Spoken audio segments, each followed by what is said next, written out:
Hey guys. This is Star What If. How are you all? Please support to subscribe this channel for watching new interesting stories. So in this video, we will see second part what if Harry Potter faced a darker resurrection of Voldemort. Here is short summary. When the ritual to restore Voldemort takes a darker turn, the Dark Lord returns more powerful, and more unstable, than ever. As the wizarding world begins to unravel, Harry must confront an enemy unlike any he's ever known, and the future may burn with him. But before we start, if you want more stuffs like this, then please support to subscribe this channel and share with your friends. Let's start the video. Barty and Endymion appeared in front of the gates of a large manor. They had arranged to meet this morning to travel to the home of a friend that Barty had made since he had left Hogwarts, or at least that was what Barty had told Endymion. Endymion didn't mind meeting the man, as Barty had told him that he was influential and well-connected and liked to get to know the new heads of their families. It had come as a small shock for Endymion to get notified by the Ministry of Magic that his father had died in an incident at Azkaban, as well as his uncle and aunt, leaving him as the only member of the Lestrange family. Well, outside of his wife and future child. He still needed to officially accept the position, as he had been busy after leaving Hogwarts for the last time as a student. He had arranged for an appointment at Gringotts in 3 days, therefore that would be the time when he took on the head of House Ring that had been kept safe in the family vault for him. Barty would do the same, though he had a few more families to take up the head of house position, as he had got several from his wife's side. His appointment was in 5 days and Sirius Black would accompany him, helping out as one of those titles was for the Black family. Surprisingly, Barty and Sirius got along great, united in their desire to see Jasmine safe and happy. As Sirius was the closest thing Jasmine had to a father figure, Barty considered him his father-in-law.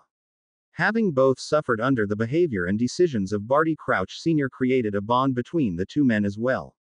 And outside of the desire to distance himself as much as possible from anything connected to the dark arts, Sirius didn't mind wizarding traditions. He considered several of them useful and didn't want to turn their world into a reflection of the Muggle world either. This morning Sirius would help Jazzy with some decorations at Potter's Keep that she wanted to do in the new nursery. He had offered to help as well, but Jazzy told him that she wanted to surprise him. Well, if it made her happy, he would give her the opportunity to decorate the nursery to her liking. After all, he knew that she wasn't the kind of witch that would like tacky decorations. And the general decor was already done. They had decided on that part together. The nursery was painted with a sky motif of blue sky with white clouds on the ceiling and the upper third of the walls. The lower 2/3 showed different landscapes, like a forest, a flower field and a lake. Of course, the paintings were magical, and some typical inhabitants of the places would appear from time to time, like birds crossing the sky, deer peeking out from behind the trees or bees flying from flower to flower. At night, a few stars would glow at the ceiling, to give the baby a bit of light. Jazzy had told him that she would like to not have the baby sleep in the dark when it could wake up and be scared. A little light really helped in that case. It was an easy spell to cast for him. And he liked the idea a lot. When Barty rang the bell, it only took a minute for the gates to swing open and let them inside. "This is an impressive estate," commented Endymion. "It is. The owner inherited it from some cousin that died without heirs 2 years ago. When he inspected the property, there was a lot of work to do, as the previous owner didn't have the money to maintain the manor and gardens properly. But now everything was repaired, restored and modernized and he moved in here," explained Barty. "I'm really curious to meet him," nodded Endymion. They walked along the pebbled path that was framed by beautiful flower beds. Currently the roses bloomed, which let them enjoy the wonderful smell. It didn't take long for them to reach the manor itself. A house elf waited for them. "Good morning, young sirs. I will take you to my master's salon. He told me to expect you," stated the elf that wore a butler's livrée. "Thank you," nodded Barty, while Endymion was quite surprised that the elf spoke proper English. He would ask about that later, but he had never seen an elf that didn't mess up the language. The elf showed them the way along carpeted floors, with different kinds of pictures on the walls. Most were landscapes of one type or the other. There weren't any portraits that they could see. When they reached a large oaken door, the elf knocked before pushing the door open. "Please enter," Young sirs. Tea will be ready in a minute, the elf informed them and popped away. Barty and Endymion went through the door and found a comfortable salon with black leather and dark oaken furniture contrasting beige carpets and a large window that showed a large balcony and the gardens on the other side. Welcome Messrs. Crouch and Lestrange, greeted a cultivated voice from the left side of the room, where a large sideboard with some drinks was located. They turned towards the man, which triggered the locked-up memories of Endymion. He grabbed his head and staggered in his walk. Barty was quick to catch his friend and help him sit down on one of the armchairs. Easy Endymion, it will take a little while for your memories to be resorted, he told him. I apologize for the pain the release of the memory block caused you, Endymion, said Voldemort, who was now clearly visible for both young men, but it is time that you remember everything. Endymion needed 5 minutes of sitting in the armchair with his eyes closed until he could open them again. When he did, he found a steaming cup of tea in front of him on the table. My lord, he said, recognizing the man. Yes. How is your head? Voldemort asked. Better, but still hurting, answered Endymion. I suggest you drink the tea. I asked Murphy to add some pain relief potion into your cup when he brought the tea. I expected something like this, said Voldemort. Endymion carefully took the cup and sipped some tea with potion and soon felt the relief from the pain. Thank you. This is a lot better, sighed Endymion.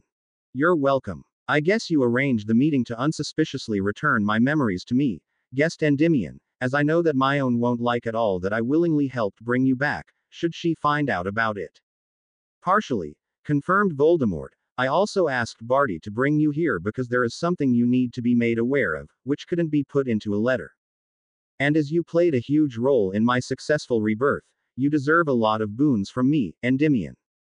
I am working on a few final touches for the takeover of the country. I can't promise that we will be ready by the end of the year, but next summer it will definitely be time to change our world. I won't risk overlooking something important that would thwart us. I'd rather take a bit more time to have everything work out perfectly than fail because an unexpected event took place and stopped our victory. That is reasonable, my lord, agreed Endymion. What role should Barty and I play in that plan? You have already started down the path I wanted you to, even without me being able to instruct you. I need eyes and ears inside Hogwarts, as Dumbledore is one huge roadblock that needs to be eliminated before we can take over fully. I also want to make the younger generations of witches and wizards realize that the old idiot isn't all that he's made out to be and that his influence at Hogwarts makes our country stagnate and stunted. From what Barty could tell me, you wouldn't enjoy being a teacher, if he assessed your interests correctly. That's true. I don't have the patience to work with idiots. And many students at Hogwarts are idiots.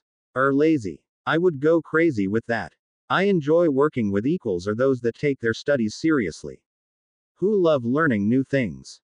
Then I don't mind passing on my knowledge about things, but I don't have the right temper for a teacher, confirmed Endymion.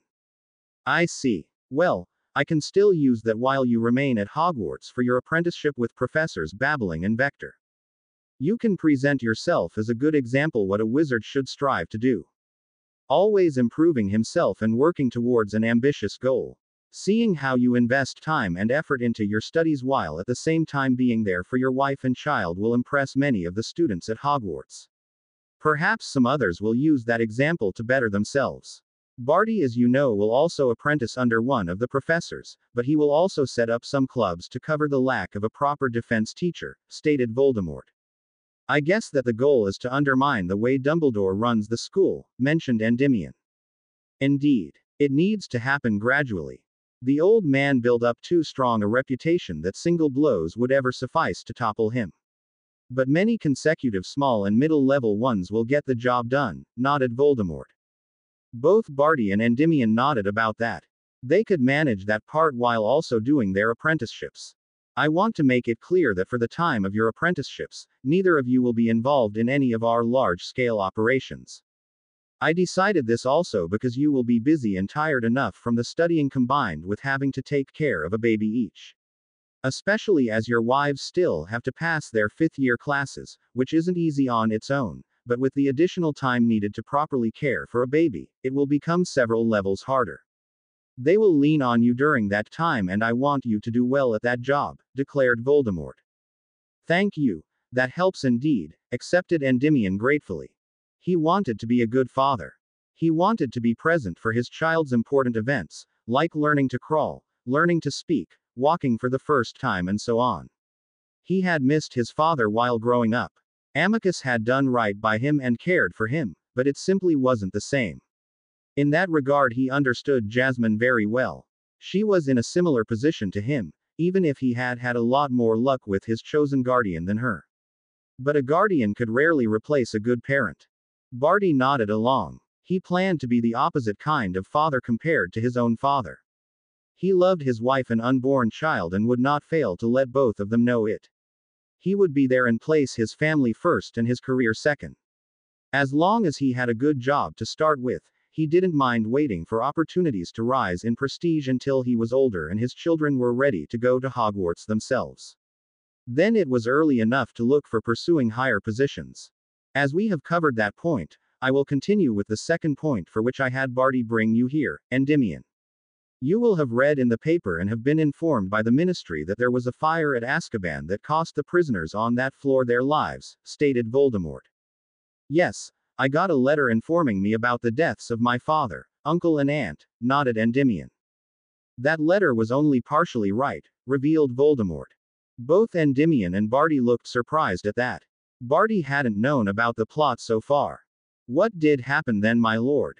Asked Endymion. Voldemort explained to the two young men how Peter had sneaked into the prison and enabled the outbreak of the 4 followers that Voldemort wanted back and had a use for. The ones that weren't disturbed in their minds even before they went to Azkaban. Brianna, Augustus, Eugene and Rabaston are recovering at this estate, revealed Voldemort, and I would like to show you the way to the suite I gave to your father until he can look after himself again. It will probably be 3 months until he has regained his strength, but he will make a full recovery. I don't know what to say. My father is really still alive? Asked Endymion, shocked but also happy. Indeed. Come, I will take you to him and then I will take Barty to discuss a few things with him to give you and your father time for a private reunion, confirmed Voldemort. Thank you, my lord. This means a great deal to me, stated Endymion. Voldemort nodded and smiled at the young man. He stood from his armchair and led the way to the suite Rabaston used. Rabaston looked at the door, sitting in the armchair that had become his favorite place in the suite. It was placed with sight of the balcony and thus he could see the currently blooming gardens. The roses were beautiful and when he had the windows open, he could smell their wonderful scent as well. He asked the one that had knocked inside and put the book he had read onto the table with a bookmark placed where he had stopped reading. The visitors that entered were a surprise for him though. He recognized the Dark Lord of course, but the other two were quite young, perhaps 17 or 18 if he guessed correctly. Then he recognized the blonde man. Barty? He asked, shocked. Rab, it's good to see you again, replied Barty, nodding, smiling at his old friend. They had got along well back before they were sent to Azkaban. Both weren't extremists but wanted to see change in their world happen. And both wanted a happy family as one of their top goals. Rabaston had got it when he married his wife Cassandra, with whom he had been together since their 6th year at Hogwarts. When she told him that she was pregnant, his world had been nearly perfect. I think you will have a lot to talk about with Endymion, he continued. Endymion, my son? Asked Rabaston, surprised, happy and hopeful. Yes, father, nodded Endymion and walked over to his father, recognizing that he was still too weak to make the way over to him. It was the right thing to do, as Rabaston immediately stood from his armchair to meet him and hug him fiercely. I'm so sorry, Endy. I never wanted to leave you alone, but I couldn't risk going against Bellatrix and Rod. I was afraid that your aunt would have cursed both of us if I didn't comply. And while I can deal with some exposure to the Cruciatus curse, you would have been killed considering the mood Bellatrix was in at the time, apologized Rabaston. I didn't know she was that bad, replied Endymion, shocked, not having expected that reason. Bellatrix was insane, I guess from inbreeding in the Black family. She was a loose killing curse if she got in the mood. But to protect the Black and Lestrange names, it wasn't widely known. Both families invested quite a lot of money to hide her excesses. I'm not sad that they are dead now, admitted Rabaston.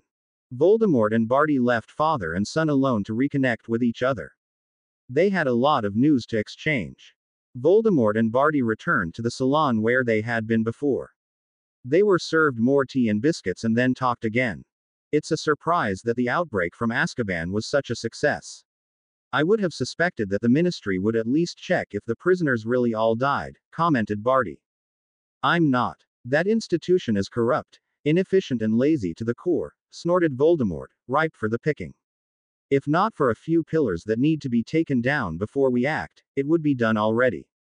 Under Fudge, the whole institution lost even more of the little competence that could be found before my loss of my body. Sadly, I can see that. Even if it should be standard procedure to at least check with the inheritance department if the death was confirmed, stated Barty. As they all dislike the goblins, such a formality would be considered unimportant. And if you would remember, this falls under the purview of the senior undersecretary of the Minister of Magic. While other departments will pass on the information, which in this case the DMLE will have done after they inspected the scene, the current holder of the position is Dolores Umbridge. That woman is a nasty piece of work and hates everything creature-related. You can bet that she would never contact goblins to confirm a death that is clear in her opinion, pointed Voldemort out. I see. It certainly played into our hands, understood Barty. It did. And the DMLE can't track portals, as they don't know the magic used for them. Additionally, the tags with the runes on them were burned with everything else there and they consisted of special paper. But still normal paper that burns when it is caught up in fire. Meaning, no traces left to investigate, explained Voldemort. Yes. What I wondered about, why did you decide to kill all the ones imprisoned there after you got out the ones that actually have worth for our current movement? I mean, some went to Azkaban refusing to deny being your followers, Barty wanted to know. Voldemort sighed. This was a loaded question. It's basically to not have our movement tainted by their activities again, he admitted. While they may have been loyal, they weren't loyal to me. They were loyal to the crazy monster that I became after a ritual went wrong and I didn't notice. They only wanted power and the freedom to kill indiscriminately. They were sociopaths, psychopaths, and being at Azkaban over a decade would have worsened that predisposition even more. I want true change in this country. Fairness for those born of magical blood. I want progress and growth of prosperity for a wide majority of our people, not just a chosen few. I want our people to grow in numbers and magical power. Having idiots like Bellatrix and Rodolphus around would make that impossible. Barty nodded. I mean, how often did they kill whole families during attacks we performed? I remember one incident clearly. To achieve our goals, it would have been enough to kill Alexander Charleroi. Him being head of the DMLE at the time and a damn good one in his position posed an obstacle in conquering the ministry. And sadly, he couldn't be convinced to join our cause. I had given orders to kill the man to get rid of the obstacle, but the team going there had Bellatrix and Rodolphus in it. They tortured his wife before they killed her and their 4 children. The oldest of them was just 9, Barty. 9 years old, and they cut the boy down without any mercy and reason. It was one example that the ministry used to prove that we were terrorists, Voldemort told Barty. That was certainly true. The attack against the Charleroi family that lived in Hogsmeade had started the bloody phase of the war and made numerous former supporters turn away from their movement. Nobody would support an organization that murdered innocent children like that. Other incidents followed. I didn't realize it the more time passed. I can't pinpoint when I lost my mind. But if I want to have a chance to not have the majority of people turn against us automatically, I need to get rid of those that would repeat the mistakes of the past without any sense. I ensured that their deaths were painless, but our world is better off without them. And a quick and painless death is much better than being tormented by Dementors day in and day out for over a decade, stated Voldemort. Yes, Barty shuddered at the memories of his 1 year there coming back to him. The ones we got out aren't extremists and extremely valuable for our true cause. They will get the best medical support that I can offer them, and when they are ready, they will get missions again. While I may have lost manpower, I gained more reliability among my followers, admitted Voldemort, and if you will look into the number of deaths, well, there were only 6. Out of the 36 followers that were sent to Azkaban after I lost my body, only 10 were still alive after my return. 6. Too insane to be allowed back into society where they would kill again without sense and discrimination. Barty was glad to have his lord back to full sanity. He was relieved that he had managed to think quickly back last summer when he was freed by Peter and Voldemort from the captivity that his father had created for him. This man opposite of him was the genius that wanted a good vision he had for their country realized without murdering and torturing innocents. By the way, did the healers tell you and Jasmine what gender your baby would have?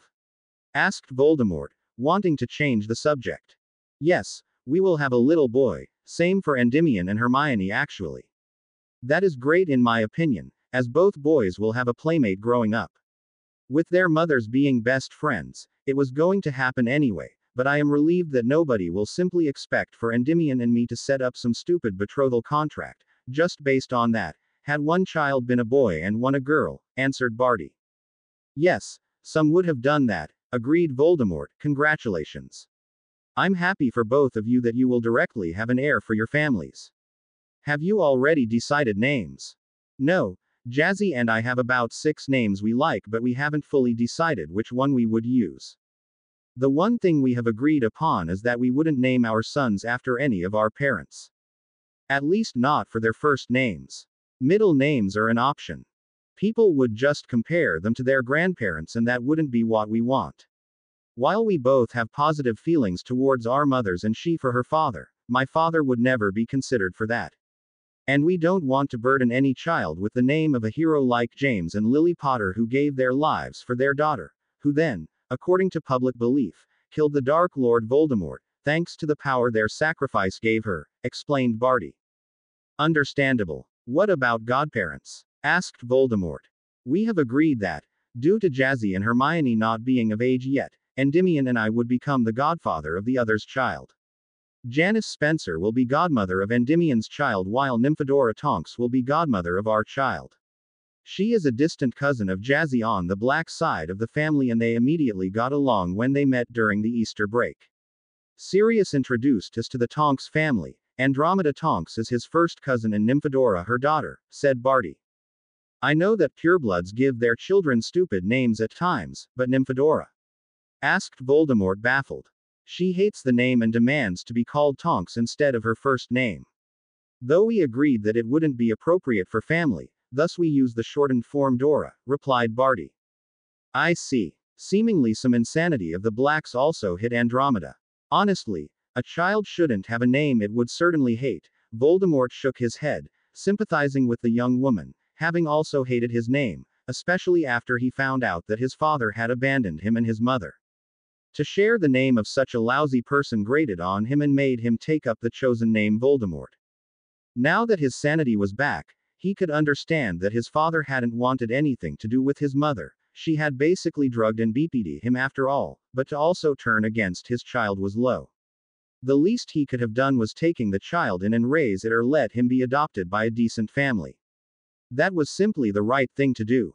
Especially after the woman that hurt him had died giving birth to the child. By the way, I wanted your opinion on a project I have thought about that would be long-term. As far as I know, there are too many children born into Muggle families that aren't accepted by them for different reasons. While I won't be able to get a law passed that declares that all magical children have to be raised by magical families, simply because too many bleeding hearts would believe that it was wrong to separate children from their parents, even if they would be much better off in the magical world, I will manage to do this for those that are mistreated by the Muggles. The question would be where to place the children. Too many magicals have prejudices against those coming from the Muggle world, some justified, some not. And many that would be willing to take in children don't have the financial means to support and raise them.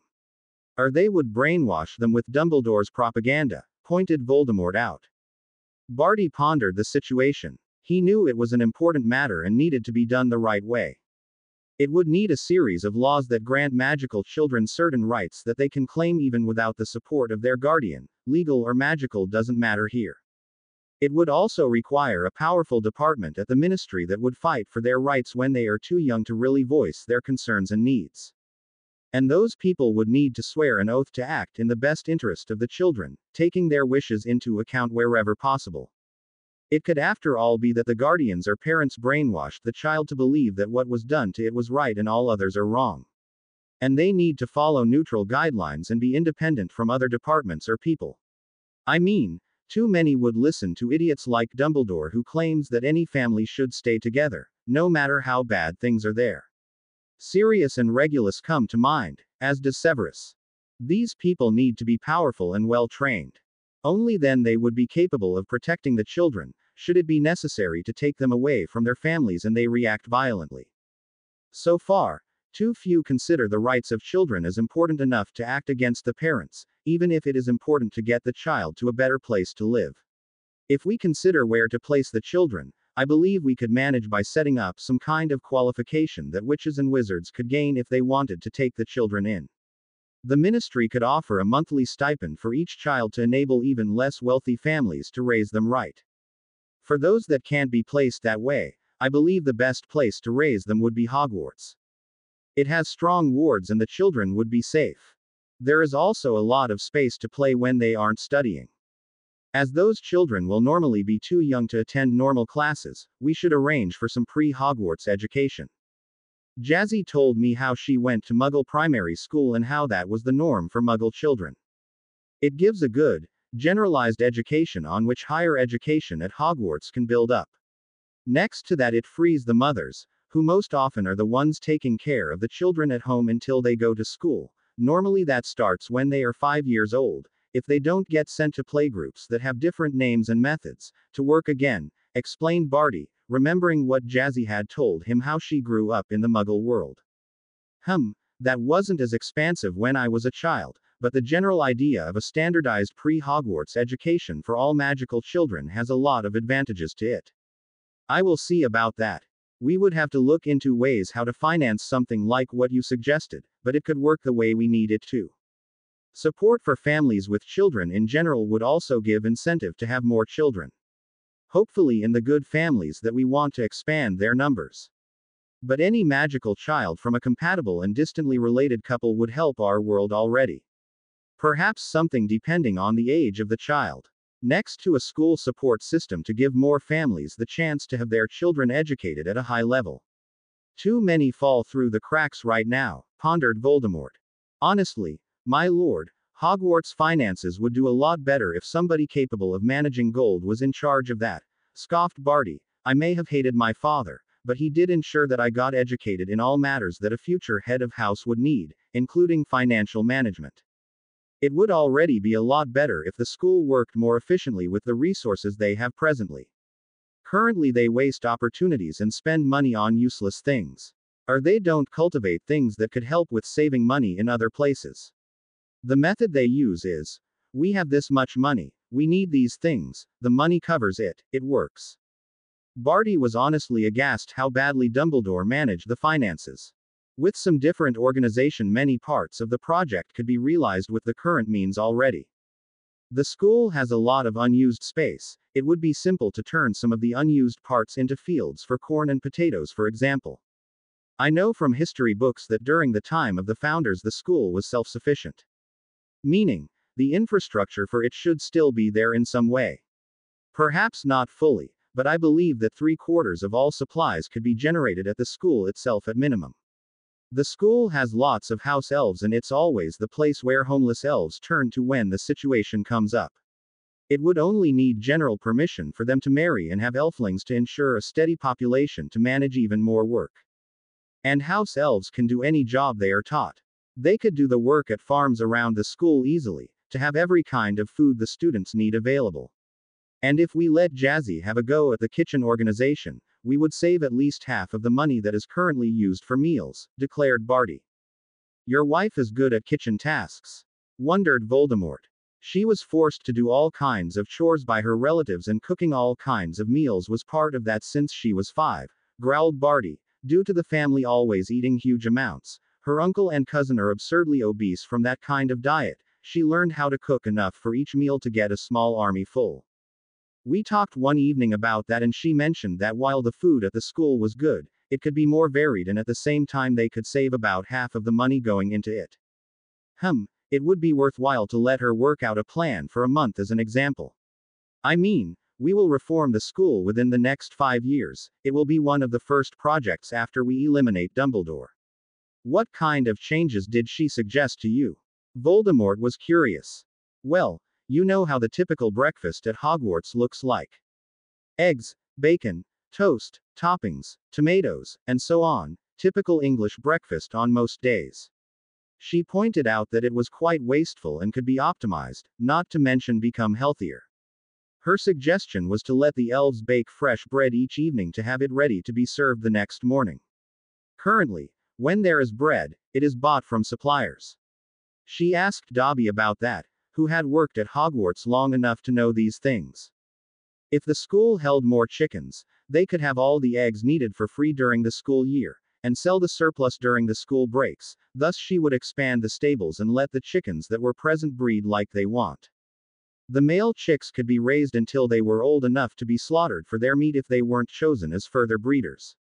She suggested to serve different types of food with eggs, possibly switching from day to day, to have more options like boiled eggs, omelets, scrambled eggs, eggs sunny side up and so on, listed Barty. Then have simple porridge served as one option, next to oatmeal that can be combined with a few cheap options that children normally like eating, like apples, berries, nuts and things like that. All again could be grown at Hogwarts if there were proper farms. Things like typical warm English breakfast could be reserved for the weekends, to save on costs for meat. Winky also told me that the house elves know how to produce cheese, curd and yogurt for example, thus these dairy products would be easy to get. And one cow can give between 5 to 10 liters of milk per day easily. If we calculate that each student drinks about at most half a liter per day, we can easily cover that with a herd of about 30 to 40 cows. If we kept 50, the surplus could be turned into different things that are also needed like cheese for example. And with magic, the output per cow can be optimized. The calves can then either be used for breeding and milk production in case of the cows, and the bulls, if not chosen to breed, can supply the meat for meals when they are old enough.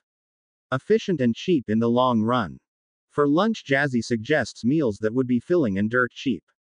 Like potatoes au gratin in different variations, scallop noodles, potatoes with spinach and scrambled eggs, soups for starters to fill the stomachs up, in best case served with bread again, to not need as much for the main course. Remainders can be served again for dinner. Things with large pieces of meat can be saved for twice a week. Fish could also be bred in the Black Lake, thus also add a cheap option for the menu. She believes that we could convince the merpeople to go along with it, or even have them do the work and supply the school with fish for small returns.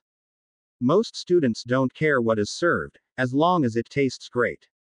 She told me that her aunt taught her this method, as she knew that the household money wouldn't last the whole month if she didn't.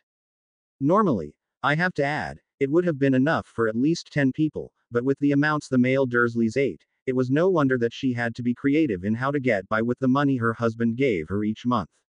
One example Jazzy mentioned was making pancakes for lunch served with jam when she had to wait for the next transfer of money to the household account, explained Barty. Sounds logical to me. I will have to look into that when we have taken over the ministry in Hogwarts. But if your wife were inclined to work in this area, it might be some task we could entrust to her to keep her busy. Only after she has finished school, of course. But as you plan to become a teacher there, and I want you to make a career at Hogwarts to back up Severus once we have him back on board, it might even be easy, pondered Voldemort. I believe Jazzy would have fun with something like that, as long as we don't have to live at the school all the time. She loves Potter's Keep and wants to raise our children there. But I believe that it wouldn't matter for all teachers to live at the school outside of the summer breaks. Thanks to the flow, it is easily possible to treat being a teacher like any other kind of job, pointed Barty out. I hadn't considered that, but you are right. Teachers should have the same opportunities to enjoy normal things in life as other witches and wizards. Forcing them to live at Hogwarts wouldn't be right except they choose to do it. Another thing to include into my school reform project, commented Voldemort. Barty let Voldemort write a few things down that he wanted to investigate more later. He knew that there were too many things to all keep them in mind. Even for a genius like Voldemort. One other thing I have been pondering is a different type of separation of the students. Currently with the house system, they are mixed in groups of sometimes extreme educational differences. Smart students are held back by lazy or stupid ones, as the teachers have to consider everybody in class. I want to start the system with a test of magical power and level of knowledge in theory. That way, the smart and powerful students could be in one class and go at a higher pace than the stupid ones, informed Voldemort Barty. It would need to be possible for the students to switch from one level to another to have it accepted. Critics would otherwise point out that it is a huge program to disadvantage children from less advantaged families, pointed Barty out. Some would claim that we are not fair to all children and deny them educational opportunities. I had already considered that part. As I said, that would be the starting point. I plan to have the students take 2 tests during the first term, one at the end of October and one in the middle of January. In these tests, a student can prove that he is ready for the next higher level. I want 7 of them to split the years along easily understandable lines. I believe that a points system would work best here. Each point on the magical core index would give 5 points for the system. That is an acknowledged and proven scale that determines the magical strength of the witch or wizard. Street Mungo's also uses it to determine which potion will work on a patient. The next part would be answering questions about material that was taught previously, either in lower years or during the previous months of the term. If there are 20 questions per subject, each correct answer would give the student 5 points. Next would be demonstrating spells or potions that were taught, again 5 points per success. It would be easy to understand how to gain points. Then we split the students apart depending on how many points they earned. The ones reaching the top line will be level 1, the next line level 2, and so on. With each test, a student can earn the right to be placed in a higher level but can also be dropped to the next lower one. It would be impossible to skip a level though, that would need time to happen. Simply because I don't want a bad day to cost a student too much. It is a fair system that all those with some sense will accept, explained Voldemort. Barty thought about the proposal. It sounded like a good idea. Too many times weaker students held classes back. If we add a support system for students that come from less academically inclined families, it would most probably work well. Then we could say that we were offering all students the same chances to make the most out of their education, he commented. Yes, a good point. Severus' system in Slytherin would serve to achieve that. I plan to expand it onto the whole school anyway. It is a great system that promotes scholastic success and is already adjusted for the different age groups. The first and second years are encouraged to develop good study attitudes and to understand the basics in depth while still leaving them enough free time to play. Third and fourth years get a more challenging workload but still get enough free time to relax and enjoy some hobbies and the company of their friends. Fifth to seventh years are prepared more intensively for their exams, as they decide their future career options. And next to the scholastic part, the physical growth of the children is also taken care of, meaning that every child has the chance to achieve its full potential. If we combine that with the 7-level system I worked out, we could bring Hogwarts to the top among the schools of magic in the world. And that is necessary to establish our country as a leader among others. Something that we lost more and more over the idiocy and incompetency of the Ministry and Dumbledore during the last 3 decades, stated Voldemort. Barty nodded. He knew it was the truth. How far is the production of the potion pills? He asked, knowing how the Ministry was meant to be taken over. We have about half of the amount stocked that I estimate to need. The main problem at the beginning was getting used to the method and then consistently producing outstanding potions to be turned into the pills. But practice makes perfect, and by now 90% of the potions have that level of quality. I am actually storing the remainder to be sold to apothecaries or St. Mungo's once we are done with the plan. No sense in wasting good potions. They would work without a problem, but they aren't perfect like they need to be, shrugged Voldemort. That makes sense. They would have use for good potions. And we need to be on good terms with St. Mungo's once we have taken the Ministry, commented Barty. Voldemort nodded and summoned a few papers from his desk. He held them out to Barty. This is a proposal for modernization of the hospital, revealed Voldemort. It's something I thought about when I was too agitated to go to sleep, thus I wrote down a few ideas. Right now, while the healers do good jobs, they don't get to do much research into better and stronger healing methods.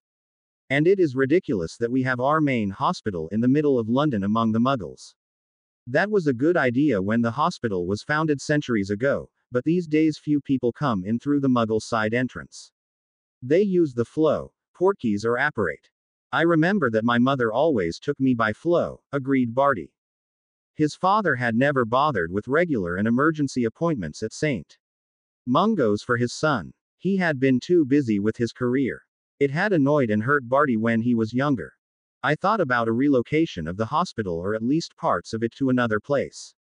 As you know, I plan to found a new magical shopping district in a by Muggles uninhabited part of Wales. Having a branch of St. Mungo's there would be easily achieved.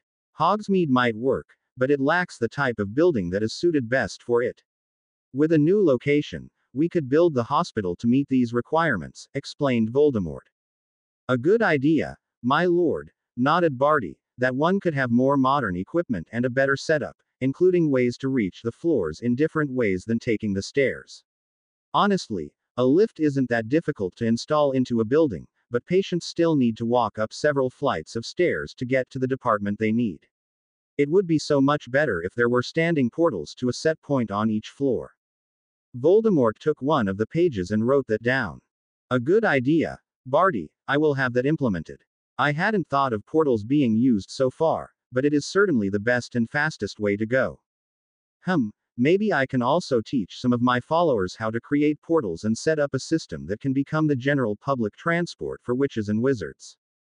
I mean, the flow is horribly uncomfortable to travel by and calling other places while kneeling on the hard ground. Cushioning charms are not as irrelevant, causes pain in the body over long periods of time. Well, perhaps Endymion's wife can continue her family's research and experiments. Her father was working on alternative options for flow calling after all, stated Voldemort. She would most likely have fun doing that, commented Barty. Well, something for the future. But it isn't urgent anyway. It will be something to put on the large list of useful projects that aren't deciding to be realized before we win against the Ministry. Another thing, as Jasmine and Hermione will give birth sometime at the beginning of September, will you wait with returning to Hogwarts until the babies are born and about a month old? Asked Voldemort. That's the plan. While Dumbledore was against that and offered to let them be born at Hogwarts, Jazzy vehemently refused. She wants our son to be born at Potter's Keep, his future home, or in case of complications St. Mungo's, answered Barty. He remembered fondly how Jazzy had told Dumbledore off for the stupid and impertinent idea. The old man had quickly retreated when Jazzy's magic started causing small explosions in his office. Oh, how amazing it was to have a wife that was prone to explosions as long as they weren't directed at him. And Dobby was worth his weight in gold, as the little elf always knew what his mistress wanted or needed and got it for her. Barty also got the distinct feeling that Fawkes had laughed at Dumbledore for his failure to convince Jazzy. As it should be, nodded Voldemort, knowing that it was tradition for magical families to have their children born in one of those two places. I guess she will allow one healer or midwife to be keyed into the wards then. That is already arranged. Andromeda Tonks is a healer and works for St. Mungo's. As she's family and we get along well with the Tonks, it was easy to decide to do things that way, stated Barty. Voldemort nodded. It made sense to entrust such an important event to a family member that would be perfectly capable of assisting the mother during the birth. Not to mention that Winky, Dobby and Sirius are preparing for any, and I mean any possible complication that might come up, even the most unlikely ones. And here I thought I as the father would be the most nervous for the birth, commented Barty, but between them all, I don't have anything I can think of that might go wrong and for which we won't have a solution. Voldemort laughed at the image on Barty's face. He could imagine how it had to be with two overprotective house elves and Jazzy's godfather buzzing around before the baby was born. It was somewhat disappointing that he couldn't see it himself, but that wouldn't be a good idea at all. He was better off in the shadows until the plan could unfold. But he certainly enjoyed the stories that Barty could share, and he was sure that once Narcissa was further in her pregnancy that part would be entertaining as well, as Lucius had shared stories from her pregnancy with Draco. And now that he was himself again, he could enjoy them and laugh about funny parts. Jazzy sat on the south side patio of Potter's Keep. She loved this place. The patio had several amenities that made sitting out here on a lounge chair extremely relaxing. For one, There was a wooden and glass extension over the patio. The roof extended over 3/4 of the patio from the house, and the sides were protected from wind and rain by fences on which magical rose vines grew.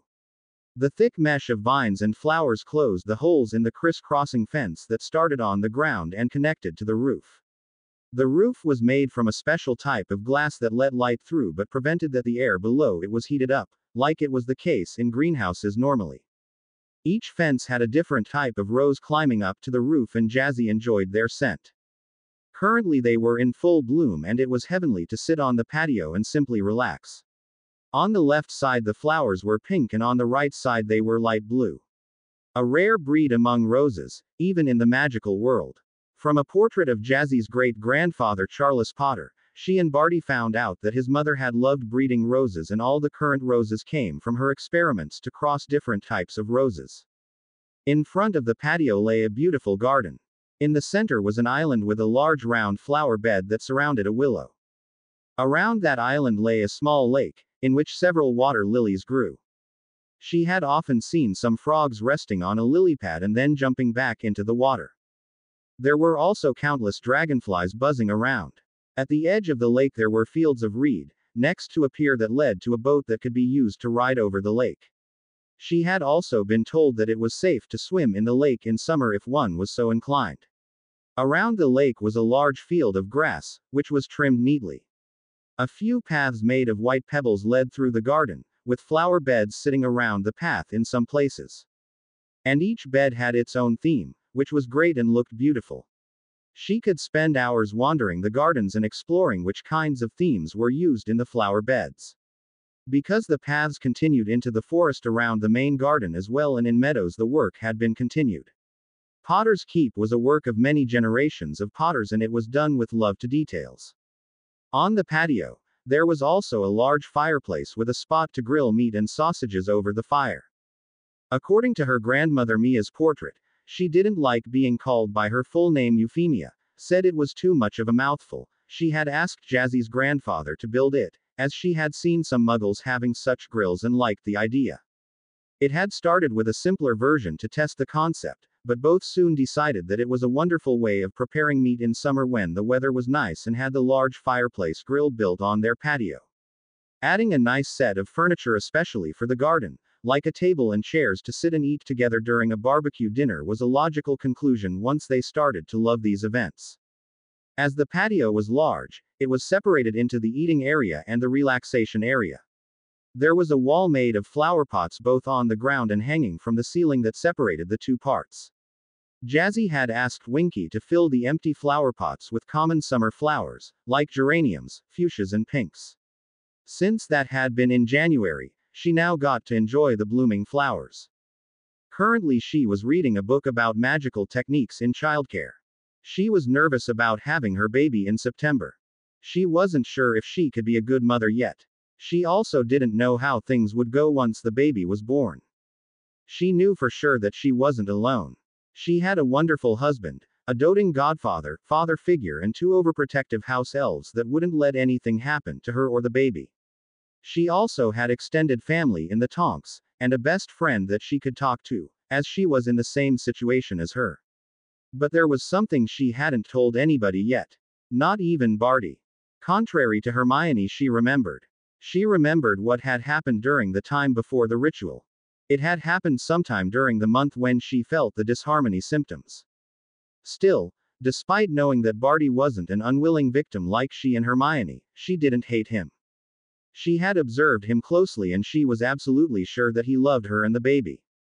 He also wasn't an extremist. He wanted more than life had given him so far. Knowing that his father, who he had everybody convinced was his grandfather, including Winky, which had to be done by a spell in some way, had never appreciated him, let her empathize with him. She had also remembered the discussions they had had before some event had required a quick adjustment to the plans that Voldemort had made. She didn't know exactly what those plans were, or what had happened, but she also didn't feel inclined to stop them. After taking her time to think everything she knew through, she couldn't sympathize with Dumbledore. He had caused most of the horrible life she had led before. And she had ordered several books from foreign book shops to cross-check what she had read while she was a captive at Voldemort's base. Each of those books, which couldn't have been altered beforehand, confirmed the story that she had been told about the war in the 70s. The aggressor that triggered the bloody phase hadn't been Voldemort's Reform Party. It had been the Ministry of Magic. Most countries in Europe at most humored Great Britain but ignored their opinions. They were a lot more advanced in the way the people lived, from common workers to high society members. Most was due to corruption and progress being oppressed in Great Britain. And Dumbledore was at the center of that roadblock. He was a fat spider pulling the strings from the background. Her childhood was only somewhat ruined by Voldemort. Sure, he had been the one to kill her parents, but that was all he did. She would never like him for that crime, as it left her defenseless, but the one to cause the horrible way she grew up had been Dumbledore. No Death Eater had been involved in that at all. Dumbledore had placed her with her relatives, even if there were relatives on the magical side that could and would have taken her in if Sirius had been unavailable. The Tonks, for example, would have been great foster parents. And if Sirius hadn't been denied his basic rights, because every witch or wizard had the right to a fair trial by their own laws, Jazzy would never have been left with muggles. Especially magic-phobic and hateful muggles. And Dumbledore had forced her back each summer, even after she found out about the wizarding world. At Hogwarts, he was involved in most of the events that endangered her life over and over again. First year he stupidly brought the stone into a school full of children, when a thief had already managed to break into Gringotts and was only thwarted because Hagrid had emptied the vault the very same day. Then second year, the basilisk that roamed the castle. Any responsible adult would have searched the school top to bottom and asked any source of information to get the matter resolved. But no, he, who had more information than anybody else, as he had been a teacher at Hogwarts back when the Chamber of Secrets had been opened the last time, hadn't drawn the right conclusions when Hermione had managed to do so when she was just 13 years old. Then letting Dementors be placed around the school for a full year. She had found out that there had been several narrow misses with other students and the villagers of Hogsmeade that hadn't been published. And after reading up on it, she could call his claim of not being able to overrule the minister a bold-faced lie. As chief warlock of the Wizengamot, he had that power. He could have insisted on a lesser number of Dementors and postponed any execution of Sirius based on it as well. No, her trust in Dumbledore was non-existent. She knew that he had plans concerning her, which were most probably thrown into disarray thanks to the ritual. The blocks on her magic were gone, her body was healed, and she received a huge boost to her already impressive core when she married Barty, as she was pure when the ritual worked as a marriage ceremony in the eyes of magic. The question was, when would she talk to him about it? She needed to have an open and honest conversation with him. She loved him, as strange as it may be. He was a good man and he wanted to do things that would be advantageous for the magical population of Great Britain and their family. She remembered that he told her that the ritual would bring back Voldemort fully sane. The question was, had that worked out and what would happen now? Barty found his wife sitting in one of her favorite spots on the patio of the keep when he returned from visiting Voldemort. He observed her for a few minutes. She looked radiant. Now that they were at home, she did nothing to hide her swollen belly. She wore comfortable clothes that did nothing to hide that a baby was growing inside of her. His baby. He felt wonderful knowing that in just a few short months he would greet his first son into this world. And he intended to make it into a better world for him to grow up in. A world he could be proud to call his home. When he had taken in the sight enough, he walked over to her. "Welcome home. Did your trip that you took with Endymion go well?" asked Jazzy, smiling as soon as she spotted him. "It went very well. I introduced Endy to my new acquaintance and they got along great. We discussed a few things that were goals we would like to realize over the next few years and he gave us a lot of hints how to go about our future apprenticeships successfully," answered Barty. "He also told us about a few of his projects and we got to give our opinions and input about them. It was an interesting meeting." "Good to hear," replied Jazzy. Barty reached her and kissed her lovingly. "And, how are you and the baby doing?" he asked. "We are doing well today, even if our son is quite active. I believe that once he is old enough to move around on his own power, we will have our hands full. I felt him kick lots of times today, Jazzy told him happily. Really? That's wonderful. Even if I better double check my knowledge on baby proofing a place. Better to be ready when he's old enough, pondered Barty. As if Dobby and Winky wouldn't have foreseen that and taken their own measures, giggled Jazzy. Yes, you're probably right, agreed Barty, grinning. The elves were always ahead of all things going on with their family. Barty, I wanted to talk to you about something, started Jazzy. You know you can talk about everything with me, promised Barty. I know. I don't know how to gently talk about this, but right now, Sirius won't be around until at least the day after tomorrow, as he's busy at St. Mungo's for some treatment. It's probably the only time I can guarantee that we won't be disturbed by anybody, sighed Jazzy, and this should stay between the two of us. That sounds ominous, worried Barty, not knowing what she could want to talk about that she wanted to keep secret from her beloved godfather. It probably is. Barty, I remember the time before the ritual.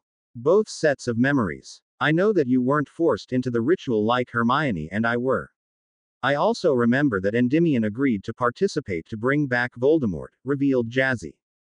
Barty blanched hearing that. I have regained my memories during the time when I suffered the disharmony symptoms at the beginning of the pregnancy with our son. I did some research to check if the numerous books that you let me read to pass time were truthful. I wasn't too surprised that the facts checked out. It wasn't easy for me, but I have also examined my own feelings for you and what I experienced about your feelings for me, continued Jazzy. I love you. That is the truth, Jazzy, declared Barty desperately. I know, nodded Jazzy, her expression soft and gentle, that is why I decided to talk to you openly when we were among ourselves. Barty sat down on another lounge chair. He was a bit relieved but still worried. I have thought many hours why you would support somebody like Voldemort. The crimes committed by him at the end of the 70s and early 80s don't match what I know about your character. Then I remembered that you stated that the intention behind the ritual was bringing back Voldemort fully sane, as only then he could bring upon good reforms and changes in our world. I was doubtful about Voldemort being a good guy, as you can probably understand, considering my personal history with him, pointed Jazzy out. Yes, I do understand that. If you remember, you also know why I originally joined him. I did tell you after all when we spoke before the ritual was performed, commented Barty, not denying anything. Yes, I do. I know that our relationship was pushed in large parts by our magic wanting us to unite. That I am highly submissive to you. I don't mind that though. I have fallen in love with you, Barty Crouch. I know that you honestly and from the bottom of your heart want what's best for me and our family. The wish to have a true family is something we have in common. The question is, what does Voldemort plan? How does he want our world to look like? Because I know for certain that he won't have a hard time to take over the Ministry of Magic. That place is easy to defeat, as few people there are ready to fight against properly trained troops. Not to mention that the ones in charge don't deserve their positions. Our country is rotting under the surface and I can't find it in me to care for the people that won't stand up for their rights. I know that Dumbledore has plans to use me in his twisted game of chess. I don't intend to play along any longer. My highest priority is my family. You and our son in first place, then Sirius and then the Tonks. Hermione and Endymion as our closest friends follow. Other friends I would also protect, but I don't see any reason to risk my life for a world that is so foul at its core, admitted Jazzy. I wouldn't want you to risk your life in any way, Jazzy. Lord Voldemort was revived by the ritual that was performed on the winter solstice and it worked exactly as I hoped. As you already regained your memories, I need to give you a full picture of events to make you understand why I did the things I did, said Barty and told her the full story. From being rescued by Peter and Voldemort, changing the type of ritual and the developments that led to making it appear that they had escaped together and ran to Hogwarts. Jazzy listened patiently and simply let her husband talk. When he was finished and seemingly exhausted, she stood from her lounge chair and walked over to him. She smiled at him before she sat down next to him. I am happy that you trust me enough to tell me all of this, she revealed. I can agree that many of the plans Voldemort told you about are good and necessary. I will have to wait how he realizes his plans to say if I can go along with them fully. This country needs change urgently. If the Muggles find out about us being here, it would bring devastation and ruin. We need to limit the contact between the two worlds as much as possible. Barty nodded. For the time being, I will keep this secret and not reveal it to anybody. I don't trust Dumbledore at all. He's playing games with my life and I don't intend to play by his rules any longer. I will concentrate on doing well in my owls and raising our son. That will be more than enough for me to do. I don't see any need to get involved in anything else until I have graduated from Hogwarts. Afterwards, well, if you become a teacher there, I can see myself taking over some position at the school as well. Even if I insist that things change for that. I won't live at the school full time like the current teachers do, sniffed Jazzy. I wouldn't want that either, love. I enjoy spending time here at the Keep. That is our home now. During the years while you are still a student, living there is sensible, but once that is over, I can as well flow there to work. It wouldn't be different to any other job. And Lord Voldemort agrees with that part. So far, the idea is that the teachers rotate weekly to have a contact person in case of emergencies during the evening and night for the students available. Though only for those that decide to be full boarders. We have spoken about other options. Once he has taken over, he wants to establish grand reforms to the educational system in our country. Among them that parents can choose if they send their children to Hogwarts as boarding students or day students. And for the weekends there will be general opportunities for the students to travel home to spend time with their families. I really like that idea, as it will keep them closer and allow the parents to hear what is going on regularly. It would create tighter-knit families, which can only be good, explained Barty. I agree with that point. With the Flo and Portkeys available, it would be easy to realize something like that, nodded Jazzy, even if I dislike traveling by Flo. Barty chuckled, having seen how his wife regularly tripped while exiting the Flo. Even his tricks and hints didn't work in helping her master it. If everything goes well, we might manage a portal system like they use in Asia in many countries. That would be great and a lot easier to use. And it would allow us to bring progress to the country. Portals allow easier transport of people and goods. It's just like stepping through a door and arriving on the other side. With the Flow, the capacity of what can be transported is greatly limited, stated Barty. That makes sense, accepted Jazzy. He also might ask you to help with restructuring some parts of Hogwarts, like the students' diet and what the house elves serve. I might have praised your ability to plan the working processes of an efficient kitchen due to your past experiences, admitted Barty. That would be something I wouldn't mind. It would be fun to improve what is served and save a lot of money at the same time. Honestly, the school wastes so much money on food. I know how much is thrown away, due to the organization in the kitchen not planning ahead. I mean, the elves do great work at preparing the meals, no doubt about that, but I doubt that anybody told them how they could avoid the wasting of food, commented Jazzy. You already told me about the cheaper dishes. Could it be improved even further? Asked Barty. Yes. It's actually quite easy. You know that the students can eat breakfast from 6:30 to 8:30, lunch from 12 to 2 and dinner from 5:30 to 7:30. Always 2 hours during which the tables are filled with food. Naturally, that leads to some food getting cold and in some cases it can't be warmed up and is thrown away. The first thing I would do is giving the students a list to mark when they normally eat their meals on which day. They can choose up to 2 brackets of half an hour each day. Easily enough time to eat in peace. Next to that, if the elves cook some dishes that aren't as popular in high amounts, the remainders get thrown away as well. That brings up a second list for the bigger meals, mostly lunch. My idea is to have 2 options for the main dish and let the students choose ahead of time which of them they want. Add a simple third option, like for example a side dish for those that like to eat large salads, and the elves could tell what they need to have ready at which time with a lot less food being thrown away, explained Jazzy. It's common practice for Muggle kitchens in large companies or hospitals. Though at hospitals it is to have it easier to deliver the food to the rooms of the patients. Interesting. I didn't know that. But it sounds like a great idea. I will write that down and pass it on to Lord Voldemort. It can be realized easily, nodded Barty. How does he plan to deal with Dumbledore and his fanatic followers? Asked Jazzy. Fanatic followers? asked Barty, amused. You clearly have never met Molly Weasley and others like her, snorted Jazzy. That woman would believe everything that Dumbledore claims. Stupid. But I never got the image of her being that bright and able to think for herself, sighed Barty. I only know the general outline.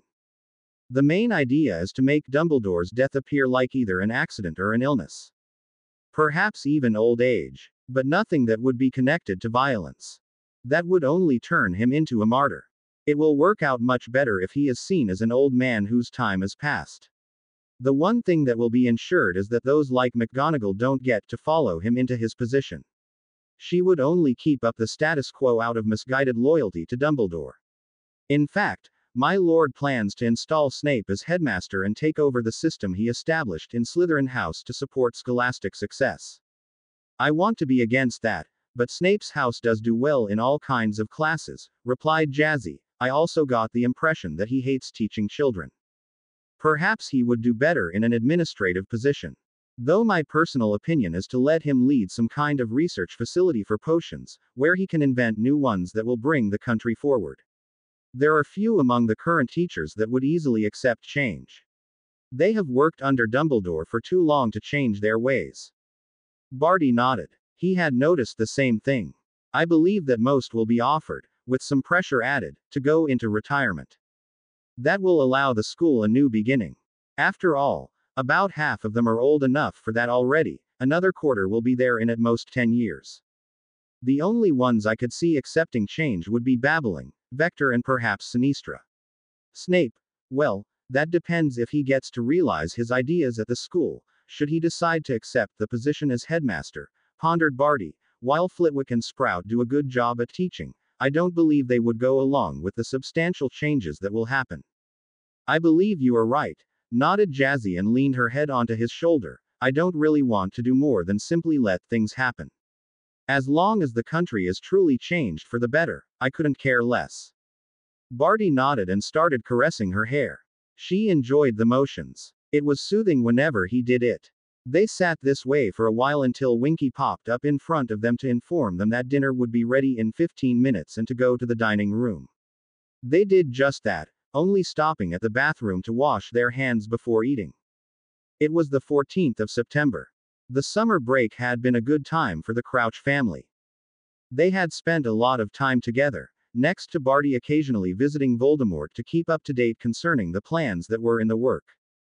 Voldemort had been exceptionally surprised that Jazzy remembered, had broken through his own memory modifications, and still decided to not go to Dumbledore and reveal everything. He had sent her a letter, explaining more about his true motivations and why he wanted to change the country. He also openly admitted that some of the rituals that he had performed to increase his power had gone wrong and over time driven him insane, which ended in the murder of her parents. He had stated that he was fully aware that he could never make up for what he had done and that while he could and wanted to apologize, it would never be enough. He had promised her to leave her and her family alone, as long as they didn't enter open battle against him. Even then he would fight to defend himself, not to kill. He also paid a blood price onto the personal account of Jazzy and set up a trust vault for her unborn son into which he placed 5,000 galleons, to be given to him when he came of age. Until then the money would be invested for his future. Jazzy acknowledged the gesture for a show of goodwill and accepted a truce. She wouldn't openly attack Voldemort as long as he kept to his part of the bargain, which also included keeping his sanity and not acting against his followers by torturing or killing them. That was among the things she wouldn't tolerate. As he planned to prevent falling into that trap ever again, he had no problem promising that part. Hermione and Endymion had come to visit a few times and they had enjoyed 3 barbecue evenings with their friends, as Lestrange Manor didn't have the large grill that Potter's Keep had. And Hermione enjoyed these evenings as much as Jazzy did. Endymion had never participated in a barbecue before, as it wasn't common among magicals, but he liked it a lot and decided to get such a grill built on the patio of the manor as well. The Lestrange house elves had come to visit to see how such a grill was built and then set to work.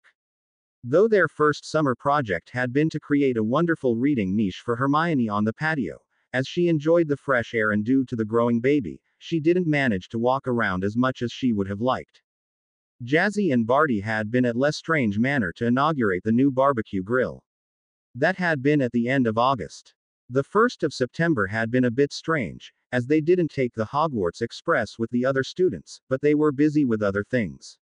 Due to the babies being expected between the middle and end of the month, the expecting parents wanted to be ready and prepared all kinds of things.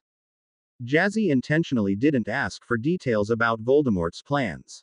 Her priority would be her family, nothing else. She didn't want to be dragged into a battle that wasn't her own. Though she could notice that Endymion's father's cousin wasn't who he appeared to be.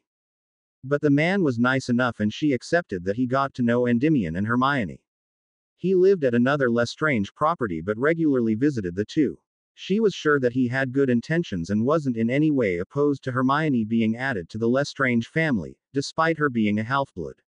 Leon explained that he knew that the old families needed new blood added to their lines regularly to not become weak. He wanted the Lestrange family to prosper and he could see that Hermione and Endymion were a good couple. He somewhat took the position of an advisor to Endymion, giving him more detailed information that he needed to know as Lord Lestrange. And he was clearly excited for the baby that would be born soon. This morning, everything had still been normal. Jazzy slowly moved from the bedroom to the dining room, to eat one of the wonderful breakfasts that Dobby had prepared for her and Barty. They talked about their plans for the day, which mainly included Jazzy staying at home, as moving around this late into the pregnancy was difficult for Jazzy. Barty wanted to get some paperwork done in his office before he went to Gringotts to get some gold. Though just when Barty was done with his paperwork and got ready to leave for Diagon Alley, Jazzy felt something stinging in her stomach. "What is it, Jazzy?" asked Barty, who had noticed her flinching. "Some stinging sensation in my stomach," she answered, putting a hand onto the now large and swollen belly. "Anything else?" asked Barty, worried. "My magic is flowing strangely," answered Jazzy after trying to feel her body like she had been taught by Andromeda during birth preparational conversations. Barty went over all things Andromeda had taught them that they needed to know before the birth of the baby. "I will wait until we can be sure that you aren't going into labor, Jazzy," decided Barty. "Andromeda said that this can happen close to the actual date of birth, but if it is labor, you would feel these stinging sensations repeatedly." "Okay. That will work out well," agreed Jazzy. "It's probably best if you sit down until we can be sure," suggested Barty. Jazzy nodded. She chose one of her favorite couches in their lounge and waited if there would be more stinges. When she flinched again, Barty had to collect himself. He knew what that meant. "Winky, Dobby," he called and the two elves appeared. "Winky, prepare the bedroom we chose to have the baby delivered. Dobby, go and get Andromeda Tonks." "It seems as if Jazzy is in labor," ordered Barty. "Yes," cheered both elves and popped away to get their tasks done. Both knew exactly what they had to do in case this happened. They were better prepared than Barty himself. Knowing that right now the only thing he could do was giving support to Jazzy, he helped her up and escorted her to the bedroom they had chosen for the birth. It was easier than using their bedroom, as then the bed would have to be cleaned up after everything was over, and nobody knew when Jazzy would go into labor. Barty also cast a messenger Patronus to inform Sirius. He didn't want to imagine what kind of reaction the man would have if he wasn't informed and had the chance to be there for his goddaughter during that important time. Currently, Sirius was busy setting up his own home. He had found one property of the Blacks that he could renovate and decorate the way he liked it and was constantly on site to see things getting done and doing a few tasks himself. As it was only a simple apparition for him to return to Potter's Keep once Jazzy went into labor, it wasn't a problem for him to not be there constantly. Jazzy was also much calmer ever since she had remembered. Knowing that Voldemort and Pettigrew weren't the danger she had at first believed them to be, reduced the stress levels drastically. Andromeda was just done with her first examination of Jazzy. "From what I can tell, you will be at this for at least 6 hours, Jazzy. Every witch is different though and considers different actions helpful while giving birth. If you think something will help you, just tell us, then we will take care of it getting done," assured Andromeda. "The position of your son is perfect and I don't expect complications." "Good to know," sighed Jazzy in relief. "One worry less." "What do you want to do, love? Walk a bit or lie in bed?" asked Barty. "I think for now I want to walk a bit." I'm going to go crazy if I have to lie in bed all the time, decided Jazzy. Barty nodded and helped her up from the bed. It was an advantage that the house was large. They could walk along the corridor for 10 minutes and then turn around to walk into the other direction. And he knew that Dobby had already placed chairs in strategic spots along the route to allow Jazzy small breaks in case she decided that she wanted to walk, which both house elves had considered probable. Jazzy was a witch of action, not sitting or lying around. Barty had heard them discussing this about a month ago. Sirius arrived just when Barty and Jazzy finished the first round. Hey Jazzy, how are you? He asked concerned. So far, I'm well, with some periodical pain from labor, answered Jazzy. I take it you go stir crazy while waiting for the final phase, guessed Sirius. Yes. Like Lily then. Barty, be prepared for a long time walking. When Lily was in labor with Jazzy, she and James walked all around the house for 7.5 hours. Only when Jazzy was ready to come out, Lily wanted to lie down, warned Sirius. Don't worry, I was prepared for some walking, assured Barty. In doubt he would take some potions to prevent that his muscles cramped up. He would be there for Jazzy while she went through this. He had a stock of them ready. And if he really needed a break, Sirius could take over one round. It was great how much Sirius cared for his goddaughter. It was certainly much more than his own father would have done in this situation. But then again Barty Crouch Sr. had been a lousy father. Sirius was already slated to be the granddad for their little boy. Finally, after 6.5 hours of walking all around the first floor of Potter's Keep, Jazzy was pushing as much as she could, with Barty holding her hand, giving her something to press when she needed to use a contraction to push their baby further out of her. Thankfully, with magic involved, Jazzy didn't have to suffer too much pain, as Andromeda had numbed it with a specialized spell known to all healers, medi-witches or wizards and midwives. Sirius was waiting outside, handling the flow, as some of their friends were asking how Jazzy was doing. But outside of the immediate family they didn't want anybody present for the birth. Barty in the end didn't know how long they had been at it, but when Andromeda told them that she could see the head, he was excited to soon see his firstborn son. Jazzy gave her all and finally their son came out fully, caught by Andromeda's waiting hands. You were wonderful, Jazzy, praised Barty, watching how Andromeda held the crying baby boy and then held out the umbilical cord for him to cut. They had decided that Barty wanted to do this himself and not let Andromeda do it. He took the scissors that were prepared for it and cut it a bit above the navel of his son. Andromeda was handed a warm towel by Winky and she wrapped the baby boy into it. She handed him to Barty to take care of the placenta that still needed to come out as well. Barty looked at his crying son lovingly. Sure, he currently wasn't much to look at, but he had just been born and that was strenuous. He knew from studying all about newborn babies that it would take a little while for him to look more normal. But he was finally here. His son. Jazzy's son. The small miracle they had created together. He then looked at Jazzy, who was exhausted from giving birth. Look, Jazzy. He's beautiful, stated Barty. He held him out for Jazzy to see him properly. Hi, little man. I'm your mummy, she said happily. And I'm your daddy, added Barty. We love you so much. We are so happy that you are here now. Andromeda then turned to them after she was done with ensuring that the placenta had come out properly. Congratulations you two. Before I perform the first examination for him, what name have you decided for him to have? She asked. This was a standard practice among pureblood families. The declaration of the name of the baby with just the healer or midwife present for it. It enabled the families to decide if they wanted to hide the true name of the baby. But Jazzy and Barty had decided that they wanted a simple name for their son, one that could be shortened and not be embarrassing for him later in his life. Andromeda's daughter came to mind, for never having forgiven her mother for naming her Nymphadora. We have decided for his name to be Alexander Julian Crouch, stated Jazzy smiling happily. Andromeda nodded and added the name to the prepared birth certificate. When she sealed it with her signature and a spell that identified her as a licensed healer, the special parchment of the birth certificate triggered a triplication of the document. She would file one copy at the Ministry of Magic, one would remain with the Crouches and one she would keep for her file of Alexander. This copy was the official healer's copy and would be passed on to his healer on record should it change.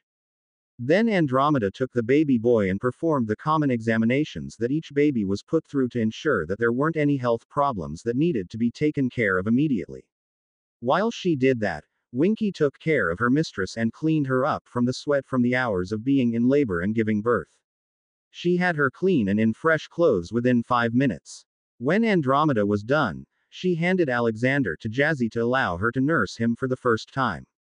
Jazzy opened the upper part of her shirt to allow her son access to her beast. He instinctively knew what to do and was soon drinking peacefully. Jazzy, I'm so happy. Thank you for giving me this incredible gift. I love you so much. You and Alex, stated Barty touched. I love you too, Barty. We are parents, we really are parents, replied Jazzy, watching her son fascinated how he drank. When Alex felt he was full, Jazzy carefully removed him from his position.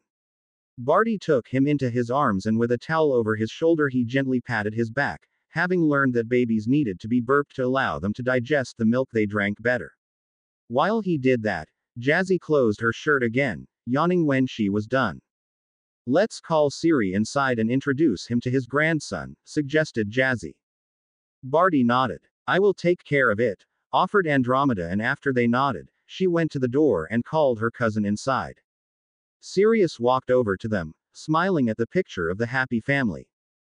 Congratulations, you two. I'm so happy for you, said Sirius.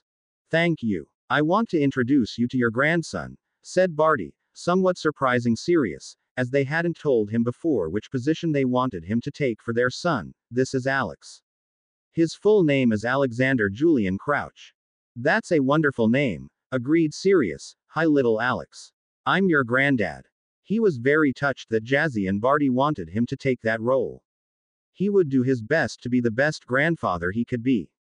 And this time, he wouldn't have it ruined by being locked away or other things that cost him precious time with the people he loved. Hermione and Endymion were the first ones to send their congratulations for the birth of Alexander Crouch.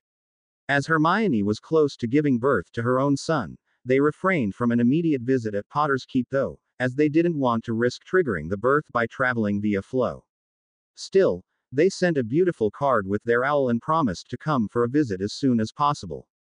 It turned out that the two of them had the right idea, as Hermione went into labor just 2 days after Jazzy and after nearly 9 hours, she gave birth to Tristan Endymion Lestrange.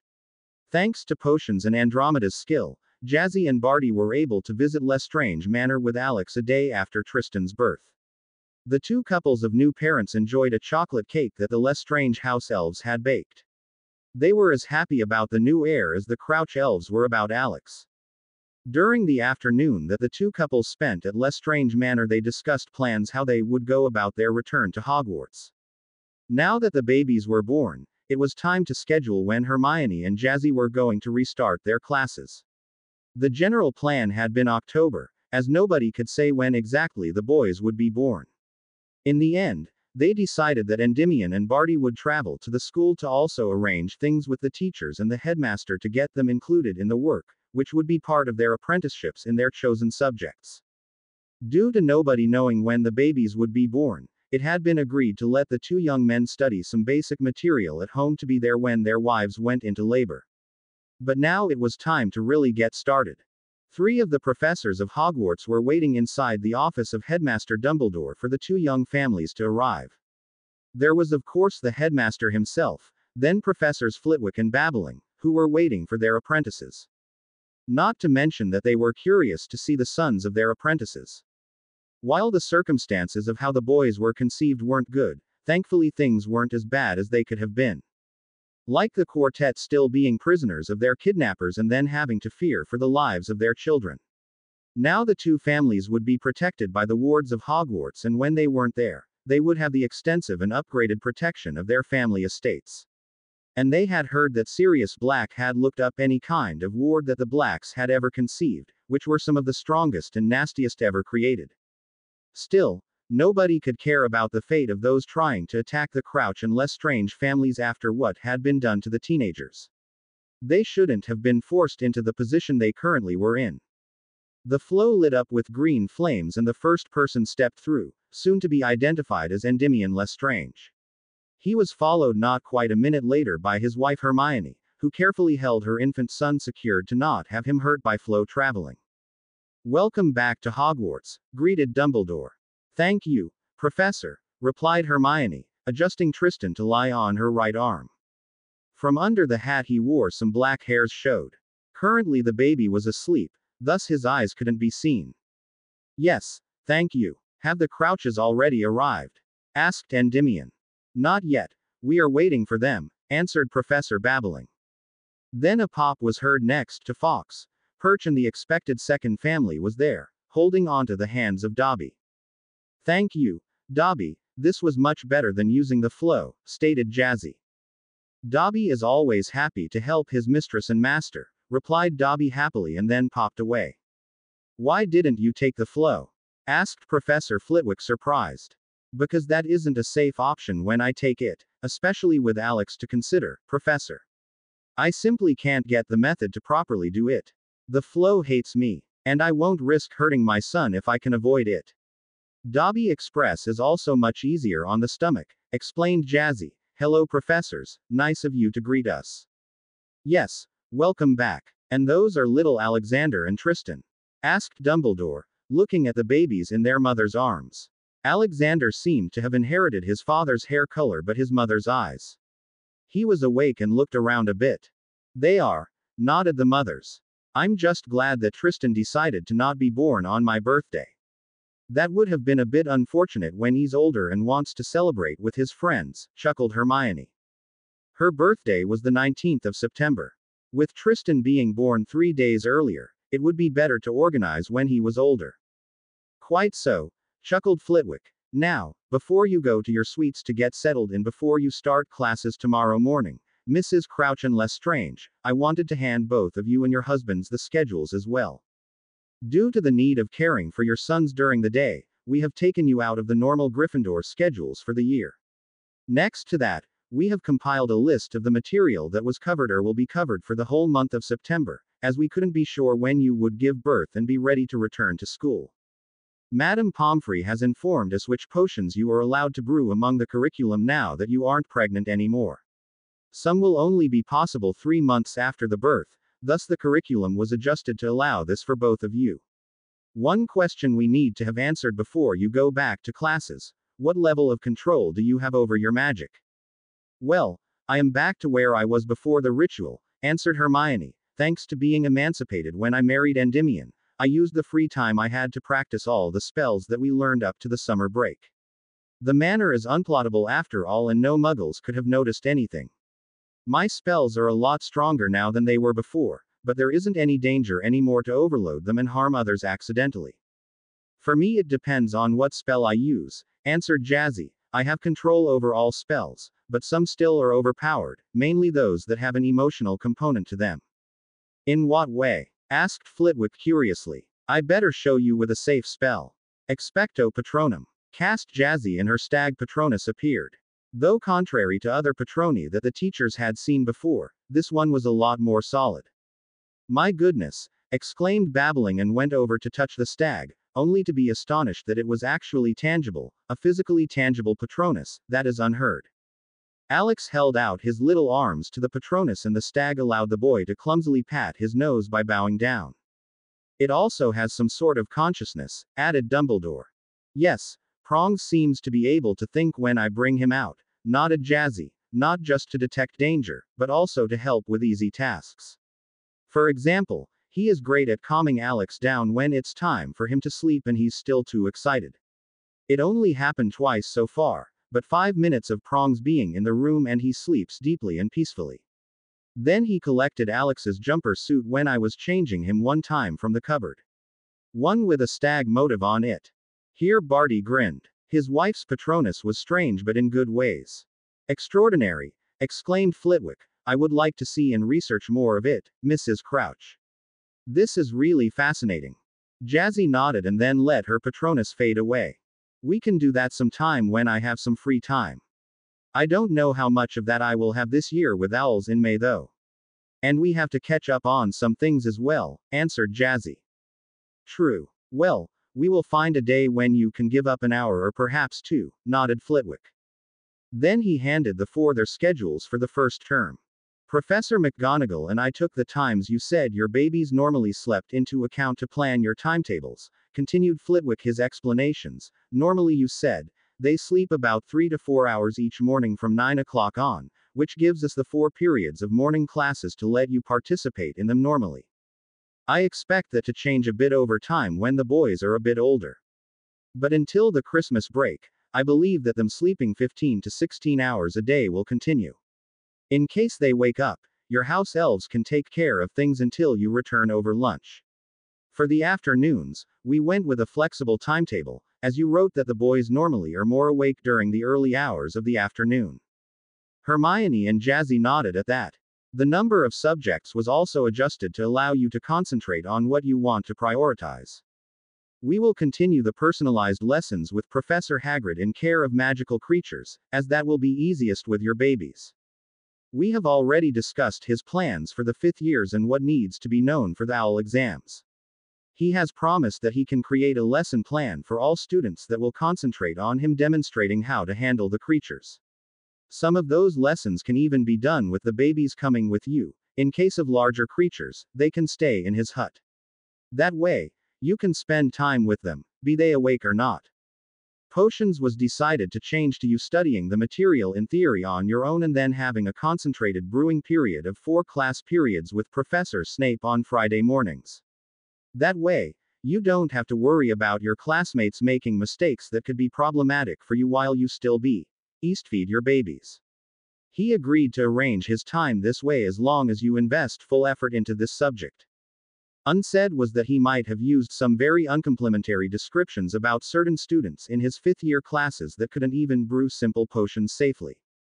The wanded subjects and herbology are going to be taught 3 class periods each week for you, compared to the 4 that all others have. You will get common practice sheets with things that can come up in OWL exams and have often been part of the exams in the past. As you decided to do history in self-study, that already took out 3 class periods for the week, added Flitwick.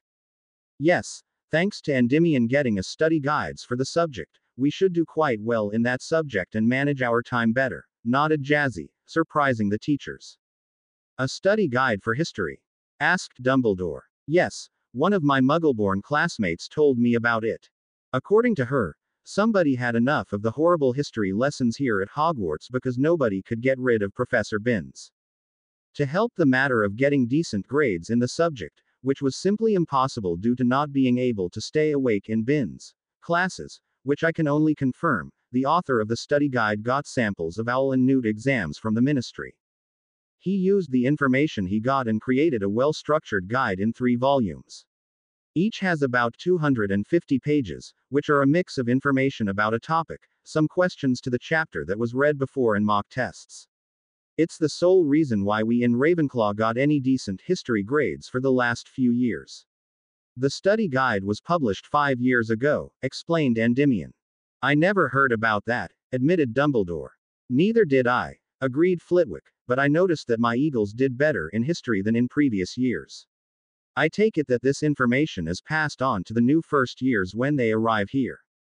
Yes, the prefects take care of telling them all about the helpful tools that we discovered over time, nodded Endymion, and the guide isn't too expensive either. I paid 1 galleon and 13 sickles on all 3 books. A bargain compared to the annoyance of having to read through countless books about the topics, simply because the teacher is useless. Barty had to hide his grin. He knew that the position of Binns as history of magic teacher was what kept the Dada teacher roulette going. But he completely agreed with Endymion's assessment. Now, while Professor Binns isn't the most engaging teacher, he isn't completely useless, said Dumbledore. That is your opinion, headmaster, but I don't share it, replied Endymion, crossing his arms before his chest. Well, continuing with the schedules, as discussed last year, astronomy and divination for Mrs. Crouch also switched to self-study, with ancient runes already having been added as independent study last school year, continued Flitwick, knowing how pointless it was to try and get Dumbledore to do something about Binns. I offer you to come and visit me during my normal consultation hours on Friday afternoons, Mrs. Crouch, to go over what you have already covered and what normally comes up in all exams. I can also equip you with the practice sheets that I offer in my normal fifth-year classes. As it will be outside of classes, you may bring your son as well, through babbling in. Thank you, Professor. I will take you up on this, accepted Jazzy gratefully. For Mrs. Lestrange, astronomy will be self-study, but by your request, you want to sit in classes for the subjects ancient runes and arithmancy, as you want to include these two into your career planning. Flitwick took over again. That's correct, Professor, nodded Hermione. The classes will be on the same day in the afternoon, to make arranging care for your son easier for you. This way, you only need one day where your husband or your house elves have to look after him during the time he's normally awake, commented Flitwick. Thank you, that will help a lot, accepted Hermione. Now to the schedules of the gentlemen, said babbling, and looked at Endymion, who was going to be her apprentice. During the mornings from Monday till Friday, you will accompany me to classes when I have them. As I teach an elective, I don't have as many of them as the teachers for the core subjects up to fifth year. Normally, I have at most about 24 class periods during the week. It depends on how many students choose runes as an elective.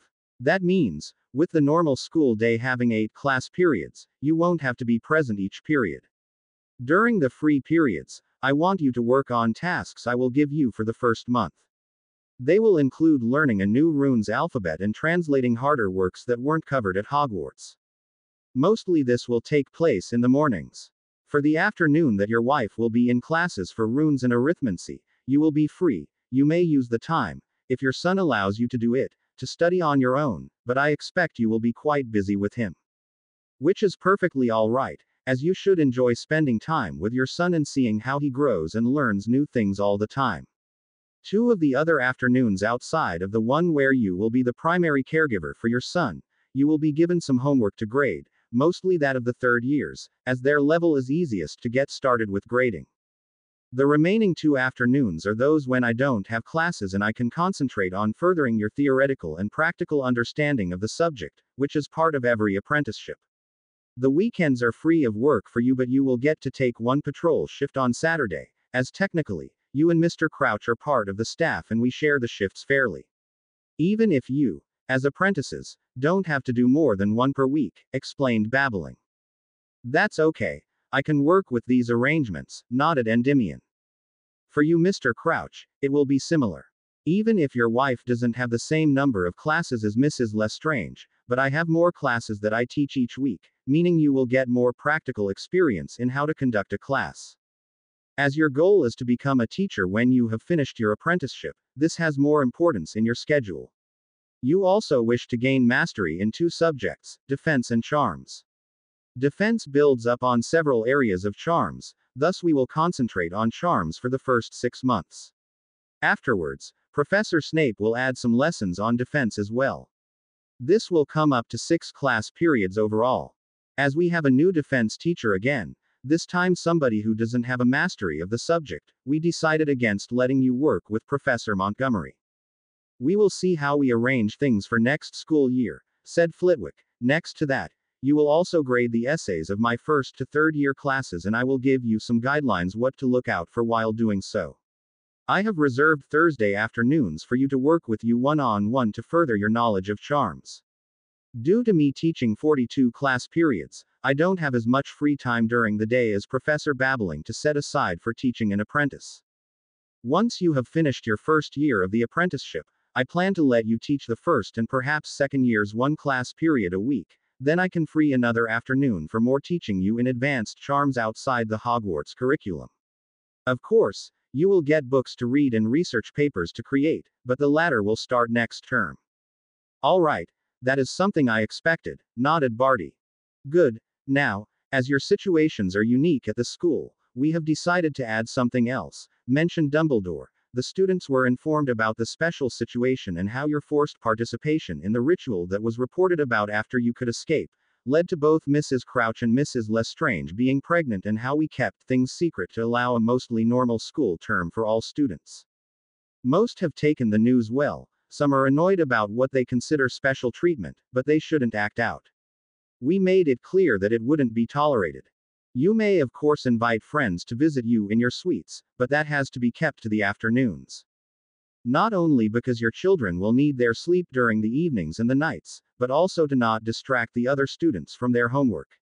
I also wish to tell you that while it is perfectly normal to feed your babies, this isn't to be done in public. If it happens that you are outside the suites with the babies and need to feed them, find an empty classroom and take care of it there. The two young mothers nodded. They understood why it wouldn't be proper to do it in the open. Madame Pomfrey will take care of the normal examinations that babies get at certain points in time. It is simply easier and safer than arranging trips to St. Mungo's. In case of illnesses that she doesn't know what to do, that is of course still possible, but for security reasons, we would like you to not venture out without an escort too many times. I know that you gentlemen are of age and thanks to your marriage your wives are emancipated, but we still haven't caught Peter Pettigrew and I don't want to leave open flanks until he's in prison, continued Dumbledore. Okay, does that also include Hogsmeade visits? Asked Hermione. No, we already arranged proper security for them, thus you may enjoy them just like all other students, cleared Dumbledore up. The two couples nodded. They could manage this. Now, this was everything we needed to talk about for now. I suggest you go to your suites and then you can join the other students for lunch in the Great Hall, said Dumbledore, and the two couples nodded. They knew that the other students would bombard them with questions, but they would manage. Though they would leave the two babies back at their suites with the elves watching over them. They wouldn't do well with all the students being curious about them. Returning to classes was strange for Jazzy and Hermione. They were of course asked hundreds of questions about their babies and how and why they had hidden that they were pregnant last school year. They answered those questions they wanted, but when it got too much, Professor McGonagall reminded the other students during dinner that the rule about obscenely bothering the two couples was still valid, and that they were to behave like proper ladies and gentlemen. That curbed especially the gossip queens like Lavender and Parvati. Even if Jazzy and Hermione agreed to show their sons to their Gryffindor classmates, but with their head of house present in the common room. They chose an afternoon after classes. That was normally a time when the two boys were awake and they curiously looked at the ones standing around them. Thanks to the strict Gryffindor head of house being present, nobody misbehaved. Instead, the ones that were honestly happy for them congratulated them to having such cute baby boys. It got so far that Professor McGonagall reminded everybody that while yes, the babies were cute, they also were a lot of work, and the only reason why the special arrangements for the Crouches and Lestranges had been made was because they weren't at fault for the events that led to the boys being conceived. Otherwise, Hermione and Jazzy would have needed to find alternate means to continue their education than at Hogwarts. It calmed several girls down and decided to postpone wanting a child until they were done with their education. Much easier for them, as Jazzy and Hermione also told them how little free time they had with having to study for owls and caring for a baby. Ron Weasley sat in a corner when his former friends visited the common room. He considered both traitors and thus not friends anymore. After all, they had left him behind when they got married, wanting to spend all their time catching up on the stuff taught when they were held captive and spending all evenings with their husbands. He also still loathed Bartholomew Crouch for getting Jazzy. His mother had told him that yes, it was not what she had wanted, but they also couldn't accuse any of the victims of that ritual that Pettigrew had performed of behaving improperly. It would only make them seem as aggressors against victims of one of the unforgivable curses. Ron faintly remembered how Moody had taught about them last year, even if he didn't know all the details. Imperious victims couldn't control their actions under the curse. It was despicable to use that curse to force the four teenagers to perform a sacrificial ritual by use of it, but despite that curse being forbidden to be used on humans, it didn't invalidate the ritual, at least that was what his parents had told him during the summer break. He had asked his mum if there was a way to still get Jazzy, but she had denied it. Once a couple was married in a magical ceremony, they would stay married for the rest of their lives. Divorce didn't exist for magically bonded couples. Only Muggle ceremonies could be divorced if the spouses didn't get along anymore. The only way to end a marriage was if one partner died. Then the widow or widower was free to marry again after a period of grieving.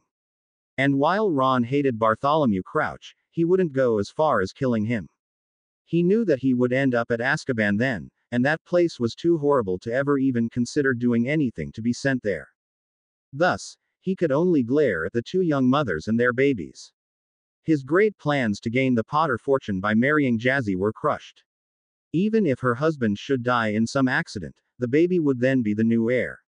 There wouldn't be as much money for him as he wanted, and honestly, he certainly didn't want to be bothered raising some other guy's brat. He would have to find another way to get rich to not have to work hard for his living. He was also annoyed by the amount of homework that the teachers gave them in each class. Honestly, the exams were in May, far enough away. It really was stupid to force them into doing that much work. He didn't have enough time to play chess and read his Quidditch magazines. He also still felt treated unfairly for not getting the spot as keeper for Gryffindor. Instead, a first year of all people was chosen. Just because it was Oliver Wood's younger cousin, that wasn't reason enough to ignore the broom rule. Ron ignored that Andrew Wood had performed spectacularly during the trials and had often played with Oliver, who had taught him some tricks of the position. Ron meanwhile hadn't done as well, thus Andrew won the position fairly. And by getting special permission from their head of house, with Angelina, the captain, arguing that they had got this permission as well back when Jazzy was made Seeker, it was a done deal. The Seeker was a third year called Stephanie Lynch, the daughter of the Irish national team's Seeker Aidan Lynch. She wasn't as good as Jazzy but had great talent and was an excellent flyer. With training, Angelina was sure she could replace Jazzy, who understandably couldn't manage to fit Quidditch into her already full schedule. Not with a baby and owl studies to deal with at the same time. Ron honestly didn't know why she would drop Quidditch. If he had the option to play for the team, he would push everything else back. He also completely ignored the comments written under his homework essays to work harder on his studies, as otherwise he wouldn't manage to pass his owls. It certainly continued the trend that had begun last year when the two girls vanished and then didn't spend too much time in the common room, and when they did, they didn't do homework, as they were already done with it, and instead used the time to have fun with other friends inside the house. Thus, he didn't have the greatly needed nagging to do his work that had been there thanks to Hermione not being able to be silent about the issue during the first 3 years he had been at Hogwarts. Lucius Malfoy sat at the meeting table, showing dark bags under his eyes. The other people in the room looked at him worried. "Lucius, is everything all right?" asked Electo Caro, discreetly casting diagnostic spells on her friend. "I am paying for a monumental mistake that I made in 1993, answered Lucius tiredly. "I would never have thought I would say it, but I miss Dobby." "Dobby?" asked Amicus surprised. "Your rebellious house elf that you complained about often." "I never appreciated how much Dobby did to help me when Narcissa was pregnant with Draco," admitted Lucius. Now, without him reading her moods to perfection and soothing her temper with his culinary creations and thus sating the strangest type of food cravings, Narcissa has turned into a monster and I can't get a night of uninterrupted sleep. "It can't be that bad," stated Corbin disbelievingly. "You have no idea," Ned Lucius. "She demands the most ridiculous things in the middle of the night. Last night it was currant loaf with herring salad, but it had to be the red variant, which she normally hates, with cherry tea and whipped cream." The other Death Eaters looked at him incredulously. "She honestly wanted to eat anything with herring?" asked Electo, who knew that Narcissa hated that type of fish normally. "Yes, of course we didn't have any herring in the house, as the new kitchen house elf didn't expect this. But as Narcissa insisted and got curse happy when I tried to get her to consider eating something else, the only option was getting some herring.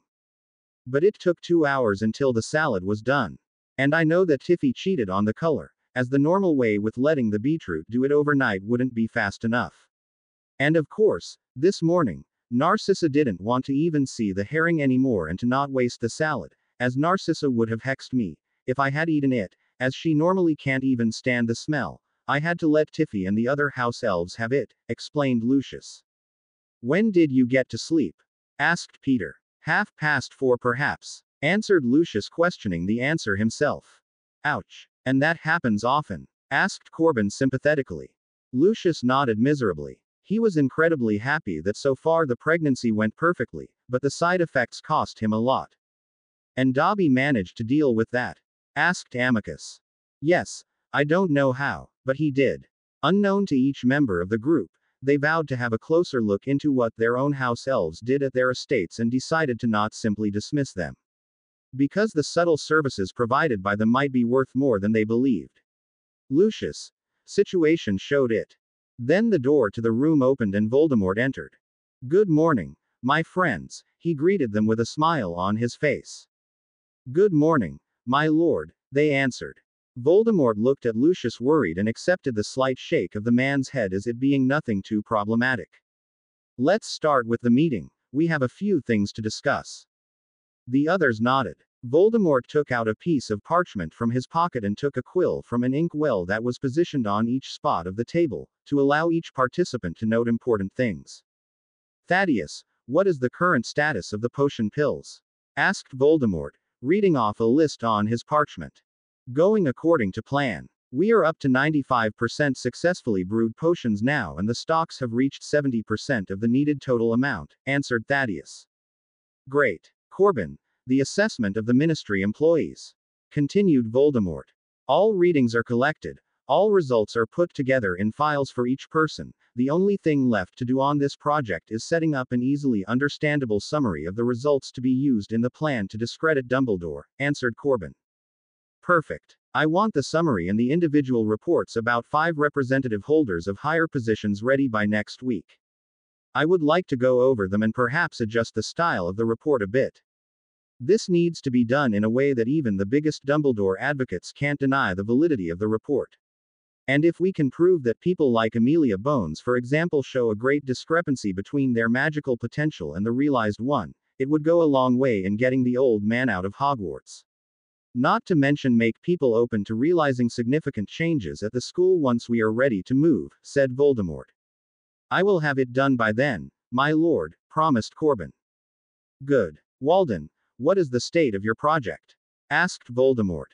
"I have managed to acquire 3/4 of the properties on the island you chose to give to the werewolves, my lord," answered Walden. "Additionally, I have managed to get the tentative agreement of 4 packs to move there once the settlements have been set up and they prove to be what we promise. The one pack that gives me trouble is that of Greyback. They are too vicious and like the thrill of the hunt on humans during the full moon, no doubt influenced by Greyback. That doesn't surprise me. I will have to take care of the problem with Greyback myself, it seems. But we can't afford that the idiots turn the population against werewolves in general. While during my period of insanity I considered it acceptable to use the terror they sowed for my plans, right now that sickens me. I believe that once we have relocated the wolves to that large island where they can live their lives in peace and away from non-werewolves, the problem will solve itself over time. When there aren't any more attacks from werewolves, the ministry won't be able to keep demanding oppressive laws against them. And on top of that, if a law doesn't even concern people, they will question why it exists. As long as the land we give the werewolves is fertile and they can do what they want and have a chance to be treated normally, I am sure that they wouldn't want to return to places where they are scorned.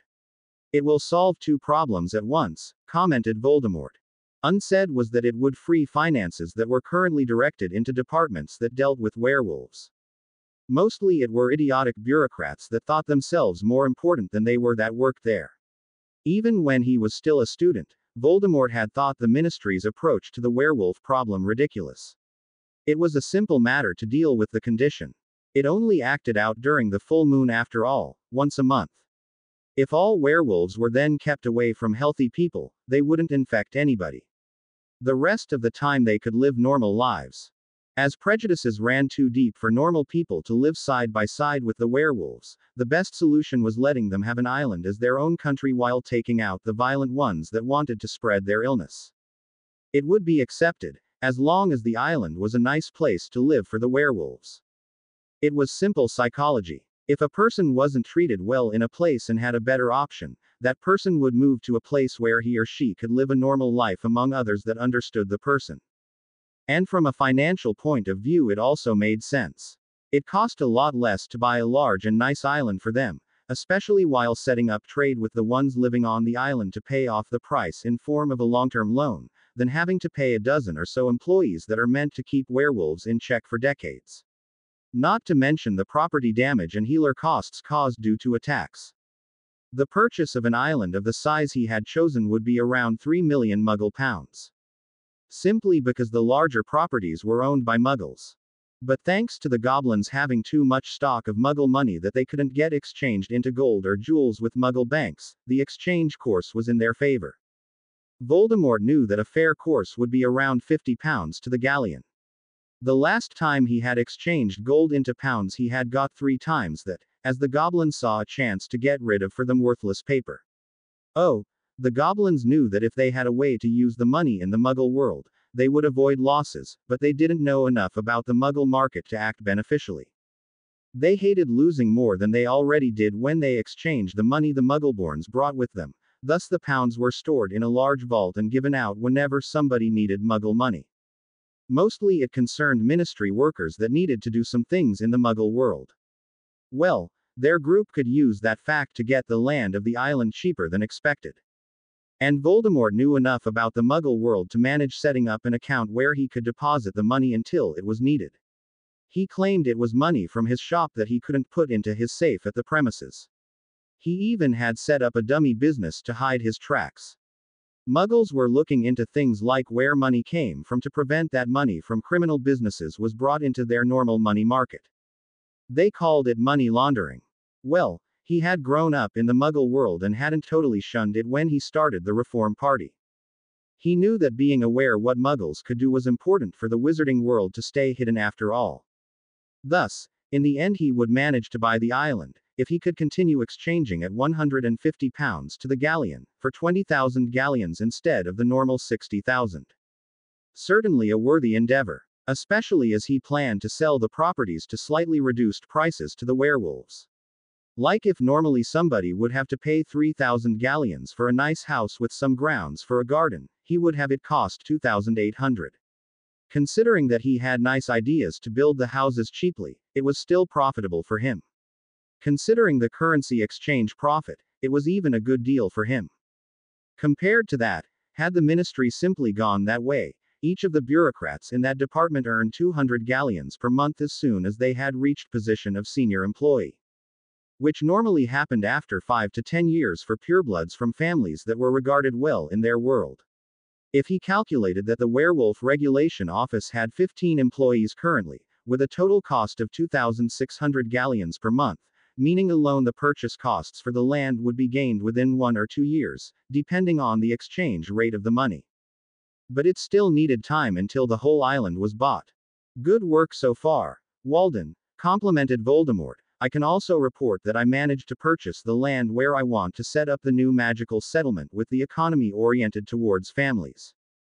It was easier than I thought, as the Muggle that owned the largest part of the land that I had chosen is perfectly suited for our needs, as it was far away from the closest Muggle settlements, fell into debt, and in exchange for paying off his debt, he let me have the whole property for an additional amount of 50,000 pounds, meaning I got the land for 334 galleons plus taking over the loan at the bank. As that costs 500 pounds per month until I can pay the whole amount off, well, it was a bargain. Especially as you plan to trick the Muggles into thinking that the debt was paid off in one large amount after a few installments, correct, my lord? Asked Thaddeus. Of course, nodded Voldemort. The Muggles use alternate means of payment. They have what they call bank drafts, which have a certain amount credited to them. I only need to set up a second account at a bank, hand in such a bank draft that is of course perfectly created with magic to stand up to all of their security checks. The Muggles will note in their books that the money for the value was received by the bank that handed it out, which of course doesn't exist, but a simple compulsion charm will do the job, and then I can transfer the money to the account of the loan. The loan is paid off in one swoop and all I really invested were at most 350 galleons. Voldemort looked really satisfied with revealing the plan. It was a lucky coincidence that the Muggle owner of the land was in debt with his bank, thus he could broker this deal. The purchase of the island was a bit more difficult, as he didn't want to leave tracks of who bought the land. The island was to vanish from the face of Earth for the Muggles, thus it was better to pay the owners in cash.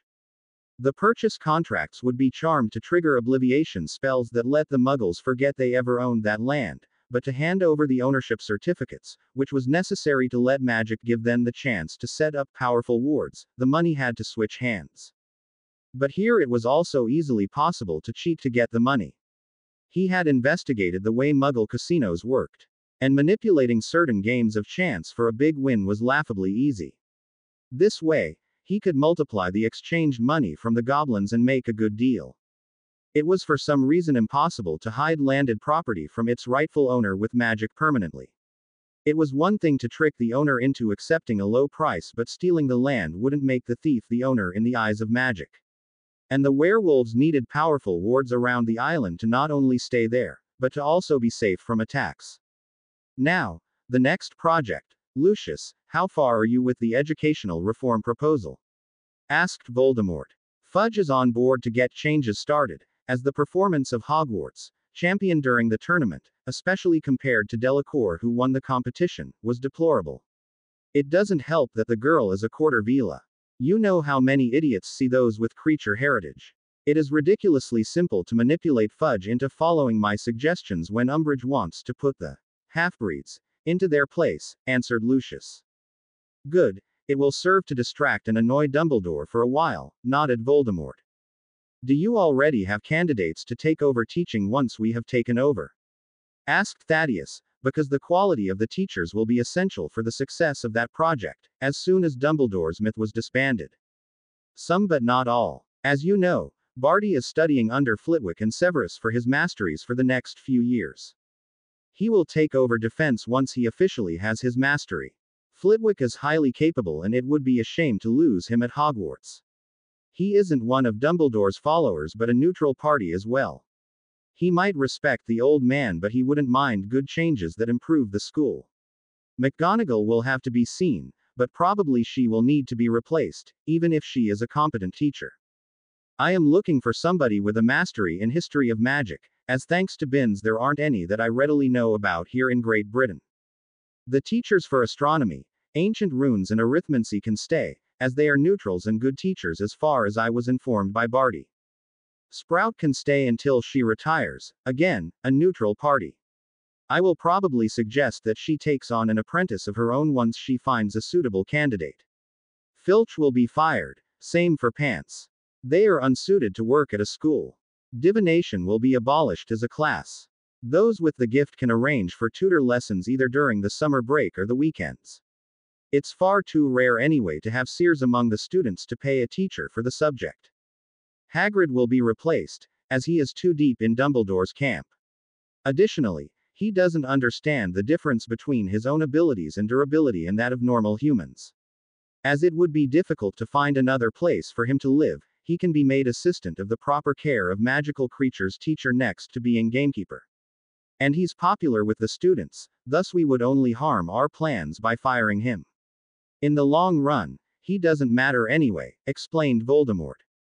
The others nodded, knowing that Hagrid mainly had a PR effect but didn't have impressive abilities.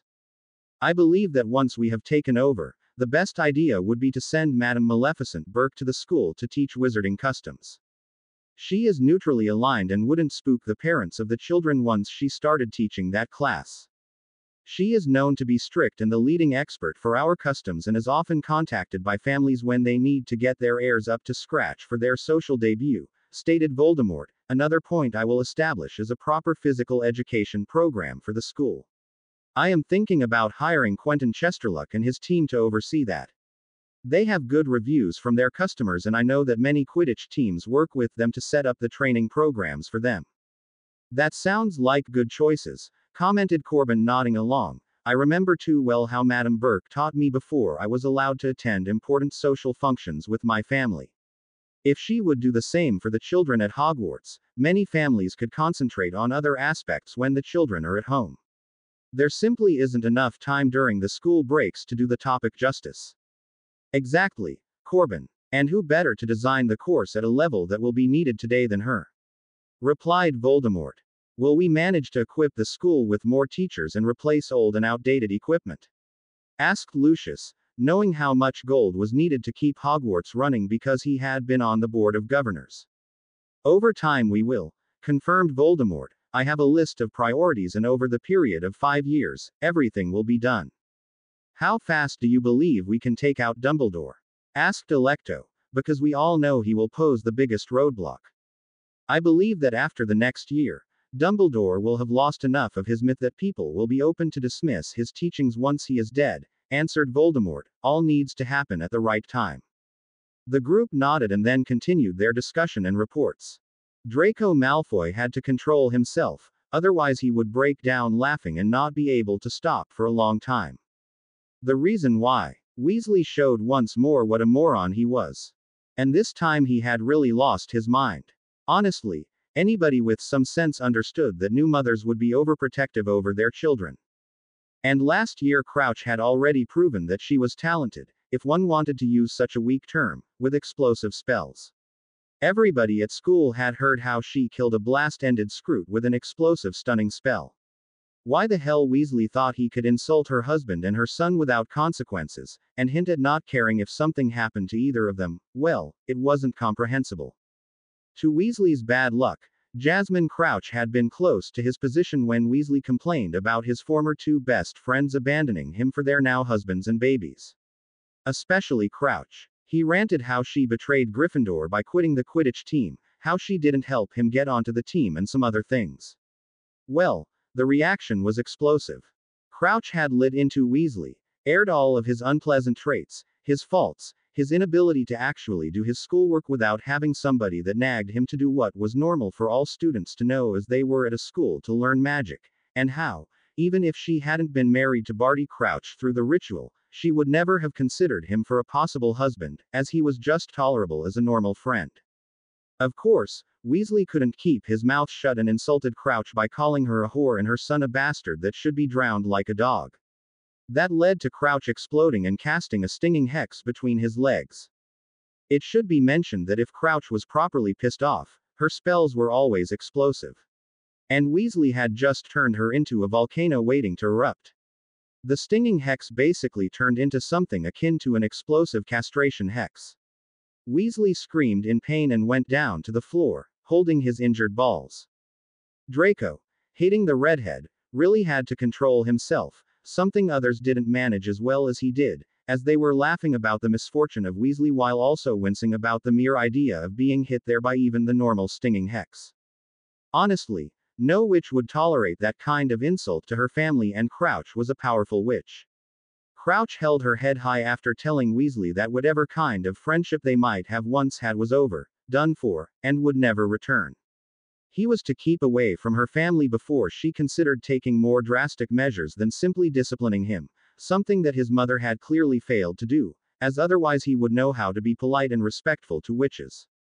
It was made even funnier, as his older brothers Fred and George came across Crouch and she told them to take their moron of a brother to Madame Pomfrey, as she might be able to salvage his ability to someday have children if he got to her in time, even if she was somewhat convinced that if the good Medi-Witch failed, it wasn't a great loss for the witches of the world, in fact the wizarding world itself.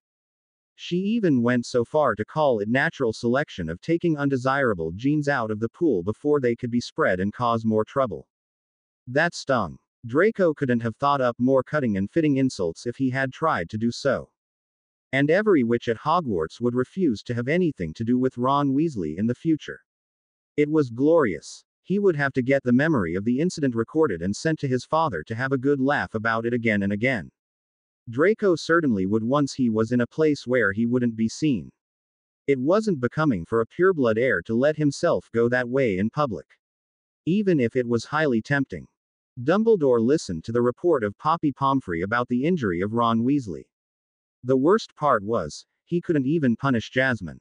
She had held back when dishing out some well-deserved retribution for the comments the idiotic boy had made about her family. Things like that could have led to demands of reparation by the family of the offender. Had done so many times in the past in fact. So, the boy will have a minimal chance to have children, but it would need a witch with 100% compatibility with his magic that wasn't related to him in any way to work, Poppy clarified Dumbledore. Yes, Headmaster. The test I ran after he was brought to me by his brothers also revealed that he had very bad luck in the combination of family traits that he got. While his older brothers got most of their magical traits from their father, he got the majority from his mother. And we both know that Molly Weasley already was a piece of work when she was still a Pruitt. She is mentally unstable and can be triggered at any kind of perceived slight against her idea of how things should be. One reason why Arthur doesn't let her take on a job, even if that would help the family finances, and she has more than enough time now that all of her children are at Hogwarts or already have jobs of their own. I suspect that she filled the head of her youngest son, the one closest in age to Jasmine Potter, her perfect target to get rich easily, with nonsense. And she would probably have brewed love potions again to reach her goals, stated Pomfrey.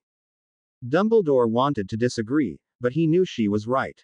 Molly was mentally unstable. The one reason why he kept in contact with her was that she supported him and his goals and browbeat others to do the same.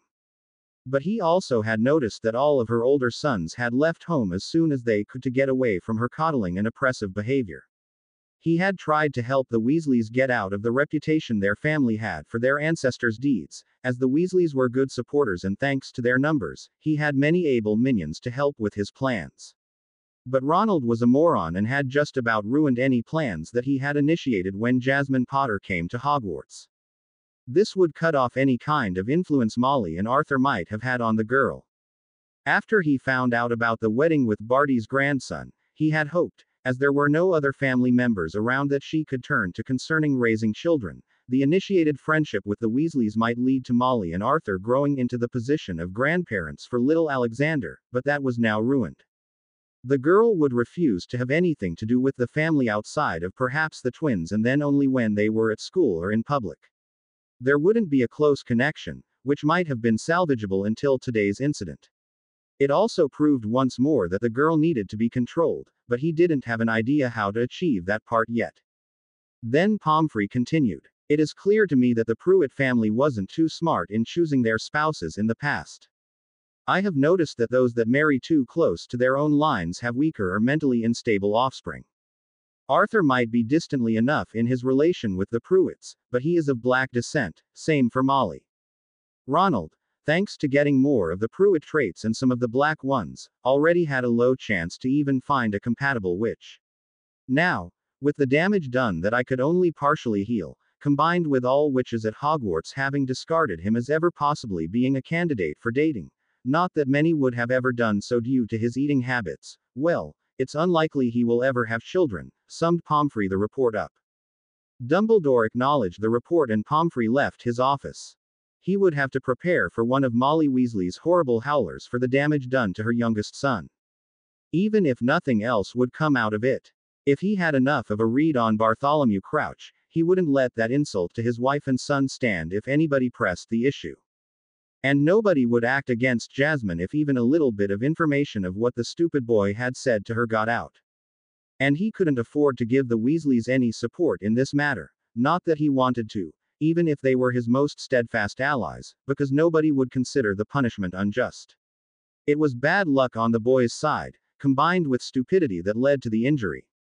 Because honestly, the girl hadn't been allowed in certain classes last year because she made things explode when she cast magic. Nobody should be idiotic enough to forget that part. Arthur Weasley read the letter he had received at his office at the ministry with dismay. They had made it clear to Ron that he was to not say anything against the pregnancies and marriages of his now definitely former best friends Jasmine and Hermione. The one that had written the letter hadn't been Jasmine. No, much worse, it was Bartholomew Crouch, her husband, who was the head of the House of Crouch and several other ones as well. He made it utterly clear that he wouldn't dismiss the insults that Ron had used against Jasmine and little Alexander for being the words of a stupid, jealous boy. Ron, being 15 years old, should be considered old and mature enough to not cause feuds between his family and others, especially old and influential ones like the ones he had insulted in the worst way possible. Honestly, what had Ron been thinking? Probably nothing, and he had let his temper rule him. Again, like many times in the past, but it had never been as dangerous to the whole family as this time, when he insulted Jasmine. To call her a whore and say her son should have been killed like a dog when he had been born. Arthur had to be thankful that Bartholomew wasn't calling a blood feud over this insult. Ron knew that Jasmine and Hermione didn't have any choice in participating in that horrible ritual. He knew that they hadn't volunteered to be used that way and end up married. But the boy had inherited many of his mother's worst traits and listened to too many stupid ideas that Molly had planted into his head, chief of them that he would marry Jasmine when they were grown up and then be Lord Potter, rich and would have a wonderful life. At least Molly knew better than to vent her anger about the situation, the ruination of her dreams and ambitions. Oh yes, he knew about them, against innocent victims. She had ranted at home about the situation, but she hadn't acted against Jasmine and Hermione, even if she certainly didn't approve of them being married when they weren't of age yet. But now, neither girl would want to have anything to do with the Weasley family. Understandably, they would probably be cordial with Fred, George and Ginny, perhaps the older boys as well if they met them somewhere. But there wouldn't be any close friendship that could have been salvaged if not for Ron ruining everything. Arthur knew why his family was called blood traitors. He didn't think it fair that they were still punished for the inexcusable actions of their ancestors, but he had arranged himself with facts. If they had kept a low profile, things would have gone fairly well until the time was up and they lost that horrible mark on their reputation. He didn't protest his low position at the ministry, as he knew nobody would give him a better opportunity, especially as he didn't like the way certain families lorded their wealth and status over others. And he didn't need any kind of luxury. He hadn't grown up with it, and he was already proud that he managed to earn enough to bring up 7 children. That wasn't easy at all. It cost him some pride in letting others badmouth him and his interest in muggles and their inventions. But he kept his position and got a few minor promotions over time, which nobody prevented as nobody wanted to work in the position of head of the misuse of Muggle artifacts office. He had known that when he started at the ministry. It was what he had counted on to rise to at least a comfortable position for his family. One way to have things go their way would have been kept even with the development of Jasmine being ritually married to Bartholomew Crouch, one that he had made sure to explain to Molly in detail. Sure, her marrying Ron would have been the ultimate way to bind her to the family, but they had already been on good terms with the girl with her just being friends with Ron. But Ron's stupidity could cost them all. Had Jasmine considered him and Molly as a favorite aunt and uncle, this would already have influenced many of the good people in their country to ignore the blood traitor stigma. After all, the heroine that defeated you-know-who as a baby, considering them her honorary family would have been considered more important than a centuries-old crime of their ancestors. He needed to act before Ron caused more trouble. And he had to confiscate any howler paper inside the house. If Molly sent a howler to Jasmine over injuring Ron, without thinking that he had deserved that punishment, the explosive part was an accident according to Madame Pomfrey after all, they might lose more than they could afford. The letter he had received set a clear ultimatum. He controlled Ron and prevented that his son approached Jasmine ever again outside of inevitable times like classes until they came of age, or Crouch would take action, which would not be limited to a magical restraining order against Ron towards Jasmine and Alexander. He decided that it was time to go to Hogwarts in person and find out all the details of the situation surrounding Ron. He wouldn't let his son ruin their whole family. Minerva McGonagall listened to Arthur Weasley and his worries about Ronald's behavior.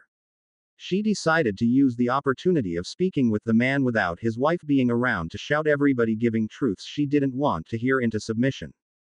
The situation is worse than I believe you realize, Arthur, she started, Accio Ronald Weasley's student file. The file floated over to her from the filing cabinet that stood against the back wall of her office. She opened it and pushed it over to the man. I have noticed that Ronald doesn't like studying since his first year here at Hogwarts, but as his homework was still done and he passed his tests decently, I didn't mention it. Many children dislike having to use their free time to do homework after all. It's normal with teenagers. But ever since October of last year, when Hermione and Jasmine were kidnapped, his grades slipped drastically. He would only do his homework sloppily. I suspect he does it at the last possible moment, preferring to play chess or talk about Quidditch any other time. The timing makes it clear why he didn't have these problems that caused a fall in his grades in all classes before. He was forced into studying and doing his homework by the girls, most probably Hermione. She insists on doing homework on time and properly. With no choice, Ronald would invest some more time to do it, which would result in him retaining some information from the material. Any homework handed in while the girls were gone was clearly drastically worse in quality and quantity than before that point in time. The trend continued after the four teenagers escaped from captivity after the ritual. I assume it was because the girls stayed in their suites with their husbands most of the time and only went to the Gryffindor common room to meet with their friends and have some fun. They would do their homework in their suites as far as I know. She pointed at the development of Ron's grades, which fell continually from October 1994 to the present. If this continues, Ronald will fail most if not all of his OWL exams at the end of the year. I have written several comments underneath his homework, but it doesn't do any good. The boy is as stubborn as Molly if he thinks he is in the right. By now, I think the only reason why he did better before was that Hermione was even more stubborn than him. But Hermione and Jasmine have ended any former friendship with him and want nothing to do with him anymore. Due to the time restrictions of having to prepare for their owls and raise their sons, they rarely visit the Gryffindor common room. When they do, I am present, as we want to avoid that the other curious Gryffindors overwhelm the babies. Thus, any kind of situation there was avoided, as even Ronald isn't stupid enough to try anything with a teacher around to directly stop him, explained McGonagall. That is worse than I thought, Minerva. What can I do to turn this development around? If Ron fails all his owls, he will only have one further attempt to pass them before he loses his rights to carry a wand permanently, asked Arthur. I suggest you sit down with him and make it clear what will happen. You must make him see what he is risking with his behavior. And as you know, this is only the part that concerns his schooling. At Hogwarts we demand at least an E grade in the OWL exams to allow a student into the Newt level classes. To keep his wand rights, Ronald needs 3 owls with a grade of A. But if that is all he manages to do, he won't be allowed to continue at Newt level and has to leave Hogwarts. To be a Newt student, it requires to take 3 classes minimum. Additionally, if he continues antagonizing and insulting important families, they might take harsher actions. The things he said about Jasmine and Alexander Crouch are unforgivable. I personally took 50 points from him for that and had him do detention for 3 weeks. It takes a gravely disturbed mind to wish a baby to die. Bartholomew would be within his rights to demand an honor duel if he acts out again. And normally, he is a really nice young man, but he will become the worst enemy you can imagine if anybody threatens his family. Even if I fear more what Jasmine would do if somebody took things too far. Jasmine, which I recently confirmed, has more traits of Lily than James. James could explode and cause pranking terror for a week on end, but then he would be done. Lily could hold a grudge for ages, and if the culprit didn't do anything major to make up for things, if they could be made up, that is, she would get retribution repeatedly. She would arrange circumstances to embarrass the one she was punishing badly and repeatedly. Always giving them a look that made it clear that they brought it onto themselves. Without any teacher ever being able to prove her involvement, warned McGonagall. Arthur nodded. He hadn't got to know Lily Potter when she was still alive. But he knew Jasmine a little, and she would not take the kind of insults Ron had used lying down. The threat of Ron losing his wand rights, which would lead to the Ministry binding his magic and changing his status to Squib, was also severe. He would have to also make his wife see the danger to Ron and stop her from feeding his mind with nonsense. If it wasn't already too late for that. And if Ron was classed as a squib for not making the cut of 3 as in his owls, which was actually very easy if one just did the work in classes and revised the material taught over the years, it would be a permanent black mark on the whole family. Even the most stupid students could be pulled through if they tried their best. The requirements were intentionally kept low, as he knew from his work at the Ministry. He had heard that many families lost magical power with each generation. His family didn't suffer from that so far, but to not shame countless families for having children that couldn't even pass enough owls, the Ministry set the bar to keep wand rights very low. An A only required 50% correct answers or performed spells. More than manageable with a little bit of effort. Especially as the OWL exams entailed several spells from first to third year curriculum as well, which were the ones requiring the least amount of magic to work. He knew that the examiners regularly put spells like the levitation charm onto the list of spells to be tested for. The higher grades were determined by the spells taught in 4th and 5th year, but even weak children could perform the spells that were needed to get an A in the practical part of the test. All to spare important pureblood families the shame of their children, while not born as squibs, not being allowed to keep their wand rights. He had also suspected for a while that astronomy was a mandatory course for one reason only, to give an easy owl exam to those with little magic. Astronomy was just memorizing stars and their traits. Manageable with some work. The class itself didn't have many uses in magic, as its main need was in rituals, which were banned by the ministry more than 2 centuries ago. Before that, the class had been important to be good at. Next to that, those with little magic were urged by their families to take easy classes for electives, to have a higher chance to pass owls, mainly Muggle studies, care of magical creatures and divination. Herbology was another subject where an A could be obtained easily. Hogwarts had all ways set up to let children make that minimal grade to keep their wand rights. History would help too, if not for Binns and him sending whole classes to sleep, which caused horrible grades in the exams regularly. Ron meanwhile didn't suffer from a lack of magical power, he suffered from laziness. And that needed to change fast before it was too late. I will talk to Ron and make it clear what he stands to lose if he continues his behavior. I wish Percy was still at Hogwarts. I could have tasked him to force Ron to study for the owls properly. I will talk to Fred and George to keep an eye on Ron to not antagonize Jasmine and Hermione again. I fear what Endymion Lestrange would do if Ron insulted his family, shuddered Arthur. You better do. Honestly, the twins, as unlikely as it may be, behave a lot better than Ronald. I also don't have complaints about Ginevra. Right now, it is still early enough in the year to counter the developments. But Ronald needs to immediately cease his childish behavior before we can't protect him anymore. If he doesn't change, it might even be safer for him to not return after Christmas and take his owls at the ministry, Arthur, warned McGonagall. Arthur nodded, not liking the development at all. But honestly, it would be a lesser shame to have Ron taught by Molly at home to be ready for his exams and at the same time prevent that he angered the 2 powerful young lords too much by not controlling his mouth. Jazzy carried Alexander in her arms while walking down to Hagrid's. Alex looked around curiously, drawn to any kind of outstanding color, be it on a portrait or on the clothes of a student they passed. Jazzy smiled at some of his reactions, which included babbling and squealing when he liked some color. Hermione had asked her to go ahead, as she wanted to finish her transfiguration research before going down to Hagrid. Jazzy didn't mind. She could let Alex play with Hagrid until Hermione arrived. Hagrid loved her visits and was very gentle with Alex. And Fang was a great babysitter when Hermione and Jazzy concentrated on the magical creatures that Hagrid showed them.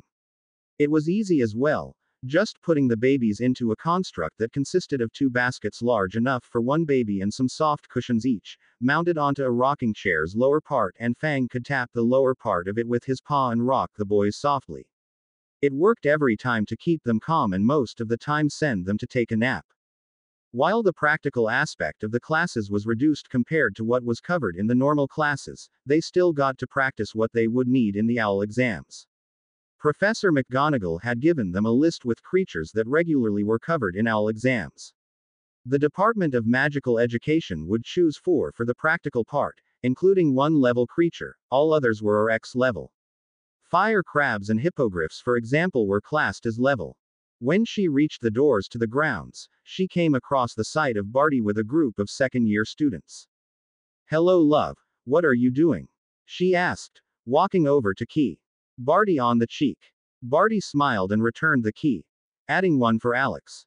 We have covered some household spells in Charms class and I decided that a practical application would help the class more than simply testing it in class. Today we are working on a charm to animate a small broom to clean a floor and collect the dirt on a dustpan. Next to that, levitation of the dustpan to dispose the dirt in a bin without dropping the dirt, explained Barty. Sounds useful, nodded Jazzy. Well, I'm off to get to my class with Hagrid. Do you know which creatures he wants to cover today? Asked Barty. I believe he said something about bowtruckles, as Hermione and I missed that class at the beginning of the year, answered Jazzy. Yes, they would come up in the exams, agreed Barty. Well, then I wish you fun. Thanks, love. Okay, let's get back to practicing. Barty instructed his students. Jason, you are up with the animation. Linda, you will control the dustpan. Yes, Professor Crouch, agreed both second years and performed the wand movements for their tasks and said the incantations. Jazzy made sure that Alex was secured against the wind, his hat firmly on his head, before she continued her path down to Hagrid's hut. Once there, she waited for Hermione, who was carrying Tristan, and like Jazzy had expected, they covered bowtruckles, and on top of them Hagrid showed them some newborn nifflers, another creature often covered in owls and which he had shown their classmates last fall when they had been kidnapped. Both witches had fun and the two babies giggled at watching their mothers work with the creatures. One niffler baby decided that it wanted to take a nap in the pocket of Tristan's jacket, and it took a while for the little one to be found when Hagrid counted the baby nifflers at the end of the lesson. Though Tristan was less than happy to lose his little furry companion and cried when the little brown furball was given back to its mother. Hermione needed a while to console her son, and Jazzy decided that she would give her godson a niffler plushie as a Christmas present. Rabaston sat with Lucius and Amicus, talking about the letter his son had sent him, including some new photos of his grandson. They were waiting for a meeting with the other Death Eaters and got talking about their families. Can you imagine? Little Tristan refused to go to sleep until Andy carried him for about an hour. Just like Andy when he was a baby. I don't know how many nights I had to walk up and down with him to get him back to sleep. And nothing we did worked. No baby potions, no spells, no tiring him out beforehand. He needed to be carried for a while and would fall asleep in my arms, not in his bed, Rabaston told the story excitedly. Like father, like son, nodded Amicus, does he at least sleep through the night? Most of the time. And so far, Hermione and Endymion were spared having to deal with an illness. Even if that is only a question of time. All babies get child diseases, answered Rabaston. What are their plans for Yule? Asked Lucius. They will celebrate at home, answered Rabaston. While Dumbledore tried to convince them that they could stay at the castle, both couples refused, wanting to have their first family Yule or Christmas, depending on who you ask which holiday they celebrate, at their homes. I heard that Jasmine Crouch took the old man down a peg. I would have loved to be a fly on the wall, chuckled Lucius. Draco writes the most amusing stories from observing the Golden Girl and her reactions to certain morons at school. From what he told in his last letter, the youngest Weasley boy always scowls when she is in the same room, but so far, he kept his mouth shut after that inexcusable insult to her and her son. According to Draco, the boy was sent to the hospital wing 3 times already, excluding the time when Barty's wife sent him there, basically destroying his ability to father children, for different reasons. One time, he was made believe that he was attacked by a swarm of spiders, another time he tripped and fell headfirst into a wall, and the last time he developed a bad rash all over his back, legs and arms. The last incident cost him a week there, as Madame Pomfrey first needed to find a remedy against it. One of Draco's informants could confirm that the boy was seen covered in stinking violet paste for a while. Rumor has it that it is connected to his lack of personal hygiene. The other 2 men chuckled. That sounded suspiciously like the revenge of a creative witch that was angered. And the girl got away with it? Asked Rabaston. No way to prove anything. If I didn't know better from many rants in Draco's early letters, I would say the girl was a Slytherin, replied Lucius. I bet that Howler Molly didn't like that at all, commented Amicus, smirking. Not only did her grand plans to trap the poor girl in marriage with her son not work out, now said son also besmirches the family reputation more and more. As if she hadn't done tremendous damage repeatedly. Well, no great loss for the blood traders. True. How do Barty and Endymion's apprenticeships go? Lucius wanted to know. Very well. Endymion enjoys his apprenticeship with Professor Babbling. She is very well versed in all kinds of runic alphabets and their applications. And thanks to the way his schedule is set up, he can combine his studies and taking care of his son when his wife is in classes easily. It helps that Tristan sleeps a lot of time, of course, but he enjoys the time when he has Tristan for himself. He finds being a father suits him, told Rabaston. That's great. How is Narcissa doing, Lucius? She is getting closer to her due date, correct? Asked Amicus. We still have some time, as the calculated date is at the end of January. Still, she rests a lot and follows the instructions of our healer strictly.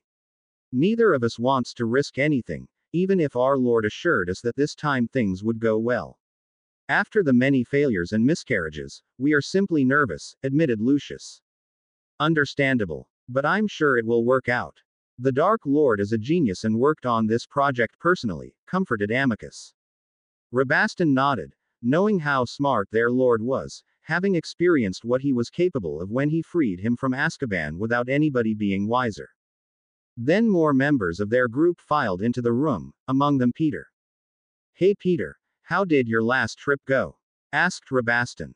Full success, answered Peter. Despite my animagus form being known to the ministry now, nearly no place has wards against it, except for Hogwarts. Not even Street Mungos. When the time comes, I can easily do my part. Perfect. That will make taking out the biggest targets much easier, grinned Lucius. Then Voldemort entered the room and the conversation stopped. The group concentrated on the meeting. Private things could wait until later. Barty and Jazzy didn't know what to do. Alex was crying his heart out and nothing they tried could help. His diaper was clean, he had been fed only an hour before and didn't want to drink. They had tried that already, and they couldn't find what was wrong with him. They had exchanged his clothes, thinking something might be itching for some reason, but it didn't help.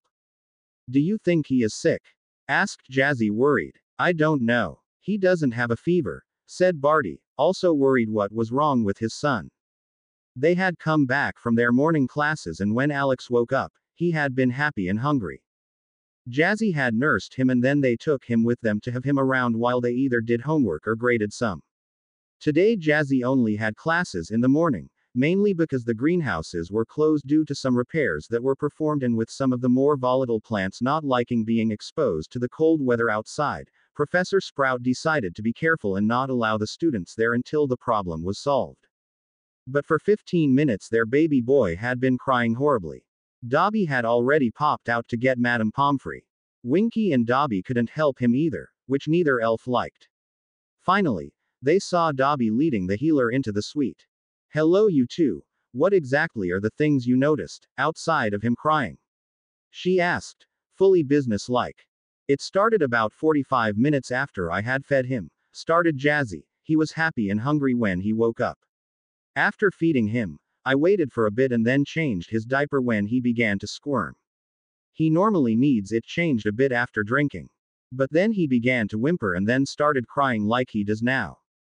We also tried changing his clothes, thinking something about them was uncomfortable to him, but that didn't help either, added Barty. Dobby and Winky used their magic to check if they could find a problem, but they didn't. I will run some specialized baby diagnostic spells to see if it is a medical problem, assured Madame Pomfrey and went to work. She carefully performed her spells while Alex cried while he was still held by Jazzy. She went about it for 10 minutes, also looking at him closely and then nodded. We will need a bit of work for this. It's nothing too bad and can happen with powerful babies. Basically, he is overcharged with magic. He can't release it yet, as he doesn't know how. And his body isn't ready yet to use magic. It causes a pressure on his body, which is why he is crying so much. What we need to do is drain the magic in a safe way from him. Until he is older, we will have to do this regularly to relieve his pain, explained Madame Pomfrey. How do we do that? Asked Barty. I can do it with a spell, but in the long run, we need something that he can have on his body that regulates the magic levels for him. We have to be careful to not take too much, as he still needs a certain level of his magic to grow up healthy, answered Madame Pomfrey. Barty and Jazzy nodded, not wanting their baby hurt. What can be used to regulate his magic? Jazzy wanted to know. Something like a bracelet or anklet. Necklaces aren't recommended, as a baby could have the necklace get stuck somewhere and then strangle it. An arm or leg, while that problem might still happen, wouldn't cause trouble, Madame Pomfrey answered. That makes sense, agreed Jazzy. Now I will release about half of the build-up level, that should at least give him some relief for now. I will contact Street Mungos for a bracelet. They have them on stock, even if there haven't been many babies born in the last 2 decades that needed one, Madame Pomfrey informed the two. How much will one cost? Asked Barty. As far as I remember, they are 2 galleons. I will arrange an appointment for you and Alex, as a master healer needs to calibrate the bracelet to the baby. This is magic that is different from one baby to another. I will also check on Tristan to see if he has a similar problem. After all, both pregnancies had the disharmony of magic, and that signals that the baby will be magically powerful. Better to be prepared in case he also needs such a way to release his magic safely, she pondered. That's probably a good idea, Madame Pomfrey, agreed Jazzy. Then Madame Pomfrey took out a blue stone from her pocket and moved her wand over it in a complicated pattern. When she was done, she put the stone into Alex's hands and tapped his forehead gently with her wand. It didn't take long for the stone to start glowing, and Alex crying lessened more and more until he was only hiccuping from having cried for so long. He was also clearly exhausted. Madame Pomfrey performed another diagnostic charm and then nodded satisfied. She took the stone back and put it into her pocket. I recommend keeping physical contact with him for the afternoon. Carry him around, even if he's asleep. He needs the assurance that the feeling of both your body warmth and magic will give him. I have released enough magic for him to not have the problem again before 2 days are gone. We will repeat the procedure the day after tomorrow in the morning. I believe that I should have the appointment at St. Mungo's arranged by the weekend at the latest. If it falls into the time when you have classes, I will excuse you. This is more important, stated Madame Pomfrey. Thank you, Madame Pomfrey. I'm glad that there is an established solution for the issue, said Jazzy, relieved and keyed her son on the cheek, happy that nothing bad was wrong with him and he wasn't sick. Yes, thank you very much. I will take care of visiting Gringotts before the appointment to have the money to pay for both the healer and the bracelet, declared Barty. The healer nodded and then left the young parents, who were relieved that they now knew what was wrong with their baby and that a solution would soon be set up. Hermione and Endymion, when they visited Jazzy and Barty in the evening, told them that thanks to Madame Pomfrey knowing what to look for, Tristan would be spared the experience of too much magical pressure building up. From what she told us, Tristan was also building up magic that he wouldn't have been able to release, but it was slower than it was for Alex, explained Hermione, stroking her sleeping son's face with a finger. Thanks to looking for it, she could drain the excess magic like she did for Alex, but without Tristan having to experience the pain. At least one good thing. It was right scary when Alex cried and wouldn't stop, admitted Jazzy, holding her also sleeping baby in her arms. I can imagine, nodded Endymion. I'm glad that Tristan was spared that experience. We still need to get a bracelet to prevent it from happening in the future. Thankfully, it is a known phenomenon and a master healer can set us up with a solution. Madame Pomfrey told us she had set up an appointment for us and Alex in 2 days, revealed Jazzy. It's at 1 in the afternoon, thus we are excused for classes or in Barty's case his work, as the master healer needs to have both parents present when he calibrates the bracelet for the baby. Our appointment is in 5 days, commented Hermione. Most likely because Tristan doesn't have the fast buildup that Alex showed, pondered Barty. That's very likely, nodded Endymion. Thankfully that appointment is at a time when I am normally free to look after Tristan, as Myone has classes.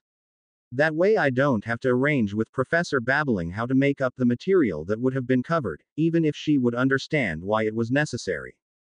Certainly luck on your part, agreed Barty, who wasn't too worried about making up the material he had missed. The things that he was taught right now he already knew, but he couldn't tell Professor Flitwick that. Due to him actually being several years older than he appeared, he was ahead of his study plans.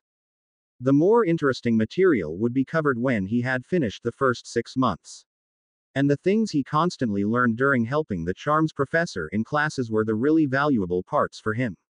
The way how to organize a lesson plan, how to work with different types of students, ways how to teach new spells to different age groups and so on. That was what he really needed for his future profession. And he had only been arrested 2 years after he graduated Hogwarts the first time around. He had expanded his spell repertoire back then, even if not as far as to being anywhere close to a mastery in any subject.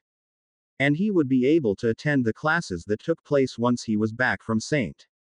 Mungo's. The appointment would likely not take longer than an hour.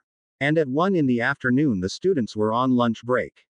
He guessed he would be on time for the 3 o'clock class to begin.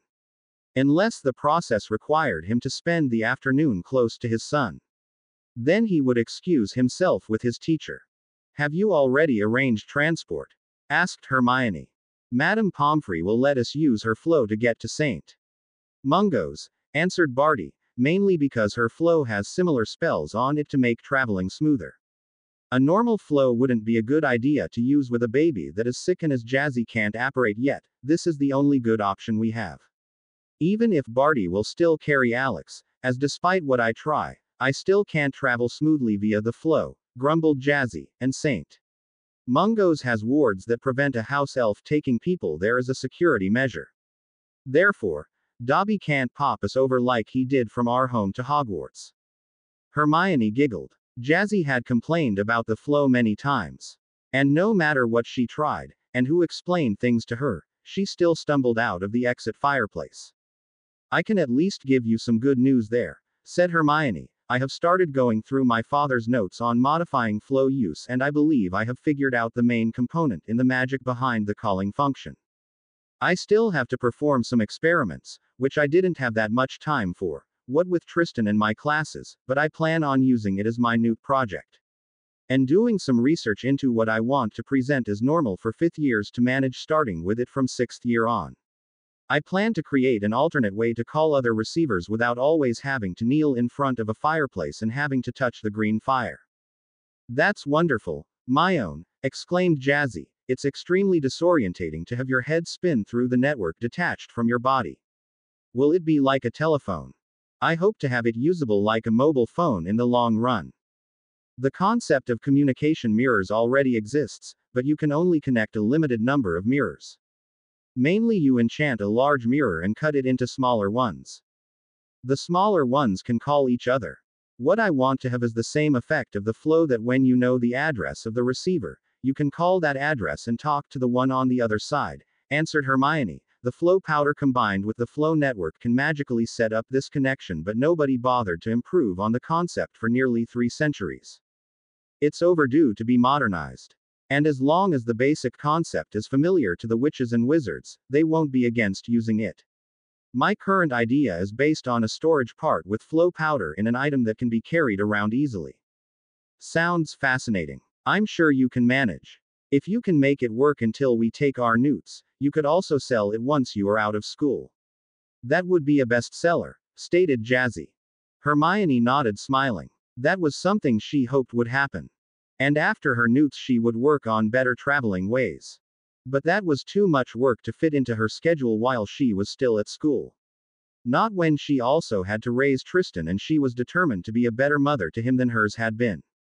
The reaction her parents had when she and Endymion had met them to tell them what had happened had shown her that they weren't interested in her as a person. Looking back, she remembered how her parents rarely had time, they were always busy with their jobs. She suspected that she hadn't been a planned child, just an accident that they had to deal with. She knew her maternal grandparents would never have tolerated their daughter being pregnant while unmarried, thus she couldn't exclude a shotgun wedding. The fact that she had been sent to childcare institutions and kept busy with books and educational activities added to the picture. While she wanted Tristan to be good at school later, she didn't want to force him to study all the time. He should be a normal, happy boy who got to experience many things that were fun for children. It was a big advantage that he would have a playmate at all times in Alex. That was something she never had, another child her age that she could play with. When she was at primary school, she never got to join clubs that her classmates went to, like sports clubs or music clubs. She had private music lessons with a music teacher on her own, where she learned to play the violin. And they didn't play many fun pieces. Other children were part of the choir or a child's orchestra. They told amazing stories about the songs they learned.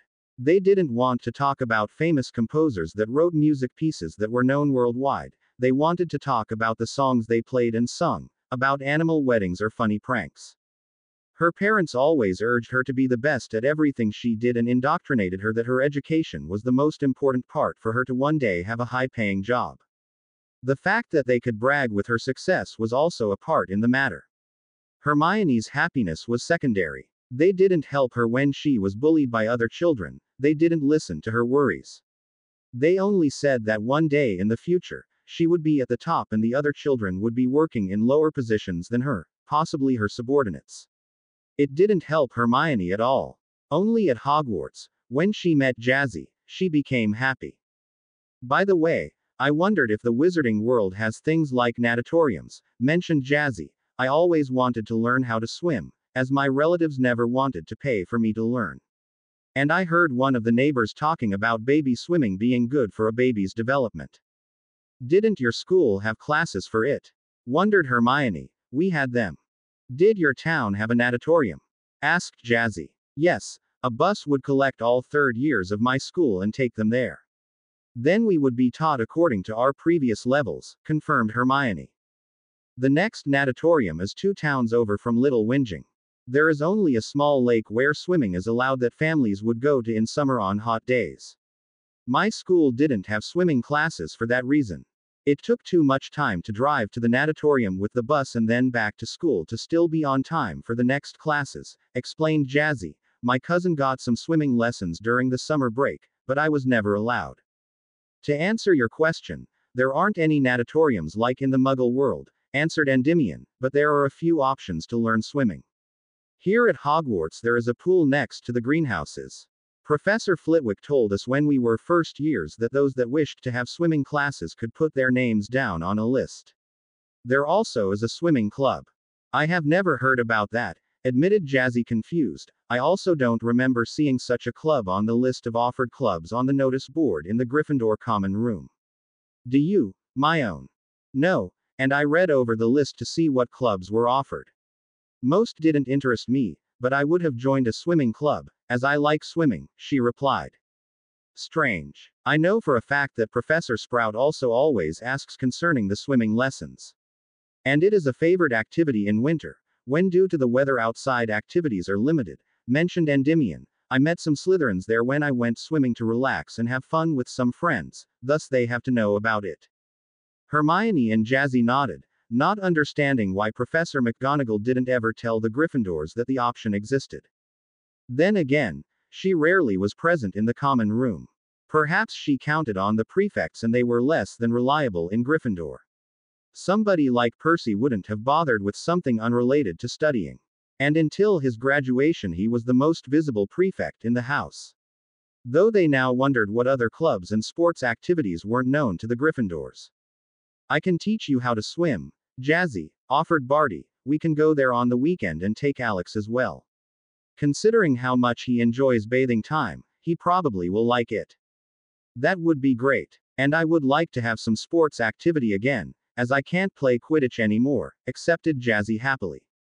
Barty smiled and nodded. He knew his wife was an active witch and the idea of going swimming together appealed to him.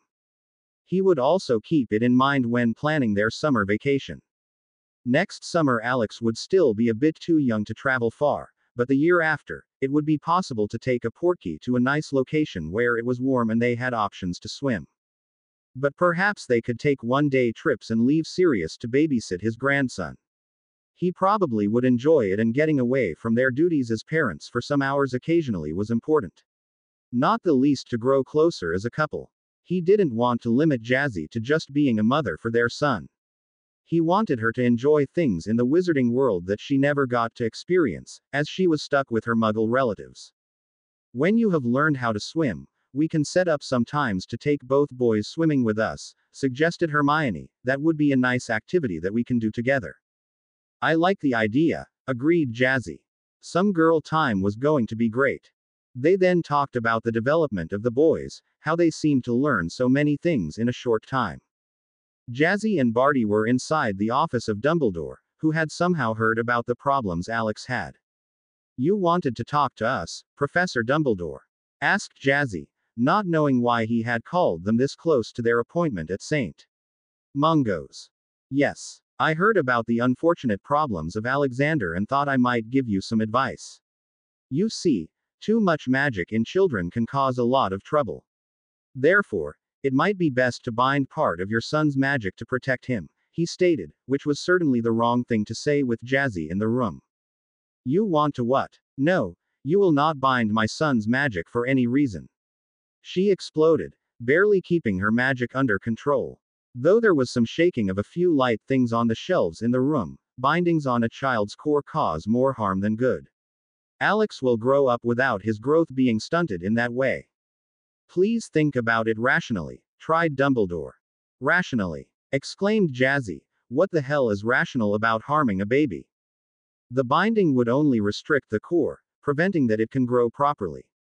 I read up on this matter after Madame Pomfrey gave us the diagnose. Core bindings for powerful children were only ever used when magicals lived among muggles and there weren't any spells yet to let the parents release the magic safely. And even then, it was noticed that the children had a lot of trouble casting spells that required fine control later. It was dismissed as a normal treatment when the correlation of the two was determined. By now the methods of dealing with the issue are known to all magical hospitals and master healers learn how to apply them. And you aren't a master healer. Jazzy's magic was now visible around her. I agree with my wife. Headmaster. Barty stressed the word headmaster. Perhaps this was still done when you were young, but we won't hinder our son's growth. Barty suspected that Dumbledore was worried about Alex's power and how that might lead to the boy using it against his plans. Or he felt that if they agreed to it, he would have more control over Jazzy again. His bad that Jazzy remembered what the bindings had done to her and how badly he had messed up with his decisions concerning her growing up with her muggle relatives. She knew that he only wanted to control her and didn't care about her well-being. And she would see this as the threat to her son that it was. And threatening Alex was a surefire way to trigger Jazzy's protective mama bear behavior. Please, it would also be safer for the students, tried Dumbledore. The other students are nearly never around Alex. I won't hear any more of this nonsense. I will listen to the professionals, not you. You clearly have no idea how to properly raise a child. My condition before the ritual is more than enough proof of that. I may want to wring Peter's neck for his role in my life and what he did to me, but he did me one favor, even if he certainly didn't do it to help me, hissed Jazzy. You will have no voice in how Barty and I raise Alex. I will respect your position as headmaster of Hogwarts, but you aren't in any way related to me or Barty, and you haven't given me any reason to believe you know what young children need to grow up healthy.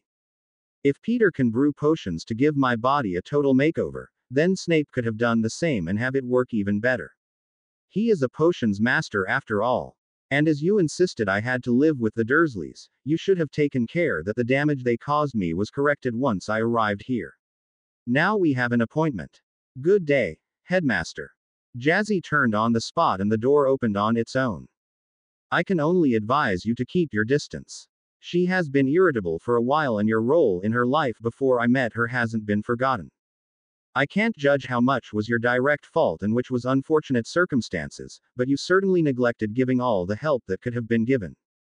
And any danger to our son, no matter which kind, will not be tolerated. In doubt, once Jazzy has her owls, I can arrange for tutors for her that can prepare her for the newts. I would prefer not having to take the step, but my family is my first priority. I will not act like my grandfather, who only saw me and my father before me as assets for his ambitions, declared Barty and followed Jazzy. Dumbledore frowned, not liking how the two young people had opposed him. It didn't help that Dilly's Derwent started berating him for being an insensitive idiot. It was worse that she had been a well-known healer before she became headmistress. Jazzy and Barty sat in the examination room of Master Healer Pusey. From what Jazzy guessed, this was a relative of the Slytherin student that was on the Quidditch team when she was a first year. So far, the woman had asked several questions about Alex's development and habits. She had performed some diagnostic spells and taken a bit of blood from a finger, which Alex had hated and had cried for a few minutes over it, and was now filling out a list of some kind. Well, Mr. and Mrs. Crouch, we will have to be careful how to calibrate the item you choose to regulate your son's magic. Little Alexander is powerful, very much so. I have investigated the files that Street Mungo's had of you too. Admittedly they aren't complete or extensive, as neither of you was taken here regularly like other magical children that grow up in the wizarding world. From my scans of you before I examined Alexander, you Mr. Crouch are about at the same level of power as your father, as far as I could compare to his old files, stated Healer Pusey. He was already above average in his levels and so are you.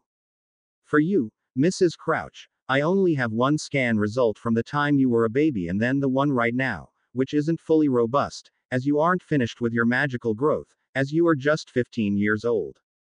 Still, you are one of the most powerful witches to ever have been born in Great Britain. The fact that your magic is exceptionally compatible but not in any way similar was already noted by Healer Pomfrey during your pregnancy, Mrs. Crouch. She sent me your files in preparation for the appointment, explained Healer Pusey. What does this mean for Alex? Asked Barty. Alexander will be a very powerful wizard when he is grown up, stated Healer Pusey, but he will need to focus on control more than other children. To not endanger his growing body and magical core, we will have to install a constant discharge of his magic. For this, we will need several things. First will be an item that he can have on his body constantly. I know that Healer Pomfrey suggested a bracelet or anklet, as they don't carry the danger of strangling the child if they get stuck somewhere. Second will be things like toys or comfort items that have magical effects that are activated by contact with the child.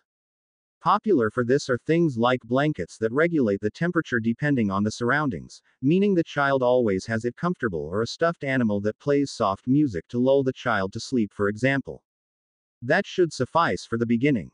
We will need to observe Alexander's development closely, meaning I want you to come back every 3 months for the next 2 years. It is important to make sure that he doesn't suffer from too much pressure of his magic on his body nor from too little magic, which could slow his growth. This is all a matter of balance. Jazzy and Barty nodded. It made sense that with the situation being as it was, the healer would want to keep a close eye on how their son developed to not overlook anything being amiss. Do we have to be careful with activities or his food? Asked Barty. The more physical activity he gets, the better, answered Healer Pusey. He probably will be an active boy and you should encourage that. Any kind of sport he wants to play when he is older is a good thing. I expect him to start crawling and walking earlier than other children. High magic levels always lead to a child learning these things faster. In terms of food, you should avoid too much sugar or fat in what he gets. Just look out for a balanced diet. To make this easier when he is older, it would be good if you also ate that way. It's healthier than the normal fare that Hogwarts serves anyway. I know that you are still a student, Mrs. Crouch, but if you ask Healer Pomfrey to help with it, she will take care of it. Most of our meals are prepared by our house elves anyway, commented Jazzy, mainly because I only spend time in classes with the other students, as I have to take care of Alex. I have set about 2 hours each week aside to spend it with my classmates from Gryffindor outside of lessons, but they aren't the mealtimes. As I still nurse Alex, it works best if I go back to our suite after the morning classes. Then it should be easily done, as long as your house elves know how to cook meals that way, nodded Healer Pusey. They do. Dobby is a trained cook elf and Winky is a trained nanny elf. Together they know more about raising children than we do so far, replied Barty. The healer noted that on her list. I will give you some guidelines that you can pass on to your elves then, she said. Could it happen that the effect of the bracelet becomes too strong or too weak? Jazzy wanted to know. Not over the short periods between examinations, denied Healer Pusey. We can see about longer intervals when Alexander is older. The older a child gets, the more stable its magic becomes. Though you can expect for him to have larger examples of accidental magic, when his body is ready to use it. It's also a good thing, as accidental magic releases build-up magic and decreases the pressure. It is a natural mechanism of the bodies of witches and wizards. It's also why a child rarely can control any of its magic yet. That's good to know, accepted Jazzy. The next thing they did was choosing a bracelet, and then Healer Pusey calibrated the bracelet to allow Alex to have 60% of his magic as the upper limit before it was drained back down to 40%. According to the Master Healer, that was the normal range for babies his age. It would be changed to a higher range when he turned 2. The next step would then follow when he turned 5, and by then they would be able to determine if he still needed the bracelet or if he could use other means of releasing his magic. But no matter what, the healer wanted to constantly observe his development to ensure his healthy growth. Barty and Jazzy thanked the healer once everything was done, and on the way out, Barty took care of settling the bill with the hospital. As they had been told that it would be better for Alex to stay outside of Hogwarts for the next 5 hours, as the magic there could interfere with the newly calibrated bracelet, they decided to use the free time they got, after sending Dobby to Professor Flitwick to get Barty excused for the afternoon, to explore a few of the shops in London. It was a week until Christmas, and Jazzy and Hermione were looking forward to celebrating the holiday at their homes with their families. The months since they had returned to Hogwarts had had their ups and downs, but they both managed to handle the classes next to raising their baby boys well. At the age of 3 months, both boys had started to grab on anything they could hold in their tiny hands and regularly put these things into their mouths. Jazzy didn't mind this as much as Hermione, who worried about germs being on the things Tristan put into his mouth all the time. But there was no way to stop him from doing so, and Madame Pomfrey had assured her that it was normal and part of how a baby explored the world around it. Jazzy also explained to her that it was unlikely that with magic a simple bit of dirt on some items the boys might put into their mouths would do real harm. She also remembered an experienced mother in Little Whinging once telling a young mother who worried about this matter that babies regularly got sick, but that it was the way how their bodies learned to deal with all kinds of sicknesses. Their immune systems first had to be built up, and learning to identify harmful bacteria and germs was important. With Madame Pomfrey confirming that this was also the case for magical babies, Hermione was a bit assured, but she still worried a lot that she didn't do everything correctly, as she had never been around any babies while growing up.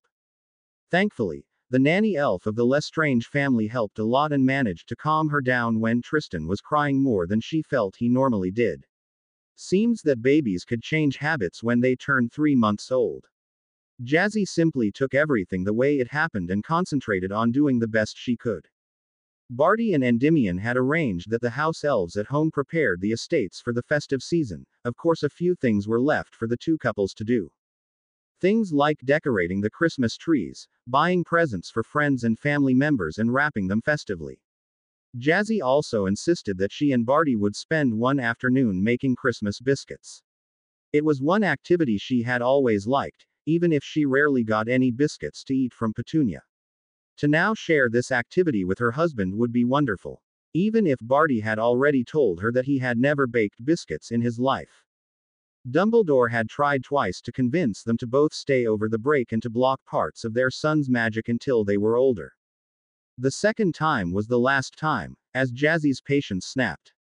She gave him the telling off of his lifetime, declared that he was not going to have any say in how she raised her son and to keep his nose out of her family's business. While Hermione had been shocked to see Jazzy behave that way towards Professor Dumbledore, she agreed with her in the matter. The old man was not related to any of them, and restricting a baby's magic was totally wrong. She had extensively researched everything about powerful magical babies and talked to Healer Pusey what options there were, and also asked about the block that Professor Dumbledore had recommended. She was more inclined to believe a master healer than her headmaster concerning the health and development of her son. Jazzy had threatened to get a restraining order against Dumbledore if he didn't leave her baby alone. Hermione also understood that if Dumbledore continued his behavior, then Jazzy would look into alternatives to gaining her newts once she had her owls. And honestly, Hermione understood her. The idea of restricting the growth of her baby boy went against every instinct she had as a mother. It helped that Madame Pomfrey had added her own lecture to the explosion of Jazzy, thus Dumbledore had retreated for now. Still, Jazzy, Barty and Endymion kept a close eye on his behavior. They wouldn't be surprised if he tried something in secret, when nobody expected him to strike. Being away from Hogwarts would be a relief next to being a special time for them. They would be sure to make countless photos to place into the family photo albums. Sirius stepped out of the fireplace of Potter's Keep. He found his grandson lying on his stomach on a thick blanket on the ground, watching his father move 2 stuffed animals along. One a niffler and one an owl.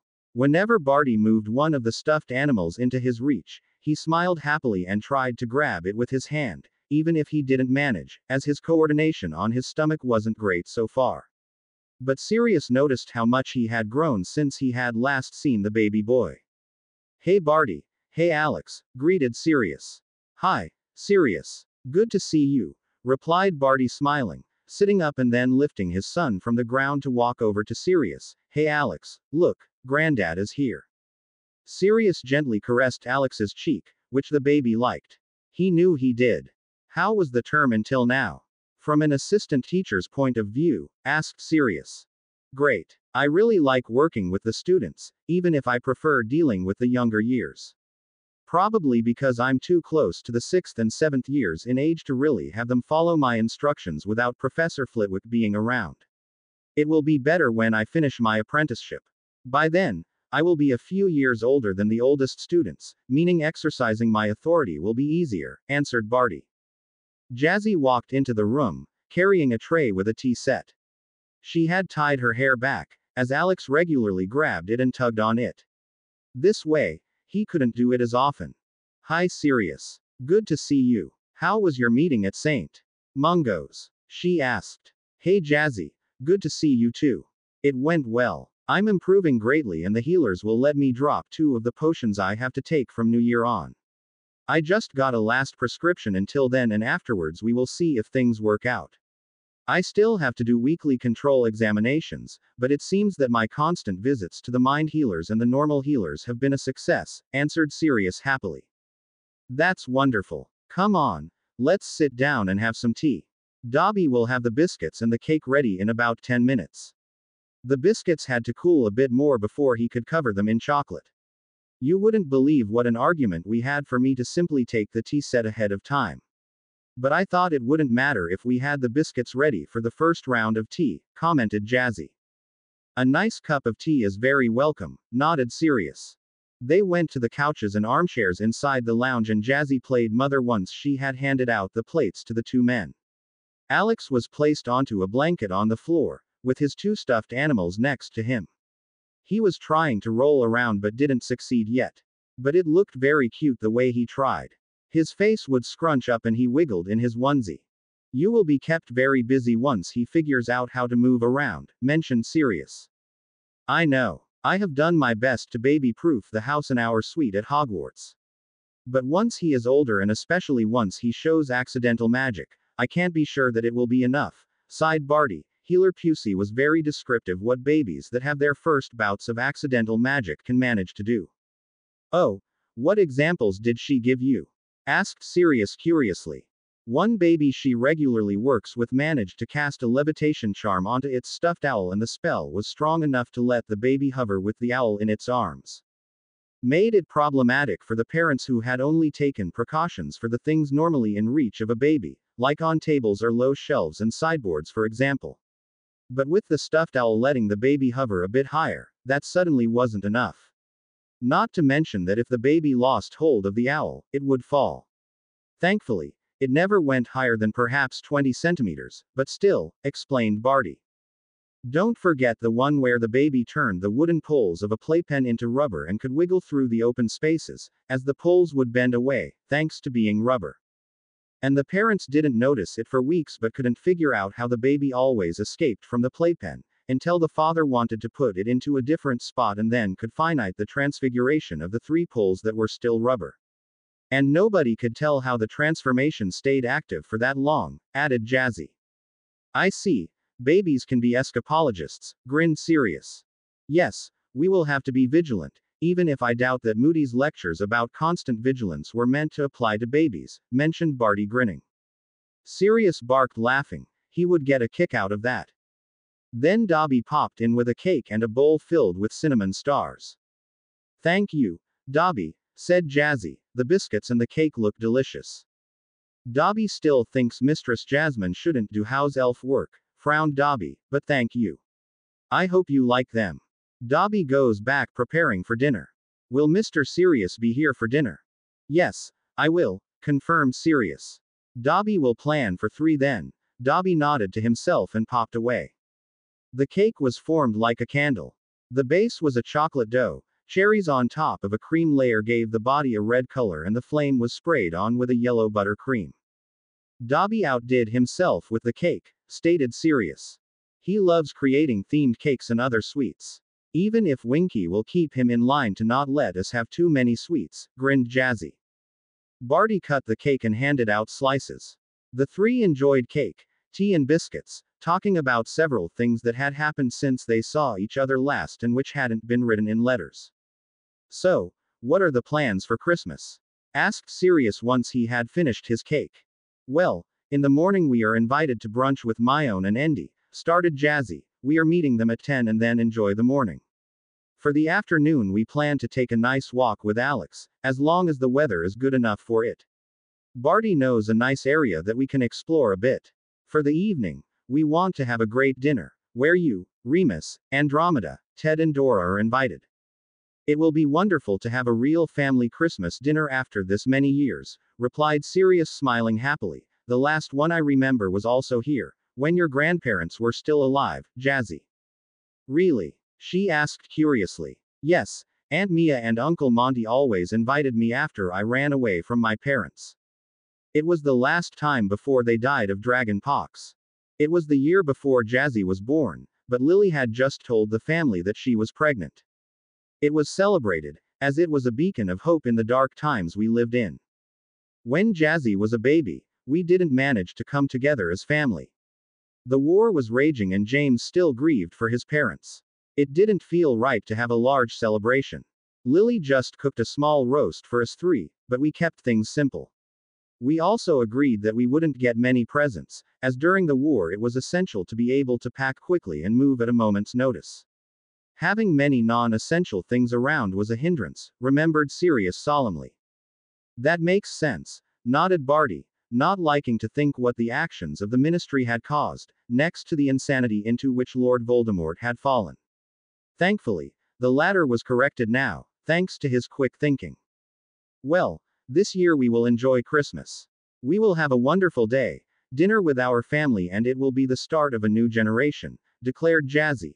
After all, it's Alex's first Christmas and it will be special, even if he won't remember in the future, and we can only show him photos.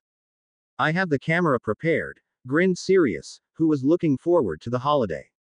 They all laughed, even Alex, simply because his parents and grandfather were laughing. Hermione was rushing from one part of the dining room to the other, fretting over all kinds of details for the Christmas brunch that she and Endymion were hosting today. They had invited several friends and she wanted everything to be perfect. It was only when her husband walked into the room and saw her nervousness, he calmed her down by pulling her into his arms and dotting her soundly. She finally relaxed and returned the key. When they needed to breathe, Endymion looked deep into her eyes. Relax, Myone, he said firmly and gently. Everything is perfect and we are hosting our friends, not some idiotic politicians and nitpickers. They will love what you came up with for decorations. It's lovely and suits the holiday. I'm just so nervous, Endy, this is the first time we are hosting something this big. And you told me how important these meetings can be. I don't want to disappoint you or the image of our family, she admitted. Ed her again. You could never disappoint me by not having perfect decorations, love, he stated, not to mention, if anybody makes a comment, just declare that it was meant to be that way. Who would know otherwise? Especially when everything looks this beautiful.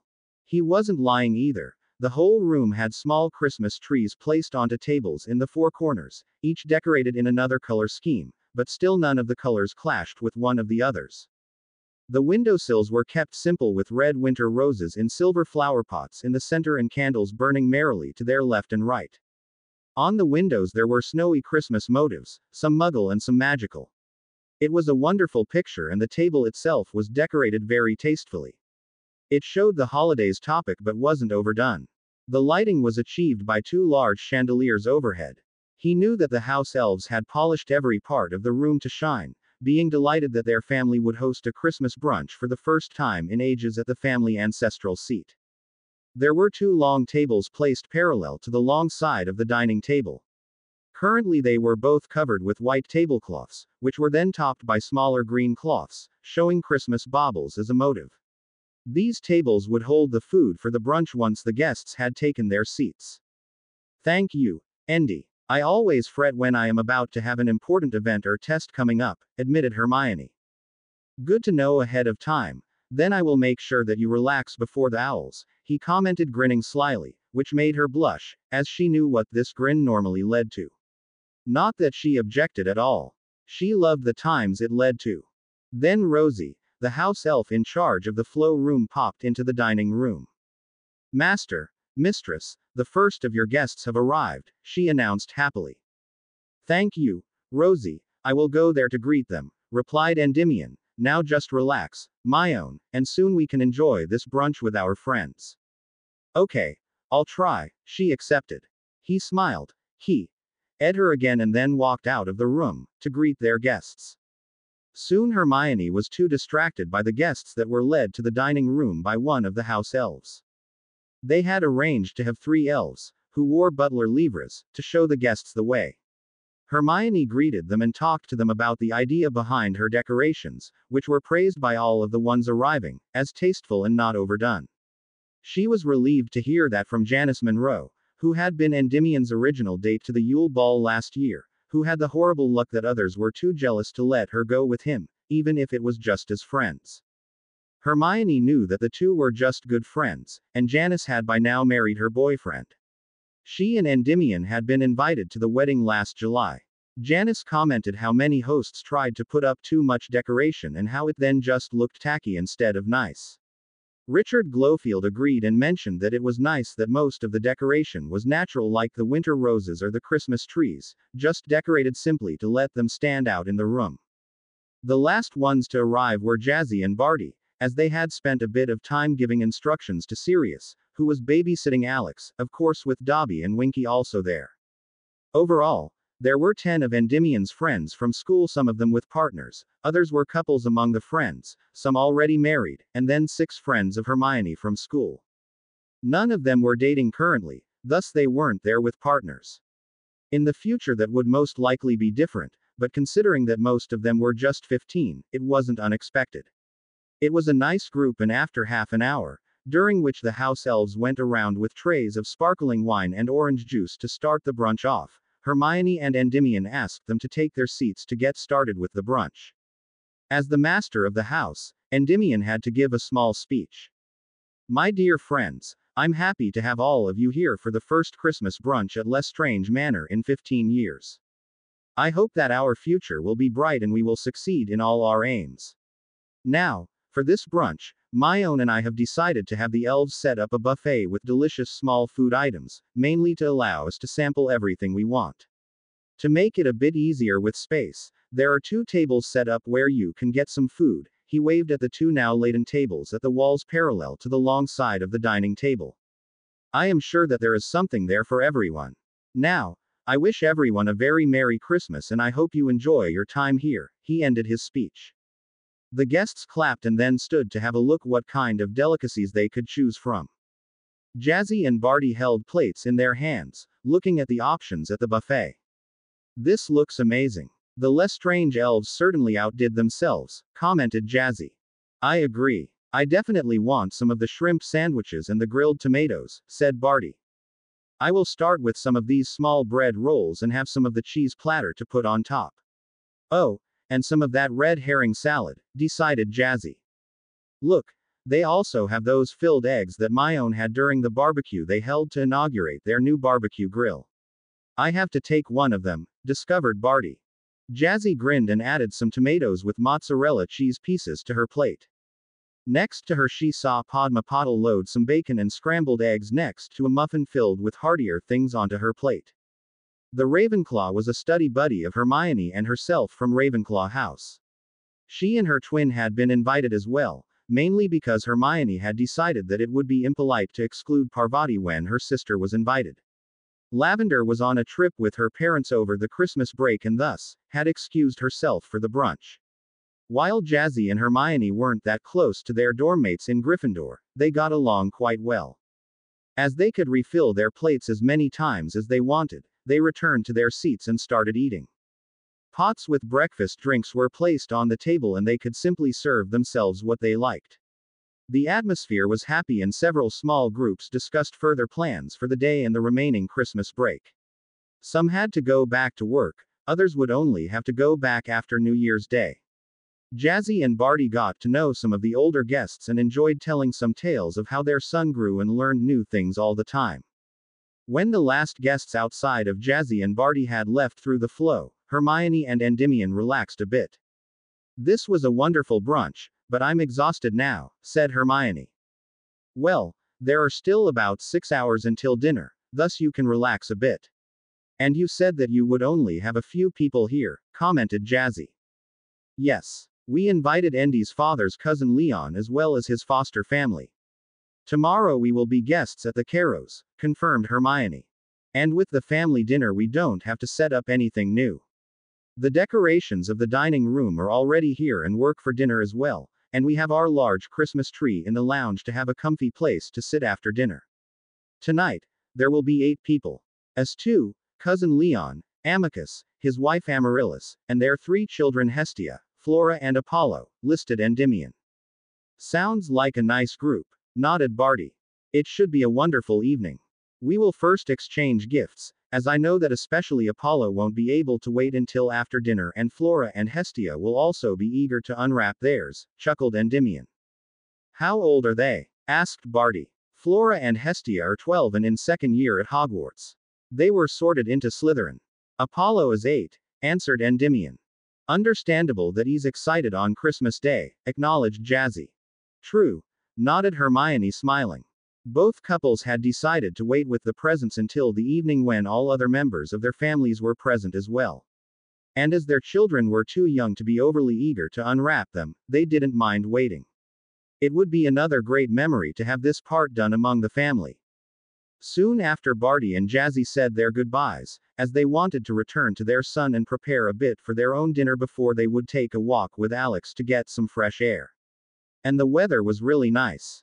They had got snow 3 days before Christmas and today the sky was blue and the sun was shining. Perfect for a short walk with their baby. Sirius was playing with Alex when they arrived back at home. Welcome back, how was brunch at the Lestranges? Asked Sirius. He lifted Alex from the floor, who squealed happily to see his parents being back. Jazzy took Alex from Sirius and cuddled with her son, who loved it. Barty Key ed his son's cheek and gently caressed his head, where a soft down of hair was. Alex had inherited Barty's blonde hair, but his eyes were green like his mother's. It was great, answered Barty. We got to talk to many others, some who we didn't know well yet, but who are close to us in age. Both Endymion and Hermione invited their friends as guests, and the food was really good. They had a large selection of small food types to make it possible to try all kinds one wanted. It was also a nice and relaxed atmosphere. Sounds like you had a good morning, smiled Sirius.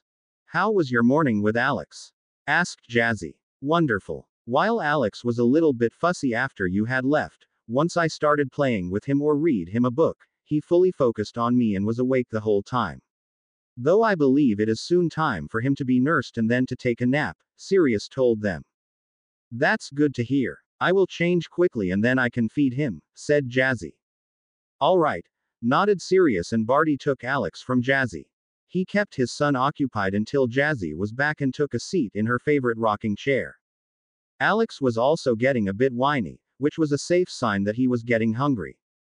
Jazzy soon had him in position to nurse him, a towel giving her privacy. When Alex had drunk his fill and was burped, he was taken upstairs to the nursery, to get his nap before they would take a walk to enjoy the nice winter weather.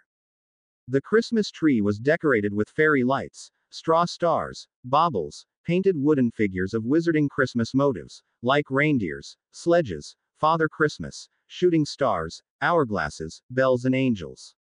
Jazzy had learned from Barty and Sirius that Santa Claus had really existed centuries ago. He had been a wizard, who lived in a country where the common people were very poor. Having lost his wife and children in a natural catastrophe, he decided to use his magic and wealth to at least give the children that suffered from the conditions of the country the most, one day a year where they received a toy, something none of them could have afforded. He also wanted to bring hope to the children, that not everything was bad in the world. He intentionally chose a winter day to deliver his presents during the night. His reindeers were given a special potion that allowed them to fly for as long as the potion worked. The sledge had runic arrays to make it fly and be lightweight, to allow the reindeers to pull it effortlessly. Not to mention not break through the roofs of the houses when Santa Claus went through the chimney to deliver the presents. The sack with the presents was enchanted to have limitless space, to allow all presents to fit into it properly. Thanks to a time compressor, which he had invented, he could achieve the delivery of all presents within one night. Unlike a time turner, This hourglass slowed time outside the user down. This was the only way how he could reach all the houses in one night. When he got older, he passed on his mantle to his apprentice, to continue his work. Several generations of Santa Claus, which became the title of the man performing the job, ensured that the story never became forgotten. The reason why the celebration spread was that other apprentices took what they had learned under Santa Claus and brought it to their home countries. With permission of the original one, they started their own tradition of giving presents to children, to bring them joy by getting a present on Christmas Day. Sometime over the course of history, the Christian celebration for the birth of Jesus Christ was integrated into the tradition in the wizarding world, and the two intertwined, bringing the custom of gifting others on Christmas into the Muggle world. When the statute of secrecy was enacted, Santa Claus couldn't do his gift giving anymore, as that fell under the part of keeping the secret of magic from Muggles, but over the following years, the last holder of the title managed to place a spell onto several key places of strong magic, to never let anybody stop celebrating Christmas. No matter what the holiday was named, the spirit of what it was meant to be was remembered. Thus, parents, relatives, neighbors and people that generally cared for children, told the story and gifted the children, and later other adults that were part of their family or their friends with presents on Christmas Day. Jazzy enjoyed hearing these stories from the wizarding world, having missed out on them when she was a child.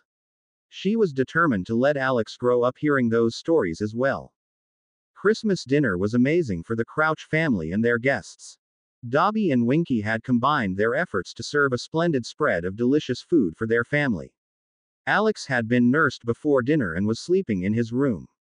Thanks to an elven spell, Winky was kept informed if anything happened immediately, but for such an important event like Christmas dinner, which Jazzy and Barty hosted for the first time ever since they married, Alex would have to deal with Winky taking care of him, except something required his parents to be there for him. But nobody expected anything to go wrong. He had experienced a lot of new things during the day and was tired. It was best for him to sleep for as long as he would. Normally that should be through the night, but at most Jazzy and Barty would be woken once if he woke up again. The main dish was roasted turkey with pomme dauphine, Brussels sprouts, buttered peas with carrots, red cabbage, boiled potatoes, gravy, sauce hollandaise and butter, offering several side dishes that offered everybody something he liked to eat. For the adults, wine was offered as a drink. Jazzy refrained as she was still nursing Alex and she didn't want him to get alcohol into his body from her milk. She kept to drinking cocktails based on juices, which she didn't mind at all. Winky was very good at mixing these drinks for her and some of the other guests that preferred them to wine. The family talked about things that had happened since they had last seen each other after they finished eating, taking a break before dessert, as everybody had eaten more than they normally would. Andromeda was telling Jazzy a few things she had experienced when Dora was a baby and what might help in different situations. Of course, there also were funny stories what baby Dora got up to, which was sometimes very strange, as she also was a metamorphagus. Barty told how he was finding into his apprenticeship and how it was great for him to have so much support from Professor Flitwick to learn how to become a teacher. And the students also mostly behaved in classes. There were always some that generally wouldn't behave and try their limits, but thanks to not yet having to lead a class on his own, he managed well. Dessert consisted of an iced tart with cherries, chocolate sprinkles and whipped cream on top. It was shaped like a star, befitting the holiday. In the end, nothing of the tart remained, but the group was full. They decided to walk over to the lounge to relax and enjoy the evening until it was time for the guests to go home and the young parents to look after their baby one last time before they also went to bed. It certainly had been a wonderful day for all involved. It also marked, for Barty and Jazzy, the first family Christmas for them. Last year, after the ritual, with Jazzy not being aware of all the details anymore, it hadn't been a truly happy time. This year was completely different. And they wanted to have many more of this type of holidays with each other and their family. Arthur Weasley wasn't as happy as he had been during Christmas celebrations in previous years. The main reason was his youngest son Ron. Not only did they boy refuse to accept that he was at fault for the ruination of the friendship with Jasmine and Hermione. He still went on and on how especially Jasmine was a traitor and should apologize to him, both for quitting the Quidditch team, this point was something even Molly didn't support him in, because raising a baby was far more important than some game, and then her explosive stinging hex when he made that inexcusable comment about her being a whore and her son should have been killed like a dog after he was born. No, Ron was clearly in the wrong here. While he wished that the incident hadn't basically ended any hope that Ron had to one day have children of his own, it was his own fault that it happened. And now he had to consider the future of his family. While he loved his son and wanted to support him, he had 6 other children, who shouldn't suffer from their youngest brother being a hot-headed idiot. He had to think of their future as well and couldn't allow Ron to drag them all down with him. Thus, as hard as it was for him, but he also looked at it from a financial point of view, he had decided, and in the end convinced Molly of the step as well, to withdraw Ron from Hogwarts. The results of his end-of-term exams, which were a first indicator for the important OWL exams in June, were horrible. Ron failed all of his classes except divination and care of magical creatures outright. And care was just a weak A, with divination being a bit better with a solid 1. Had this been his OWL results, he would have to repeat 5th year, and if it happened twice, Ron would have his wand snapped, his magic bound and his status changed to Squib. Squibs didn't have good lives in the wizarding world in their country. It was this one result that let him convince Molly of this harsh step. Additionally, he wasn't willing to spend the expensive tuition for Hogwarts for Ron if he refused to do his work properly. It wasn't too much to ask to do his homework on time, pay attention in class and take notes and then practice his spells at least for 1 hour a week. That was normally all that a student needed to do to have As in their subjects in their OWLs. And even the weakened Crabbe and Goyle lines managed to have their children achieve that much. Molly, as she was a housewife, would teach Ron each morning in the most important subjects, then set him work to do while she took care of whatever work was to be done around the house. They hadn't told him yet, but he knew it would cause a temper tantrum from Ron. But this time, he would make it clear to his son that he either shaped up and did what he was told or he would be forced to find a job he could do, meaning one that didn't require any qualifications and didn't pay well to support the family finances. If he wanted a good life, he had to learn that he had to work for it. He wouldn't waste good galleons for a child that didn't appreciate the sacrifices he made for that at all. No matter how much Molly might want to coddle the children. None of the others was that stupid. They all knew that if they wanted to get somewhere, they had to invest the work. Jazzy and Hermione were studying hard. Both of them only had 2 more weeks until their first OWL exams would take place. To allow the mothers the time they needed to prepare for these important exams, their husbands had arranged that they were free during the afternoons to look after their sons. Both boys, now being 8 months old, were quite mobile already, even if they, thankfully for their parents, hadn't learned how to walk yet. But they were crawling faster than one would expect. And they could get into the most unlikely places if they were left out of sight for a minute or sometimes even less. Professors Babbling and Flitwick had agreed to give their apprentices a lighter workload for the 2 months before the OWL exams, as Jazzy and Hermione were already working on more things than any other student. And as they were just in their first year of the apprenticeships, it didn't really matter what speed they set for a limited period of time. They could make up some of the material during the school's summer break. Each day, the 2 girls would meet in one of their suites and work through a subject that they had chosen beforehand. As homework was limited to repetition papers for the exams, they would first do the ones due the following day, then study 3 units of a subject, quiz each other about the material and then check the lessons off their repetition planners.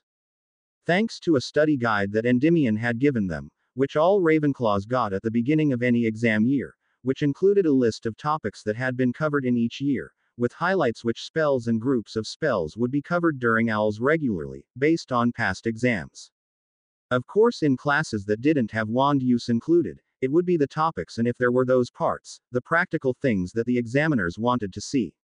In the evenings, after the boys were in bed, each of the girls would spend 1 more hour with her husband and add some more repetition and being quizzed before they would relax for the remainder of the day before going to bed.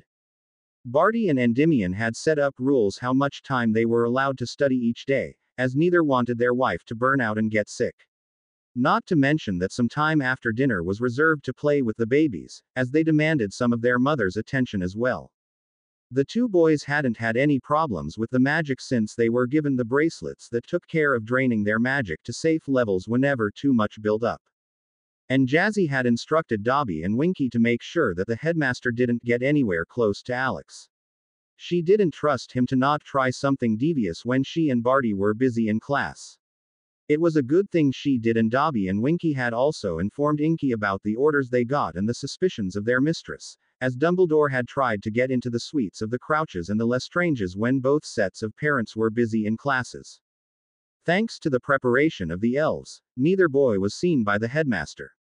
The elves immediately popped out to their respective family manors, and the wards there refused anybody not keyed into them, which didn't include Albus Dumbledore, access.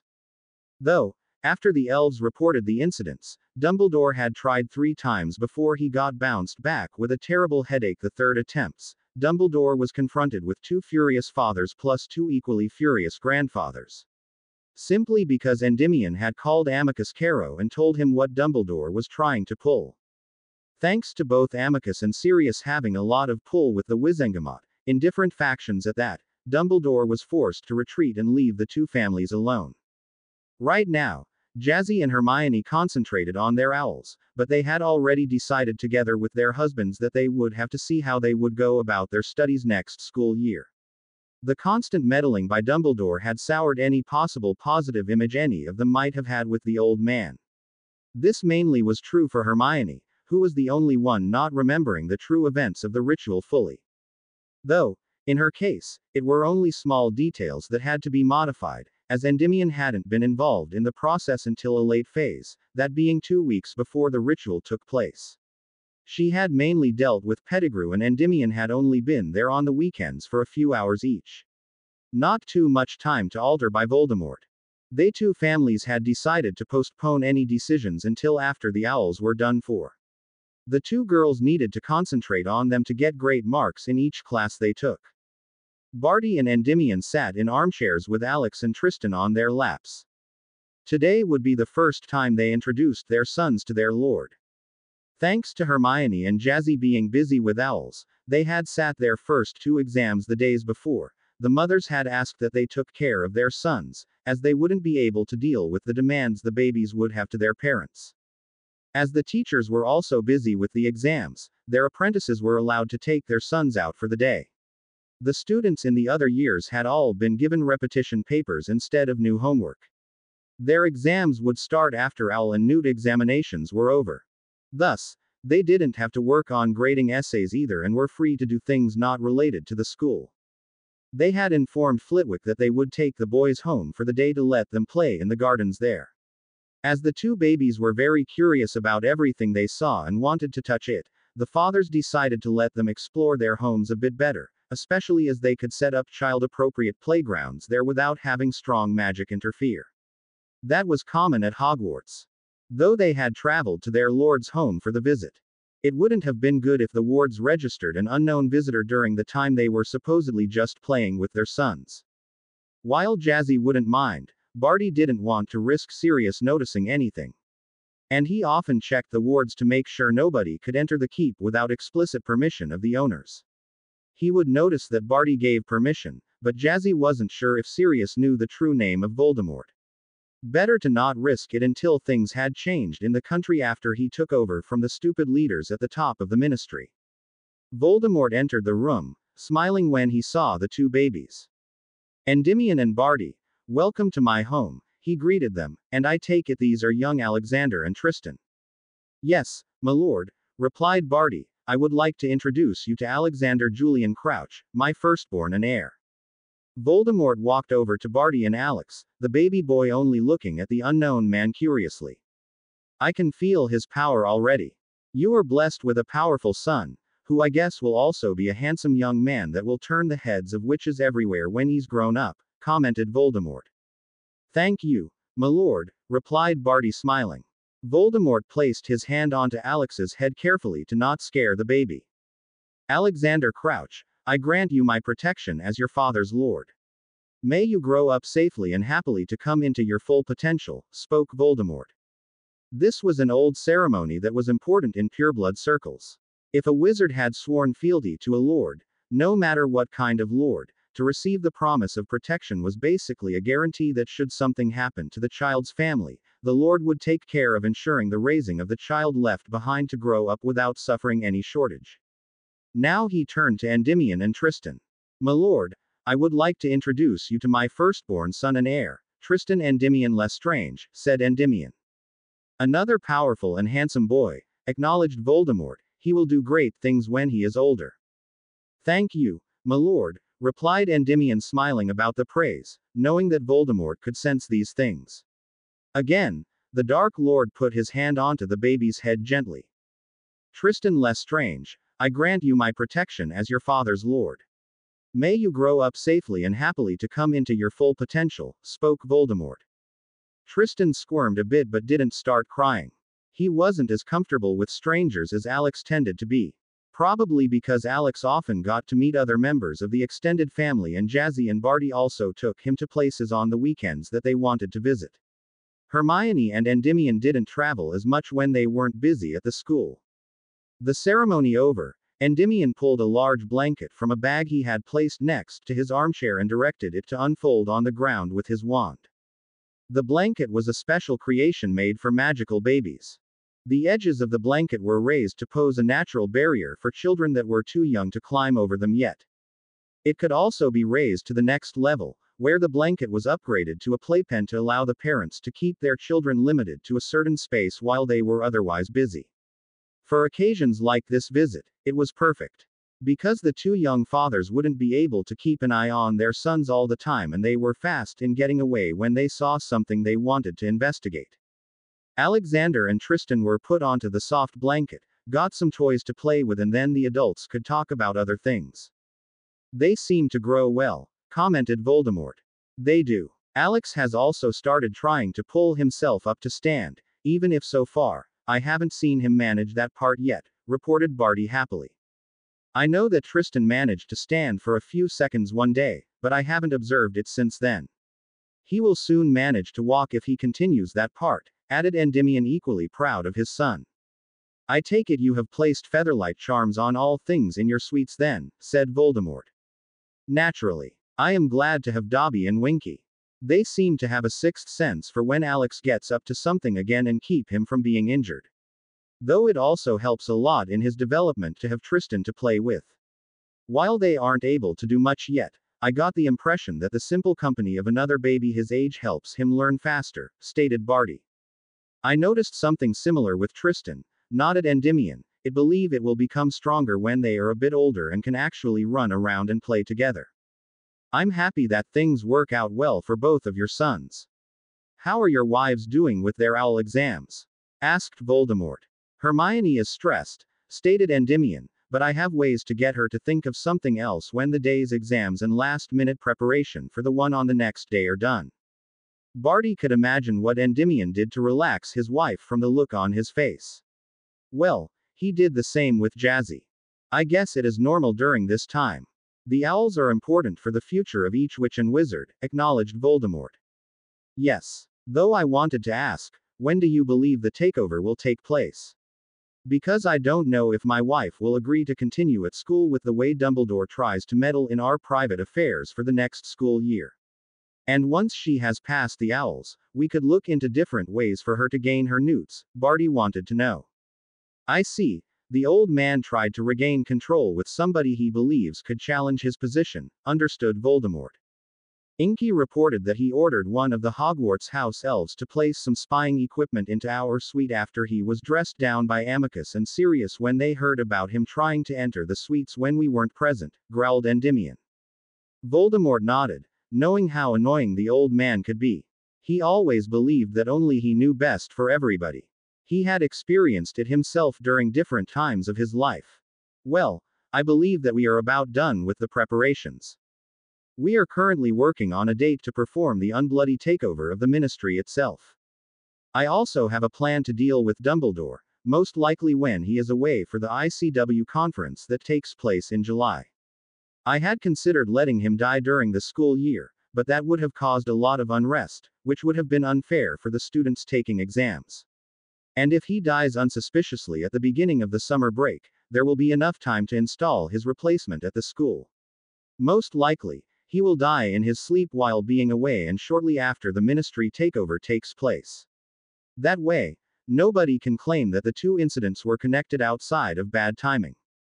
Though some might conclude that we chose to take the golden opportunity of the ministry being unsettled over his death to realize our plans. Not completely wrong either. The only thing that needs to be ensured is that Dumbledore's death looks natural and not influenced from the outside. Old age, nothing else, explained Voldemort. Good to know. Because I believe that Jazzy is about ready to wring his neck and choke him with his beard, deadpanned Barty. Even Hermione is annoyed and lost most of her respect for him, agreed Endymion. Having him gone will reduce the problems we currently have and she could continue her newts at Hogwarts, as that would be better than having to do self-study with a few tutors adding to it. Certainly, agreed Voldemort, you two will stay out of the events. I want you to concentrate on your families outside of normal participation in the Wizengamot meetings that take place during the summer. The less you are seen to be connected to my takeover of the country, the easier you can establish yourselves in your chosen fields. Once I have secured control, you can speak about agreeing or disagreeing with projects that I will introduce. Everybody will expect it from you. The two nodded, having been aware of this. Especially Barty was set to influence the young generation towards the true goals of their movement while Endymion would work in politics and set up a business dealing with aspects of runes. Currently he was leaning towards enchanting or warding. He still had time until he had to decide. His apprenticeship was still in its first year and specialties were normally decided after 2 years. How are Lucius and Narcissa doing? Asked Barty. I read the announcement of their daughter being born in January, but as I don't spend much time around Draco outside of classes, where I wouldn't speak about private things with the students, I didn't hear much. Lucius is happier than I have seen him for a long time, answered Voldemort, even if little Mirabelle seems to keep him and Narcissa up for hours some nights, as she doesn't sleep through them at times. But she is healthy and developing as she should. Even if Lucius is repeatedly cursing his own stupidity in losing his house elf to your wife, Barty. Seemingly it wasn't just during the pregnancy when Dobby was the only one that could pacify Narcissa, it was also after Draco was born that he somehow managed to solve any problem as soon as it turned up. The other Malfoy house elves aren't as good at their jobs it seems. Dobby is a great elf, confirmed Barty, and utterly devoted to my wife and son. I know that he would lay down his life to protect them. Me probably as well, but it is clear his hero worship for Jazzy trumps everything else. Though the same in reverse can be said about Winky. Both elves adore Alex. I actually pity anybody trying to harm Alex. Winky and Dobby will make that fool rue the day he was born. Peculiar for elves, commented Voldemort. House elves can develop amazing powers when protecting their families, my lord. While they are forbidden to attack witches and wizards, well, there are other things that can make life difficult that can't be termed attacks. And the more devoted to their family elves are, the more creative they can get when following their orders, pointed Endymion out. I will have to keep that in mind, nodded Voldemort, not being familiar with house elves, as he didn't grow up in a wizarding home that had some. But their abilities and the fact that they seemed to have distinctive personalities outside of devoted servitude was important to know. Then the two boys drew the attention towards themselves again, when they giggled about something and the three men watched amazed how a bottle with juice slowly rose from the bag Barty had brought for Alex, even if the rise was often stopped and the bottle wobbled in the air. They didn't act though and watched how after a few minutes, Alex happily grabbed his bottle and started beeping on the bottle to drink the juice. Amazing. A mostly controlled levitation charm when he's not even a year old, mentioned Voldemort. Barty sighed even if he smiled at his son. Jazzy will be so disappointed to have missed his first large bit of accidental magic, he said. You can show her in a pensieve, suggested Voldemort. I can, but that will still not be enough. She already feels bad because she doesn't have much time for Alex currently with the owls taking place, and even before she had to schedule when she could play with him, or just cuddle with him. She knows that rationally there is nothing she could do differently if she wants to do well in her exams, but it still saddens her. She wants to give Alex a much better childhood than she had, explained Barty. Voldemort didn't comment that, knowing that his actions while he wasn't sane were a major contributor to her upbringing. even if the main fault outside of the death of her parents lay with Dumbledore and Jazzy's relatives. Barty lifted Alex up and cuddled him, praising him for being such a powerful little wizard already. Tristan complained and Endymion also lifted him up, which made Tristan stop whining and instead he grabbed for his father's robes, tugging on them, laughing happily. "You will certainly have your hands full with them," stated Voldemort, "but I can also tell that they will bring you much joy." "Yes, they will," said Endymion, with Barty nodding happily. Barty and Jazzy lay in their bed inside their suite, both sweaty from their very pleasurable activity. Alex was fast asleep in his nursery. Today had been the last day of the OWL exams and Jazzy was exceptionally relieved to have this part behind her. She also felt good about how she had done during the exams.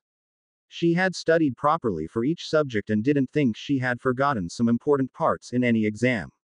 Her practical tests were even something she was proud of. She could perform all spells she was asked to do, brew the potion set for them without a problem, and her runes demonstration had worked like it should. "I'm so glad that this is over," she commented after coming down from her climax. "Me too. I missed having you relaxed," admitted Barty. He had been very supportive about her exams and had taken over most of the caring for Alex, well, as much as Dobby and Winky didn't already do that was. He had also helped her study for all the subjects she took, but OWLs were simply a time when students couldn't do much except preparing for and then sitting the tests. Anything outside of that took a backseat. "I don't think I want to take too many subjects for Newts," said Jazzy after a while. "I mean, I want to take the ones that I can use for several jobs, but it was already exhausting to study for the 10 subjects I did for the OWLs. In any case, you can drop divination, history, astronomy and care as full subjects from your plan. If you want to get a Newt in care, you would be better off setting up meetings with Hagrid for him to show and teach you about the typical creatures that come up in Newts. It worked really well this year after all," suggested Barty. "I'm also thinking about not taking potions as a full subject and just do self-studies. Considering how classes with Snape are, and how much better Hermione and I did with the personalized study course when we weren't allowed to brood due to our pregnancies, that would free some time in my schedule as well. And Alex will be a lot more mobile now that he has worked out how to walk," mentioned Jazzy. "True. It's a blessing that we have Dobby and Winky. They have a sixth sense for what Alex will try to grab next and pull down to him," agreed Barty. "We will also need to think about something how to keep him busy.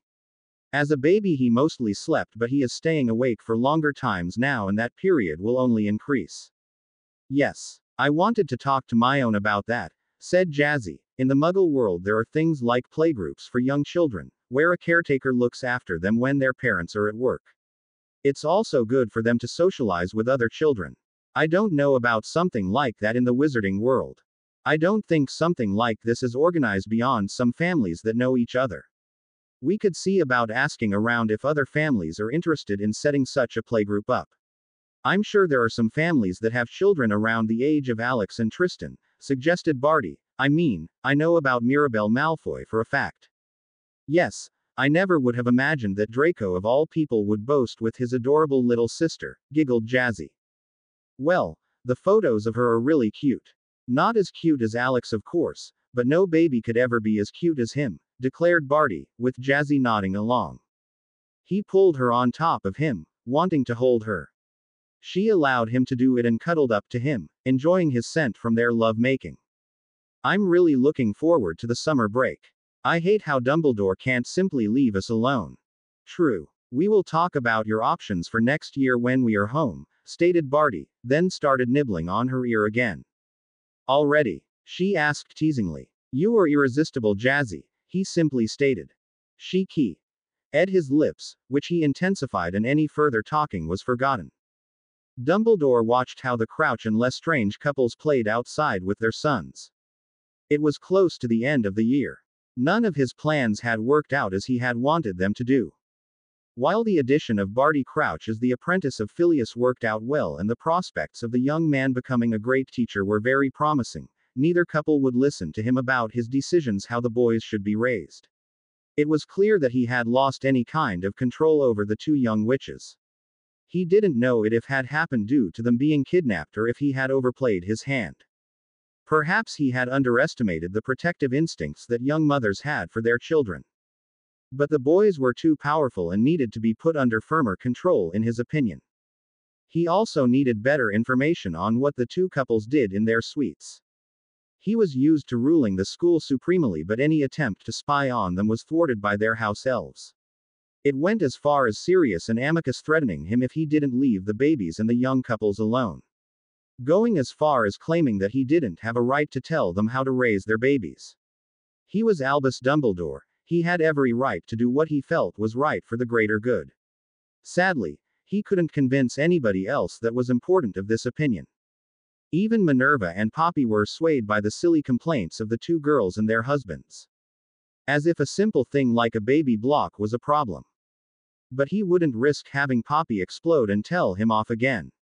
The memory of that incident still let his ears ring. He would have to decide how to go about the next school year. This year, Jasmine and Hermione had still been obliged to study at Hogwarts, simply because ministry law, one which he had made sure was passed, even if nobody remembered his involvement in the matter, dictated that to keep wand rights, any witch or wizard that started at Hogwarts, which were nearly 90% of all children that had the necessary power levels to pass owls, had to pass 3 owls with at least acceptable. But next year, the two were theoretically allowed to drop out and continue their studies at home. Normally, he wouldn't have worried about that option. Hermione was far too driven in her studies to not take advantage of the superior instruction that studying under the professors of Hogwarts offered her. Jasmine wouldn't have even considered dropping out, with her only other option being the Dursleys. No, he hadn't felt any danger of them not staying at the school. Now though, with them being married to lords of the wizarding world, having nice estates where they lived during the summer and returned to during the school breaks, things were different. Due to their silly notions that they knew better than him what was good for their sons, they could feel that leaving the school where he was headmaster was a good choice. He had hoped to lessen that problematic option by employing the two wizards the girls were married to as apprentices of 2 of his teachers. Still, he had underestimated their reactions to him doing what he had always done in the past, acting for the greater good. Jasmine still had a role to play. He sadly didn't have information what exactly the ritual had achieved. He suspected it had revived Voldemort, but there was no proof. There also weren't any rumors among the criminal scene that he could use to build up theories about what was really happening in the shadows. The only exceptional thing to happen was that cure for childlessness that had been advertised after Lucius and Narcissa Malfoy announced the pregnancy and in January of this year the birth of their daughter Mirabelle. But that probably wasn't connected to Voldemort. Why would he, who terrorized their world to take over forcefully, bother to develop something that allowed couples to have more children? Watching the two families, he decided he would have to give an irresistible incentive for the next school year to draw them back. Once they were at the school, they would normally stay until their newts. He also had enough to do with the upcoming ICW conference in Rome. It started on July 5 and would last 2 weeks. It was always scheduled at the beginning of the summer break to allow representatives that worked in boarding schools like him to make this long meeting. There were others during the year, but they normally only lasted 2 to 3 days over the weekend. Perfectly manageable to get away from the school or any other job for that period of time. But he would regain control over the girl. In the end, she would play her role for the greater good. One way or the other. Voldemort grinned at the assembled group of his followers. Everybody sat around a large table, where large sheets of parchment with blueprints of buildings and drawings of plans were spread out. Over the table a sphere hovered. Currently it was just green, but everybody knew that when Voldemort activated it, it would show whatever he wanted to be seen. It was a device similar to a pensieve, but it could be connected to the thoughts of a wizard or witch instead of showing memories that had to be extracted first. My friends, we are going to strike next week. Everything at the hotel that is the location that the ICW representatives will use to stay there for the duration of the meeting is prepared. The team dealing the deciding strike against Dumbledore and one other representative that could become a problem for us will be Peter, Alecto, Augustus and Corbin. Corbin is going to be present as an Auror that accompanies the British delegation anyway, so his presence will already be covered. Peter and Augustus will sneak in while Alecto will pretend to have traveled to Rome for some shopping, as the new summer collection from a designer she favors has just come out, instructed Voldemort. It wouldn't look strange either, as I have done that several times in the past when I really liked the new style that came out, added Electo, nodding at the plan. Precisely. We have to avoid that anything looks out of the norm. Due to Peter being wanted and his animagus form known, we have to use tricks to get him into the country. Thankfully, preparing a travel case for a rat is child's play for me. No scan will notice him if he hides among the luggage that the British delegation will bring to Italy. Augustus is believed to have died at Azkaban, thus nobody will look for him, making it easy for him to enter the country unnoticed using Muggle travel means, continued Voldemort. Now he activated the sphere and it changed from shining a pale green to showing the hotel that was chosen for the meeting. The hotel has 10 options to get inside the normal way and some emergency exits. It has powerful wards that prevent apparition into the hotel except to one designated apparition point. But even then, the one wanting to use the point has to be keyed into the wards or have a specialized token on his person, which is connected to the rooms of the hotel. Meaning, only the guests and the personnel of the hotel can easily apparate inside. Portkeys can also only arrive at one specified point and only the hotel can make them to pass through the wards. It would take even Gringotts' best curse breakers 2 weeks to get through the wards of the hotel, which makes it perfect for organizations like the ICW to use it. Of course there are also the standard wards against fire, floods, storms and the like to protect the building. The sphere showed layers of differently colored protections that surrounded the hotel. The normal entrances were also highlighted. Now, we need to make Dumbledore's death look like natural causes. Meaning, it must be done without any magic being involved, as the ICW investigators are exceptional at their jobs. They check for all known magical means to assassinate somebody. The way I decided to use was an undetectable poison that is only dangerous in combination with another reactant. And that reactant will be put into the food that will be served to the delegates during the grand opening banquet of the meeting. Everybody will participate and there are a few dishes that we know for sure that Dumbledore always eats. We have chosen to taint the special knife used for the type of fish he will order. It isn't readily available in Great Britain, thus he won't pass the chance to eat it. The food is too well checked to risk tampering with it. But the eating utensils are a different matter, especially if we only need to get a trace amount of the reactant into Dumbledore's body. The second part will be placed into his supply of cocoa, which we know from our spies that he always drinks a cup before going to bed. He always brings his special brand with him and he will check it before leaving the country for the meeting. Peter will act when the luggage is delivered to the hotel before being transported to the respective rooms of the delegates. The luggage room has its own wards around it, which only the employees of the hotel can pass. Perfect security normally, but if the assassin is already inside the luggage room, it is circumvented. And as a small animal, the only thing needed is using a box with runes that hide the inside, supplied with enough oxygen to let Peter be comfortable and safe. The job of Electo, Augustus and Corbin will be to distract everybody with a much more public assassination on one of the representatives of Sweden. None of them will give away their identity and will be disguised to make people believe that a radical group that has grown in power in Sweden is behind the assassination.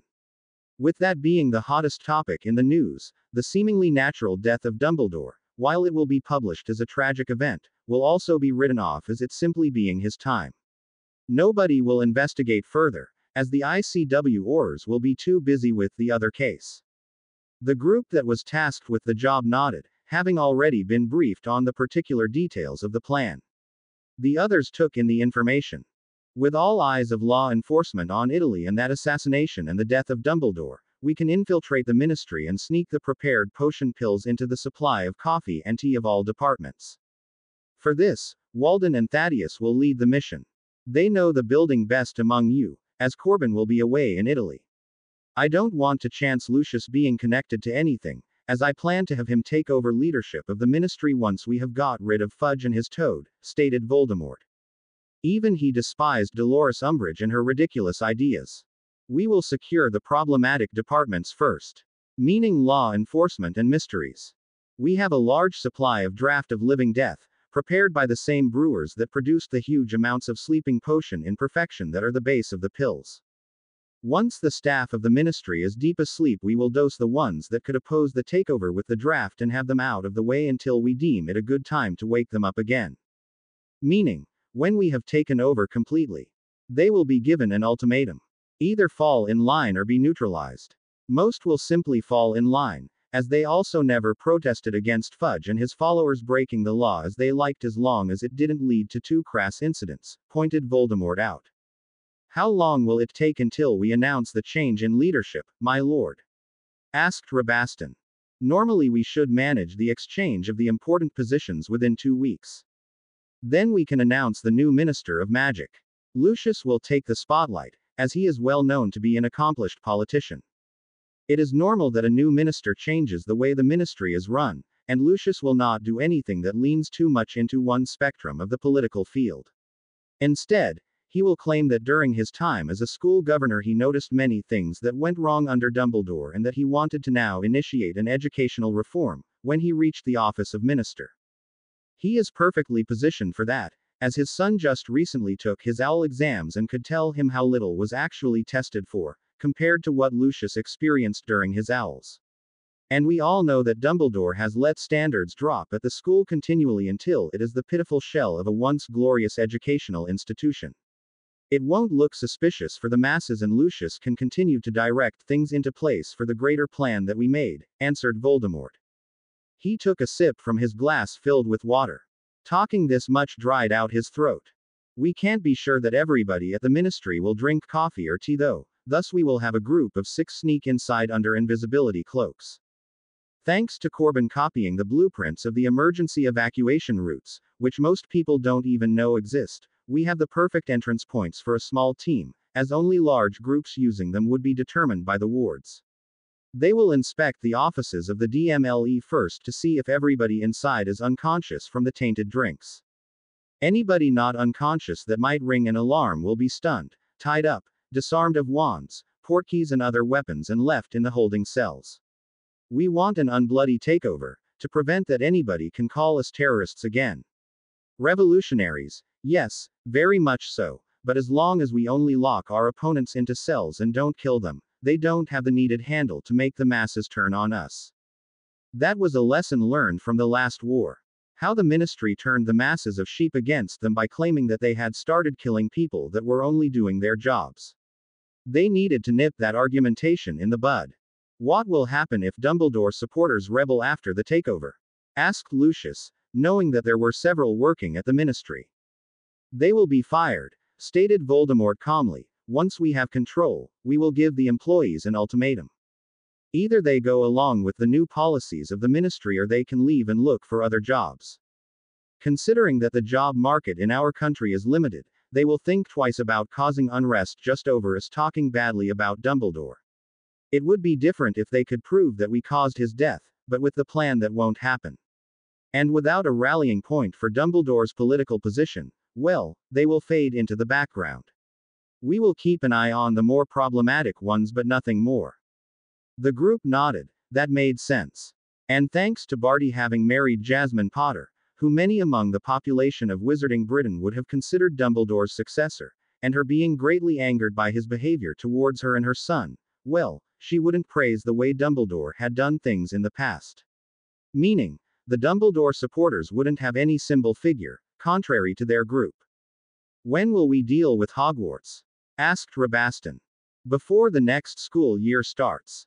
For the beginning, Lucius will get his reforms initiated. McGonagall will prove unwilling to see them set in motion, as she is stuck in the way Dumbledore did things. That's to our advantage as she will disqualify herself to become headmistress. Severus first needs to be brought back into the fold, which I will take care of once Dumbledore is dead. He can position himself as open to change at the school and truthfully present his model for Slytherin, which brought his students to lead the rankings for OWL and Newt results over the years, with some Ravenclaws intermixed. McGonagall will have problems arguing against that, especially as her house rarely produces a witch or wizard that can compete with the elite of their year group. Endymion's wife is an exception, and Endymion claims that she was misordered by the hat, which had to have been torn between Gryffindor and Ravenclaw, stated Voldemort. So true. That girl is a genius and was wasted on the lions, agreed Rabastan. So you are fond of your daughter-in-law? Thaddeus asked. Very much so. You have no idea what a relief it is to have a smart witch at the side of my son. I don't know why so few witches want to do well at school, but from what Endymion told me, most of the ones he knew were mostly after marrying into a rich family and being socialites. Just spending the money their husbands earn or have inherited. Never considering that if the marriages fail, they are left with little to nothing. I mean, even if it was just the husband dying, standard marriage contracts include clauses that the wives only get a small stipend if they haven't given birth to a child, and even then, the child will get the larger stipend and the mother is expected to work once the child is old enough. Rabastan shook his head. He knew this well because even his marriage was done with such a contract being the base. And he had been in love with his wife and she wasn't an airhead. Hermione will go far in our world, especially now that she has resources and connections to fall back on. She is already working on some projects that she plans to present for her newts to increase her chances for an apprenticeship with a highly respected master of his craft, he added. Well, she is Gilbert's daughter after all, nodded Peter. The others agreed. Gilbert Rosenberg had been amazing in what he could do with his magic and always out to improve things, never being content with things just working but not being great. Then the door to the room opened and Narcissa Malfoy came inside. I apologize for disturbing the meeting, my lord, but I need my husband back at the manor. We have a little problem that needs his magic for the wards, she explained. What happened, Narcissa? Asked Lucius, concerned. It was extremely rare that wards needed to be adjusted on short notice. Well, it seems Mirabelle has an unusual talent. When Draco took her outside into the garden, she wanted to go and see the peacocks. Draco didn't mind and let her crawl towards them, keeping an eye on her in case he needed to stop one of the birds from pecking her. Well, that didn't happen, but Mirabelle somehow, and I don't know how, got the peacocks to overload one of the minor ward anchors in the garden, explained Narcissa. I might add, she just coincidentally sat close to the spot where it was buried and the peacocks assembled around her. The group looked at her in shock. What? Asked Corbin, confused. Lucius sighed. I have a ward system that relies on several anchors in different secret places on my property that can load the wards with excess magic of different sources. The peacocks I hold are a magical breed that serve just this purpose. If too many of them were to congregate at an anchor point and exude magic in large quantities, though, it could cause an anchor to overload, if the magic couldn't be sent to the main ward stone fast enough.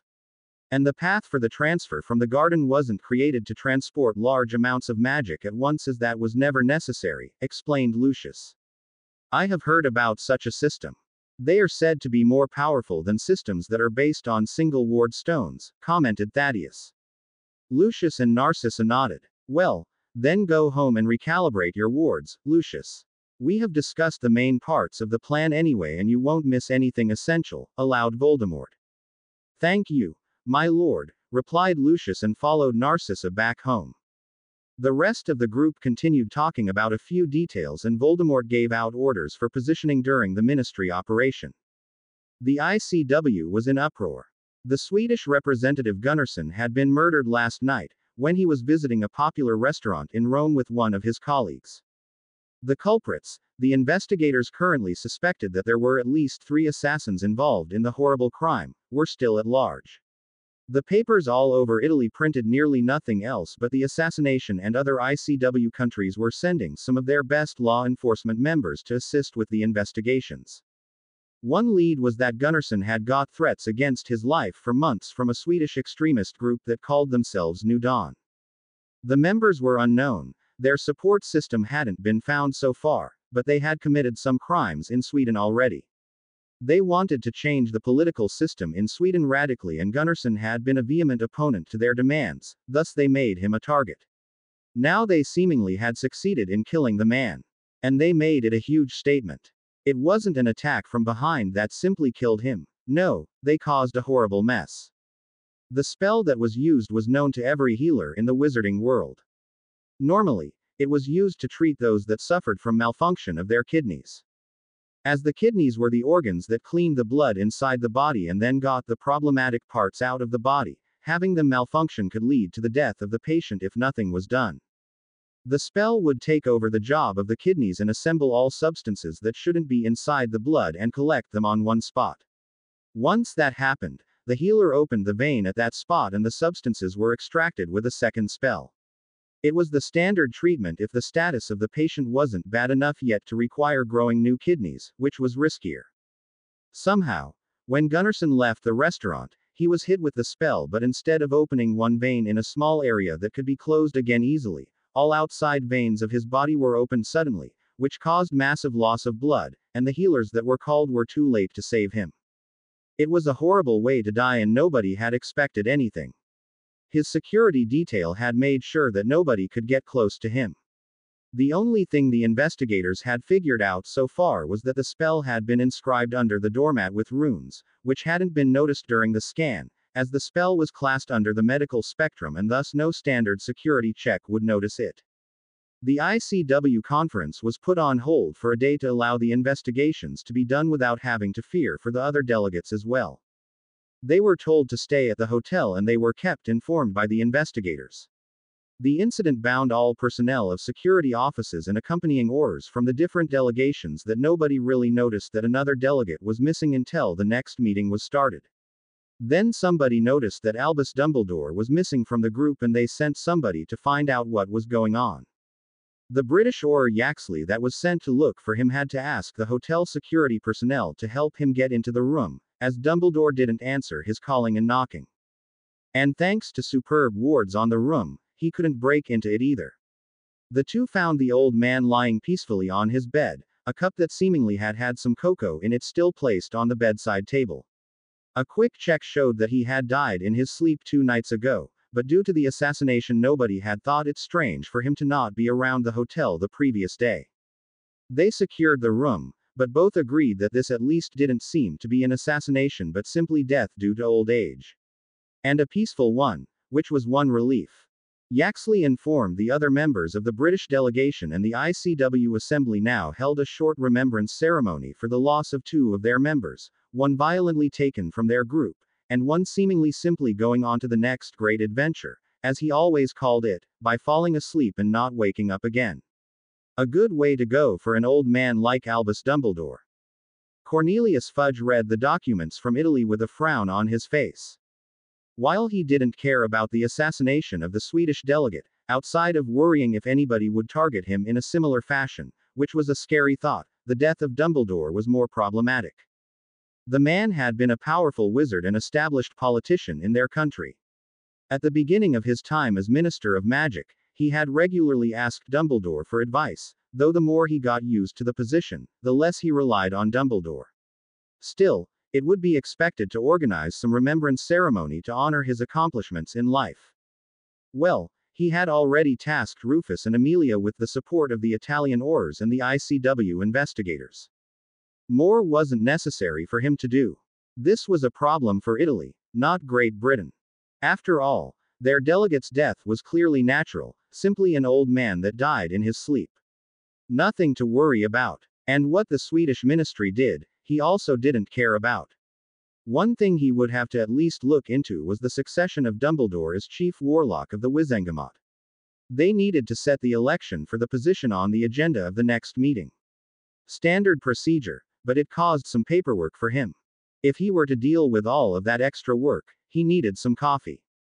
He called his assistant to order him some coffee from the ministry kitchen. Thankfully, thanks to his position, he didn't have to walk to the central service station to get his coffee on his own. One of the perks of being Minister of Magic. Soon he had a full pot of coffee and a cup on his desk, together with a bowl of sugar cubes and a pitcher of milk.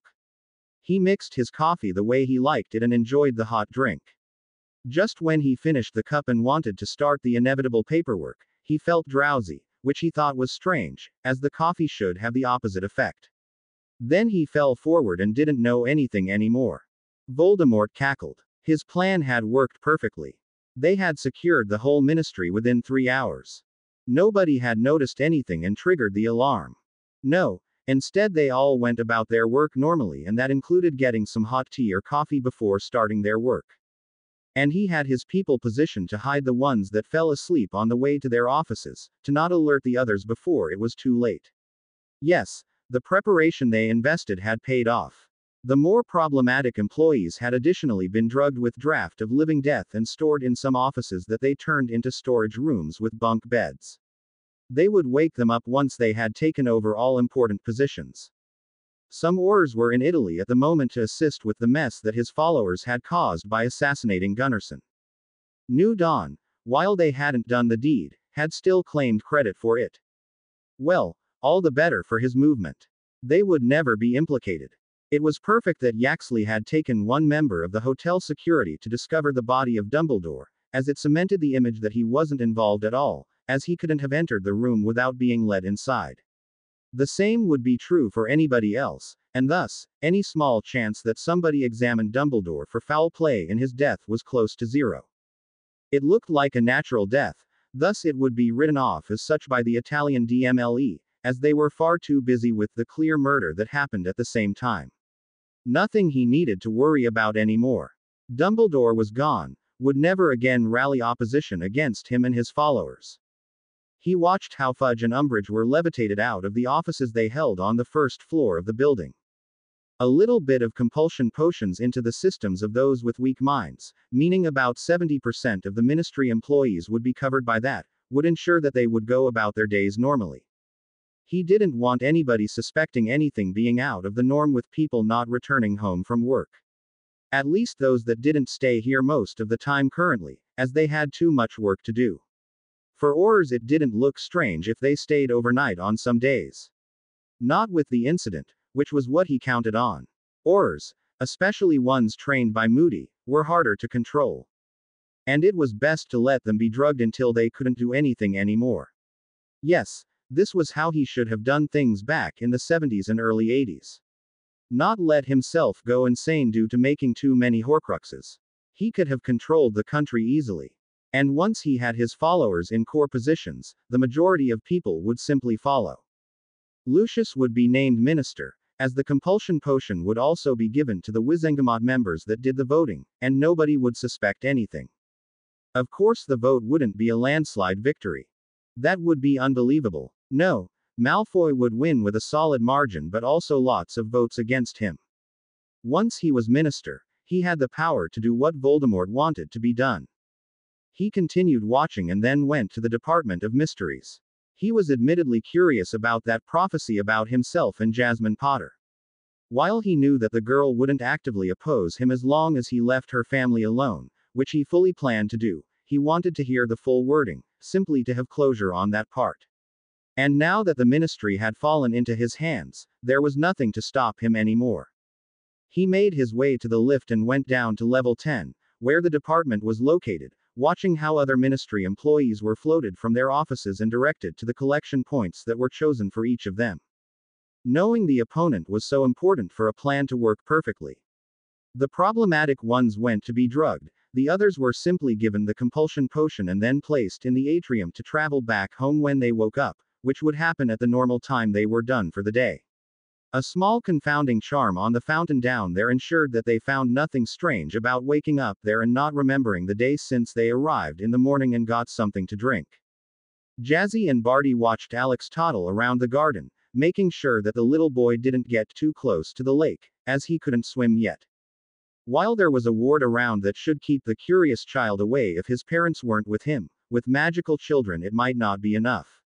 Right now, Alex was constantly distracted by different colorful things in the garden. First he was interested in a bright blue and yellow ball, then he wanted to look at a bed of purple flowers, then he sat down and examined one of the white pebbles on the path. Jazzy and Barty loved watching how he was discovering the world around him. Even if his newfound ability to walk caused a lot more activity for them.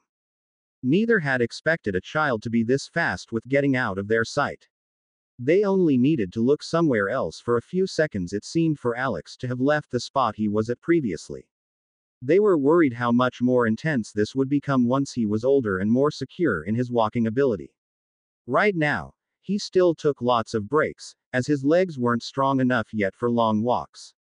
But they both knew that he would get stronger and faster all the time now. When they decided that it was enough and Barty carried Alex back to the patio to get something to drink, they noticed Sirius walking out of the patio's door, looking serious. Hey Sirius, what happened?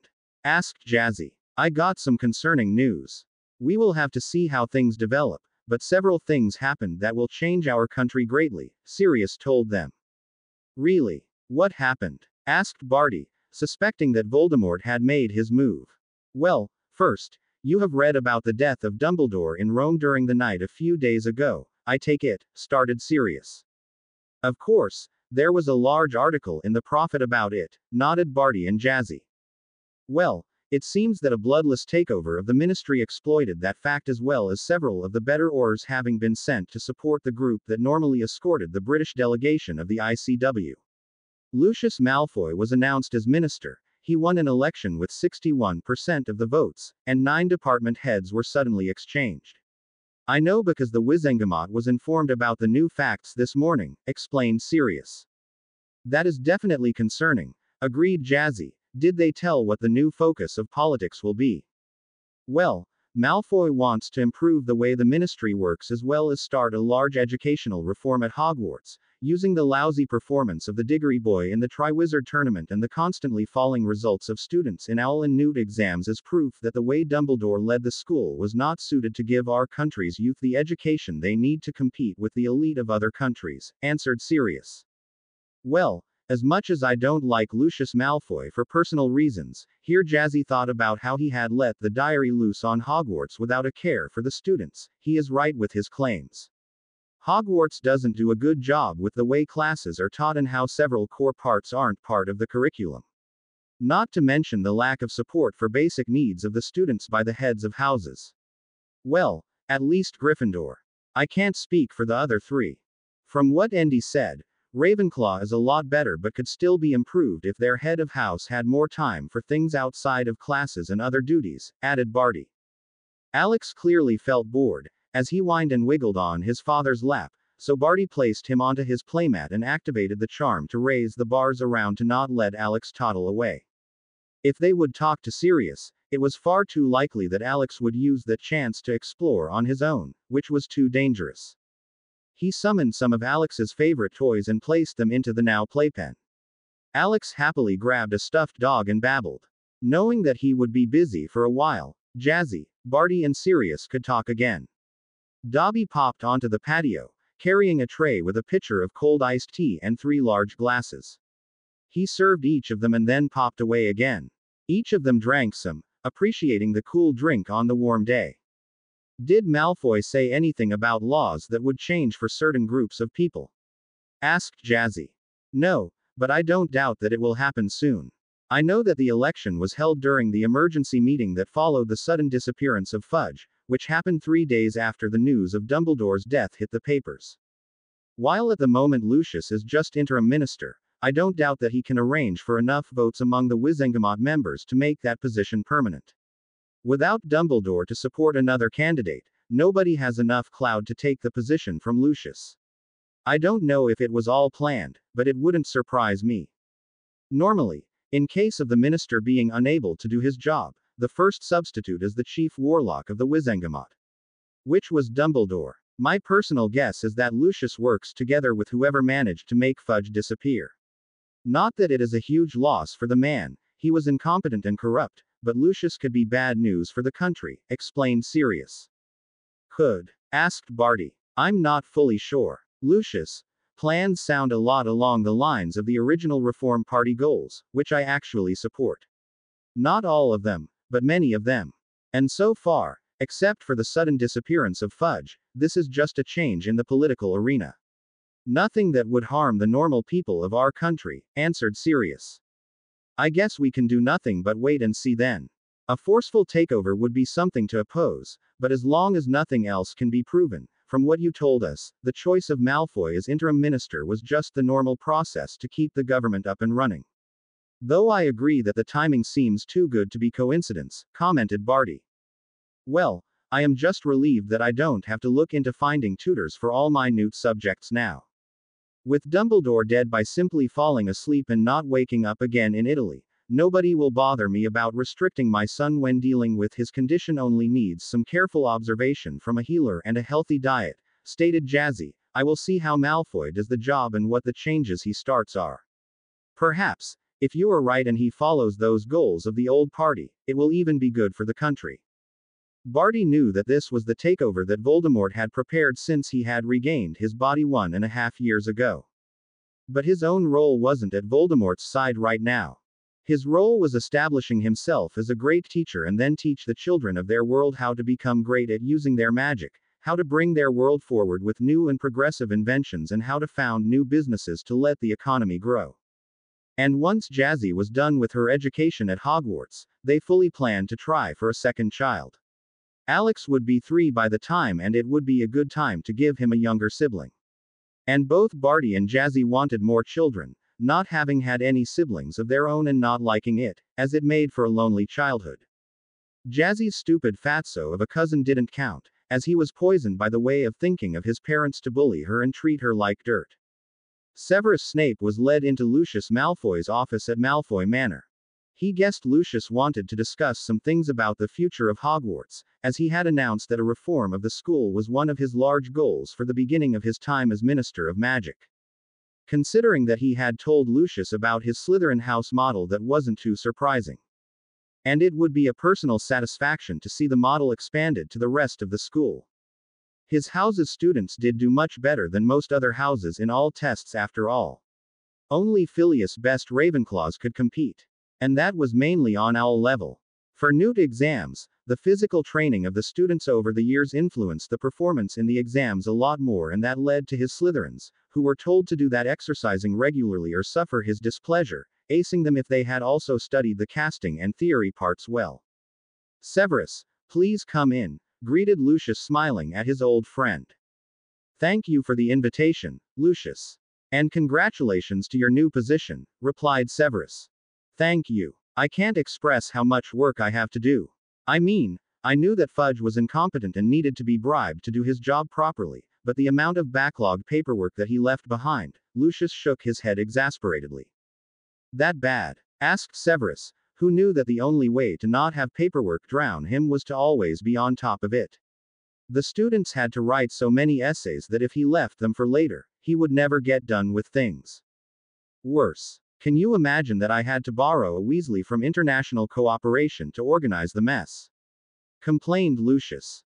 Seriously. I mean, I know that Percy Weasley was an exception to how he went about his education, highly organized and ambitious, but to have him set onto paperwork in your new office? Asked Severus, surprised. Not just him. I asked around and got the most suited witches and wizards from all kinds of offices reassigned to get some order into the mess of the paperwork that Fudge and his office ignored. Overall, the team has 10 members, who will return to their previous jobs once that is cleared up, but it will take a few months. The oldest bit of paperwork that we found so far was from the 40s, sighed Lucius. You're kidding? Asked Severus, shocked. I wish I was, replied Lucius with a suffering expression on his face. Damn, I knew Fudge was an idiot, but this doesn't just go back to him. Did any minister ever do his work properly? Wondered Severus. No, stated Lucius firmly, a growl in his tone. Well, as I can't do anything about that, what exactly did you want to talk to me about, Lucius? Lucius nodded and called one of his house elves to get his other guest. I want you to meet somebody that has been impressed by your system that you established in Slytherin to give your students the best possible preparation for their exam. After checking the results for the OWL and Newt exams since you took over the head of house position for Slytherin from Slughorn, the results prove that it works amazingly, explained Lucius. As I am too busy with work, I wanted to ask you to work out with this man how to expand the model to the whole school. Really? That is something I have often dreamed to do but was always stonewalled by Dumbledore, admitted Severus. I know. But thanks to his recent death, it is the perfect time to change this, commented Lucius. They heard steps coming closer and both turned towards the door. Lucius couldn't help but grin when Severus spotted the man entering the room. My lord, he exclaimed, surprised. How? Hello Severus, it's been a long time, greeted Voldemort, smiling at the successful surprise. Severus looked between Voldemort and Lucius, trying to work out what was going on. But Lucius' grin on his face told him that he believed that this man was Lord Voldemort. He is the real one, Severus. Lucius further confirmed the observations, and clearly the surprise worked out as we hoped. Severus stood and bowed to Voldemort. I am happy to see you back and this well, my lord, he stated. Thank you, Severus. I am much better than I was when we last saw each other. I have a lot to tell you and then I want to hear everything about your successful education model and what could be done to make it even better if we take it to be implemented for the whole school. Lucius, I will leave you to the mess that your predecessors sadly left for you, said Voldemort. Yes. It would be so much easier to ignore it, but then the inefficiency and corruption of that place that dares call itself a government will never be corrected, sighed Lucius. I know you will manage, assured Voldemort the man and beckoned Severus to follow him. The younger man did so, leaving poor Lucius to his work. They walked towards the flow and then Voldemort told Severus the address of the place where they could talk without disturbance or curious ears around. Severus drank his tea deep in thought. While he had heard about Dumbledore's suspicions that the ritual that had used the Potter and Granger girls as well as the Crouch and Lestrange boys was used to bring back Lord Voldemort, he had never expected what was entailed in the ritual. So, Barty's idea brought you back to full sanity, after one of your rituals that you performed during your rise to power somewhat broke your mind without you noticing, as your powers and skills never suffered, he summarized the tale, and Barty and Endymion were willing participants, contrary to being forced into it like the girls were. Indeed. I am grateful that Barty convinced me to go this route as the gains have proven to be so much better than what could have been with the ritual I had originally planned to use. He was correct that the amount of magic wouldn't have brought the results the ritual he suggested achieved. And I am glad to be myself again. I mean, what we did at the end of the war wasn't productive for our true goals. And now, thanks to proper preparation for 1.5 years, we have achieved what open warfare didn't manage to do. The Ministry of Magic is ours, Dumbledore is dead and nobody has any idea about it, declared Voldemort happily. Yes, that is truly impressive. I take it that as she is now married to Barty and busy with her son, Jasmine Crouch isn't of importance anymore. At least as an opponent? Asked Severus. No. I realized after being back to myself that it was stupid to obsess over a half-heard prophecy. By now, I have heard the second part, which is just stupid. The one with the power to vanquish the Dark Lord approaches, born to those who have thrice defied him, born as the 7th month dies.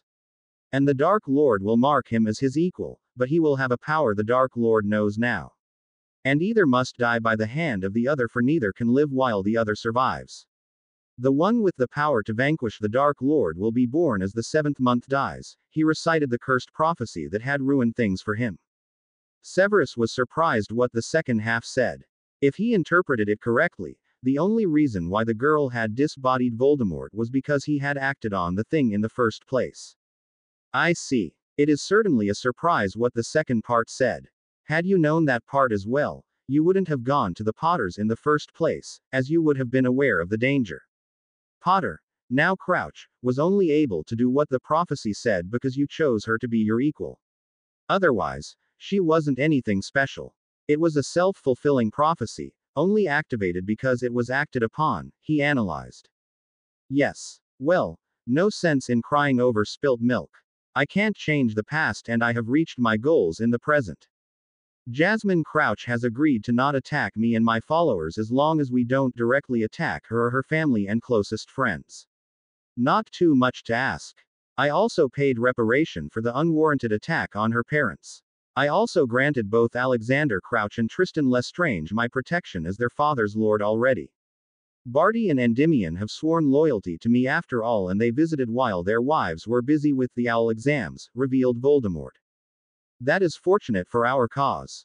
And you want to expand my system for Slytherin to all of Hogwarts. I would like to see that happen, but I don't believe that Minerva, who is the first choice for Dumbledore's successor, will go along with it. She is very set in her ways after all. And it would take a lot for the Board of Governors to not make her headmistress, pointed Severus out. Voldemort nodded and took a biscuit from a plate that had been delivered with the tea. You are correct, Severus, but that's where Lucius can create the necessary pressure. And anyway, I believe that by the end of the year, you may have taken the spot as headmaster, should you want to get it, Voldemort declared. Me, headmaster? Asked Severus surprised, but how would that work? I am one of the youngest members of the staff. I mean, It would be an honor to have that position and shape the school according to what I believe would make it return to the top 5 of international schools, but I doubt that I would be granted the position. Voldemort smiled, one of his worries solved, as he hadn't been sure if Severus even wanted the job. Knowing that he was willing and ambitious enough to do it and form the school into a jewel, well, it opened opportunities. According to what Barty reported from his time at the school, Minerva McGonagall would set herself up to failure. She is old as well and took on too many jobs to do any of them properly in the past. As a result, she is exhausted. She lacks vision to change things, and once Lucius has got the approval of the Wizengamot for the necessary changes, she will prove that while she is a decent educator, she isn't suited to change the school into what it needs to be to compete with international levels. I plan to let her take the headmistress position for the first term of the school year. Let her take care of normal things needed for the school, like hiring a new transfiguration teacher, a new defense teacher, as Dumbledore of course didn't break the bad luck streak that I arranged for the position if certain things aren't achieved, and get the students used to seeing somebody else at the head of the school, explained Voldemort. Once the reforms are started, people will realize that she is too set in her ways to willingly accept the changes. And as we will ensure that the Wizengamot passes the bills for the new program, with whatever means necessary that aren't noticed as us influencing people, are too violent for people to accept, they will ask for her to step down. Of course, her long years of service to Hogwarts will be rewarded. I plan to let her be paid a nice retirement pension, which everybody will like and not protest about this happening. It is simply a case of an old teacher not wanting to go along with new ways of things being done. Perfectly normal, and we won't insult her by taking that route. Once she is out by decision of the board and the Wizengamot, it helps that many members of the Wizengamot are also on the board of governors. They will look for somebody that wants to see change done as it was decided by them. And there your youth is an advantage instead of a disadvantage. You can truthfully claim that you have wanted to establish a system like they have passed for years but couldn't convince Dumbledore of it being a great idea. Again, the old guard doesn't like change when the old ways still work somewhat. Then you can use the second term to let McGonagall show you the basic management parts of the position, while you work on establishing the general change of the system. You will have to present the full new system before the summer break. It would work out best if you invited the parents of the current students together with representatives of the ministry and the board of governors for that occasion, so that everybody can prepare during the summer break. The following school year will be the first one where your system can prove its worth, and it will. I have looked over what Lucius showed me from what you explained to him, and we can see what needs to be added to include the whole school, finished Voldemort. Severus smiled. This was what he had joined the Reform Party for. This brilliance and vision to make their world a better place. It was good to have the true mastermind that led the movement back and not the insane monster he had become in the end. He would have to send Barty Crouch a nice bottle of wine in thanks. His quick thinking 2 years previously had prevented a catastrophe and turned it into an amazing chance. They continued with discussing the major parts that needed to be done to have the system work for all houses at Hogwarts that would be accepted by the students and their families alike. Jazzy and Hermione sat on the patio of Potter's Keep, Alex and Tristan sitting in Alex's playpen, playing together. Currently they were busy pushing a ball around, Alex to Tristan and then Tristan back to Alex.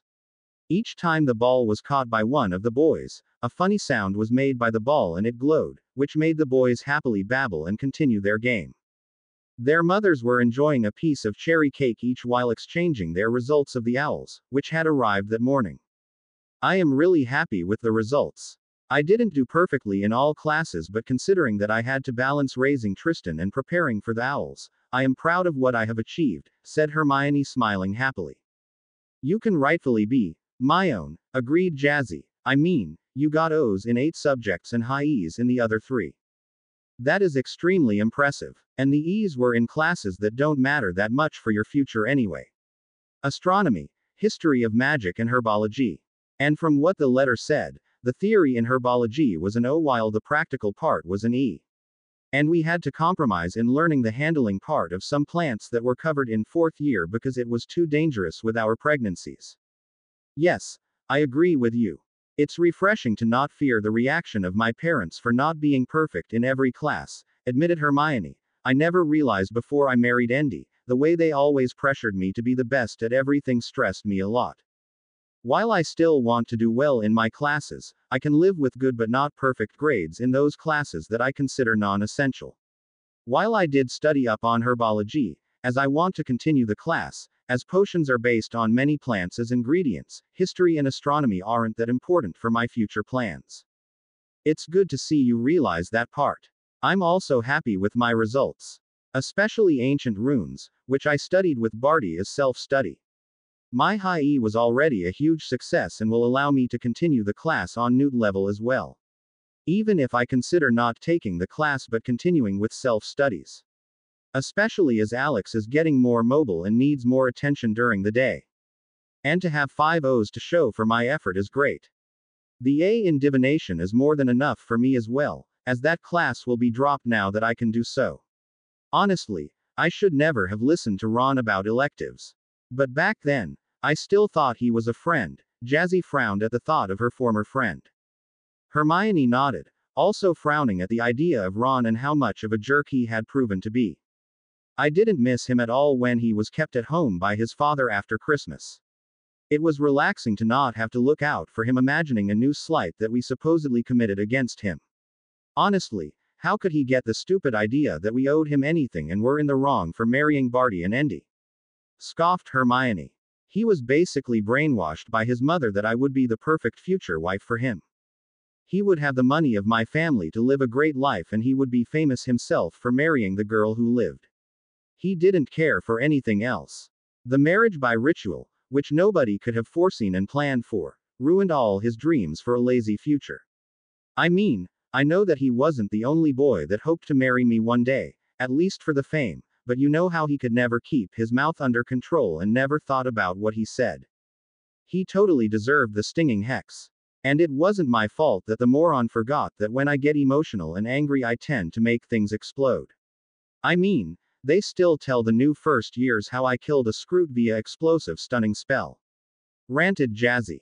Hermione giggled. Yes, and the faces of the firsties when they looked at you after hearing that story. It certainly gained you a lot of respect from them. I could have done without the odd or scared looks, commented Jazzy. At least you could have privacy inside your suite. A distinct advantage compared to living in the tower, said Hermione.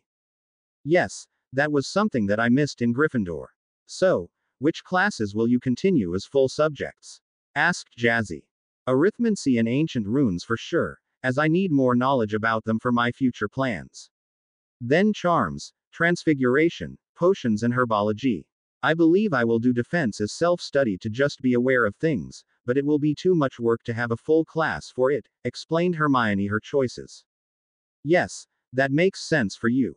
I plan to do defense, charms, transfiguration and ancient runes as full classes, care as self-study private class with Hagrid when he is free and potions as self-study as well. With Snape as the teacher a full class doesn't have advantages for me. Herbology is something I simply don't like much, a leftover from my time with my relatives, admitted Jazzy, and I can sit the Newt for Muggle studies without any class or self-study.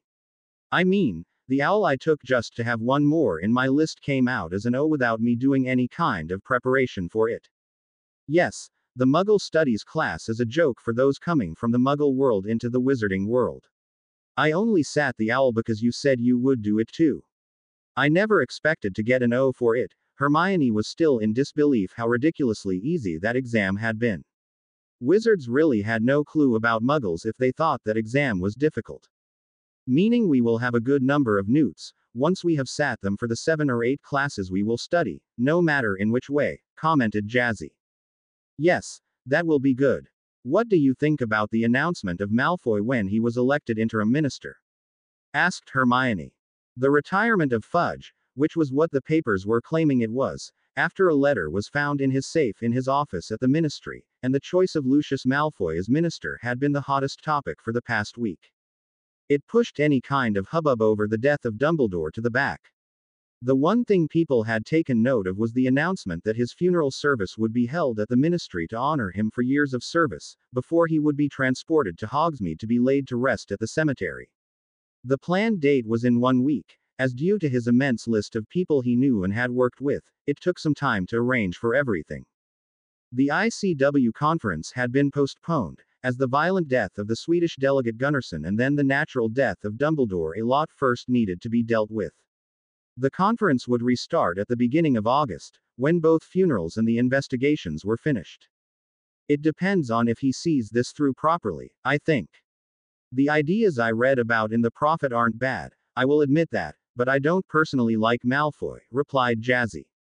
For understandable reasons. I just hope that Draco won't turn into a bigger prat now, sighed Hermione. The danger is certainly there, agreed Jazzy.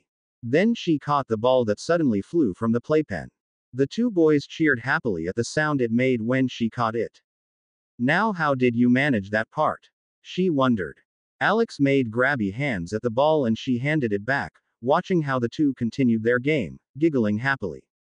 Amazing how a simple game like that with a ball that makes sounds and lights up when it is caught can entertain them this much, commented Hermione, smiling at the two boys. Yes. It will take a lot more when they are older, nodded Jazzy. Andy was talking about setting up some play structures in our garden. He wants a slide and a swing for sure, Hermione told Jazzy. That would be great. We are planning a large sandbox for Alex to play inside and a swing. Perhaps we can have a slide as well that goes down into the sandbox, pondered Jazzy. Don't you worry about Alex eating sand if you have a sandbox. And his clothes will regularly be dirty, asked Hermione. That's perfectly okay. My own, grinned Jazzy. Children are allowed to get dirty while playing and I will make sure that the sand that is used for the box is clean before it is put inside. And in doubt I can ask Dobby and Winky to clean it magically if it becomes too dirty. I asked Healer Pusey if there was any risk if Alex ate some sand before I could stop him and she said it wasn't a problem for any baby, as long as it was clean. It will only go through the body and come out naturally. Good to know. I watched other children play in a sandbox, but my parents never let me, saying it was unhygienic, stated Hermione. Might be possible if there were careless dog owners that didn't control where their dogs did their business. Or cats for that matter. I know that Mrs. Fig in my neighborhood was often asked to not let her cats stray so much, as several mothers had complained about them peeing into the sandbox, Jazzy told her best friend. Ew. Yes, I wouldn't want that to happen. But perhaps it would be a nice idea to have the swings connected to something Tristan can climb over when he's a little older. Like a net that leads up to a tunnel or something on top of the swing. As long as the higher parts are closed so that he can't fall down, that would be fun for a child, pondered Hermione. Sounds like a good idea. Children like climbing onto things anyway and this way the risk of falling would be lower than a tree, agreed Jazzy. Hermione nodded and took her teacup and drank some more.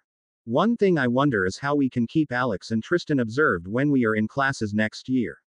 Tristan is past sleeping in the morning after he got fed now. He wants to be occupied and that isn't easily done while trying to study something, admitted Hermione her concerns, looking at her son. I don't want to be a bad mother, but I also know that I need to get my education finished at the same time. Barty and I also talked about that part. And we found a great solution, thanks to Sirius.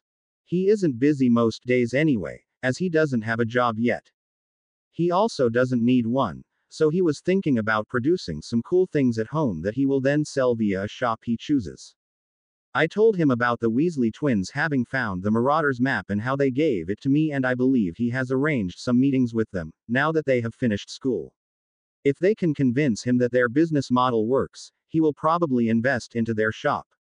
It would then be his first choice to sell his products, especially as they would most likely be along the lines of what the twins would sell there, commented Jazzy.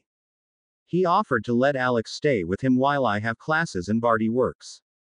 It would be easy to ask him to also watch Tristan. He can at least do each morning. That covers most of the time we will need for our subjects. He is happy to have more time with his grandson anyway, thus it is a win-win situation for us. That would be wonderful if he agreed to let both boys be together while he keeps watch over them. In this case it is too bad that the wizarding world doesn't have any institutions like the Muggle world. A playgroup would solve this issue for us and I can't imagine that there wouldn't be more families that would benefit from something like that, mentioned Hermione. Jazzy nodded. She agreed with her friend.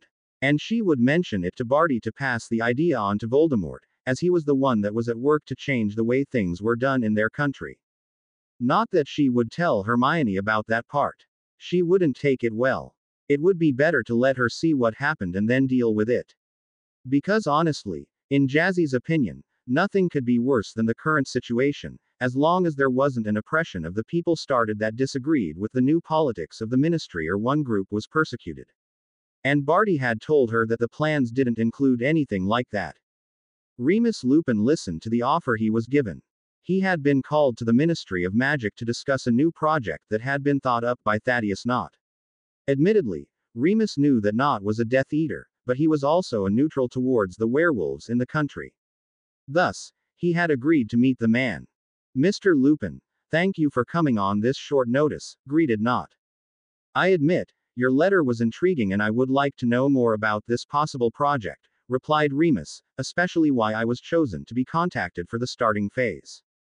Of course. Please take a seat. I ordered some tea for the conversation from the ministry kitchen. How do you take it? Asked Knott when a house elf popped inside with a blue and white porcelain tea set. 2 lumps of sugar, no milk or lemo, answered Remus.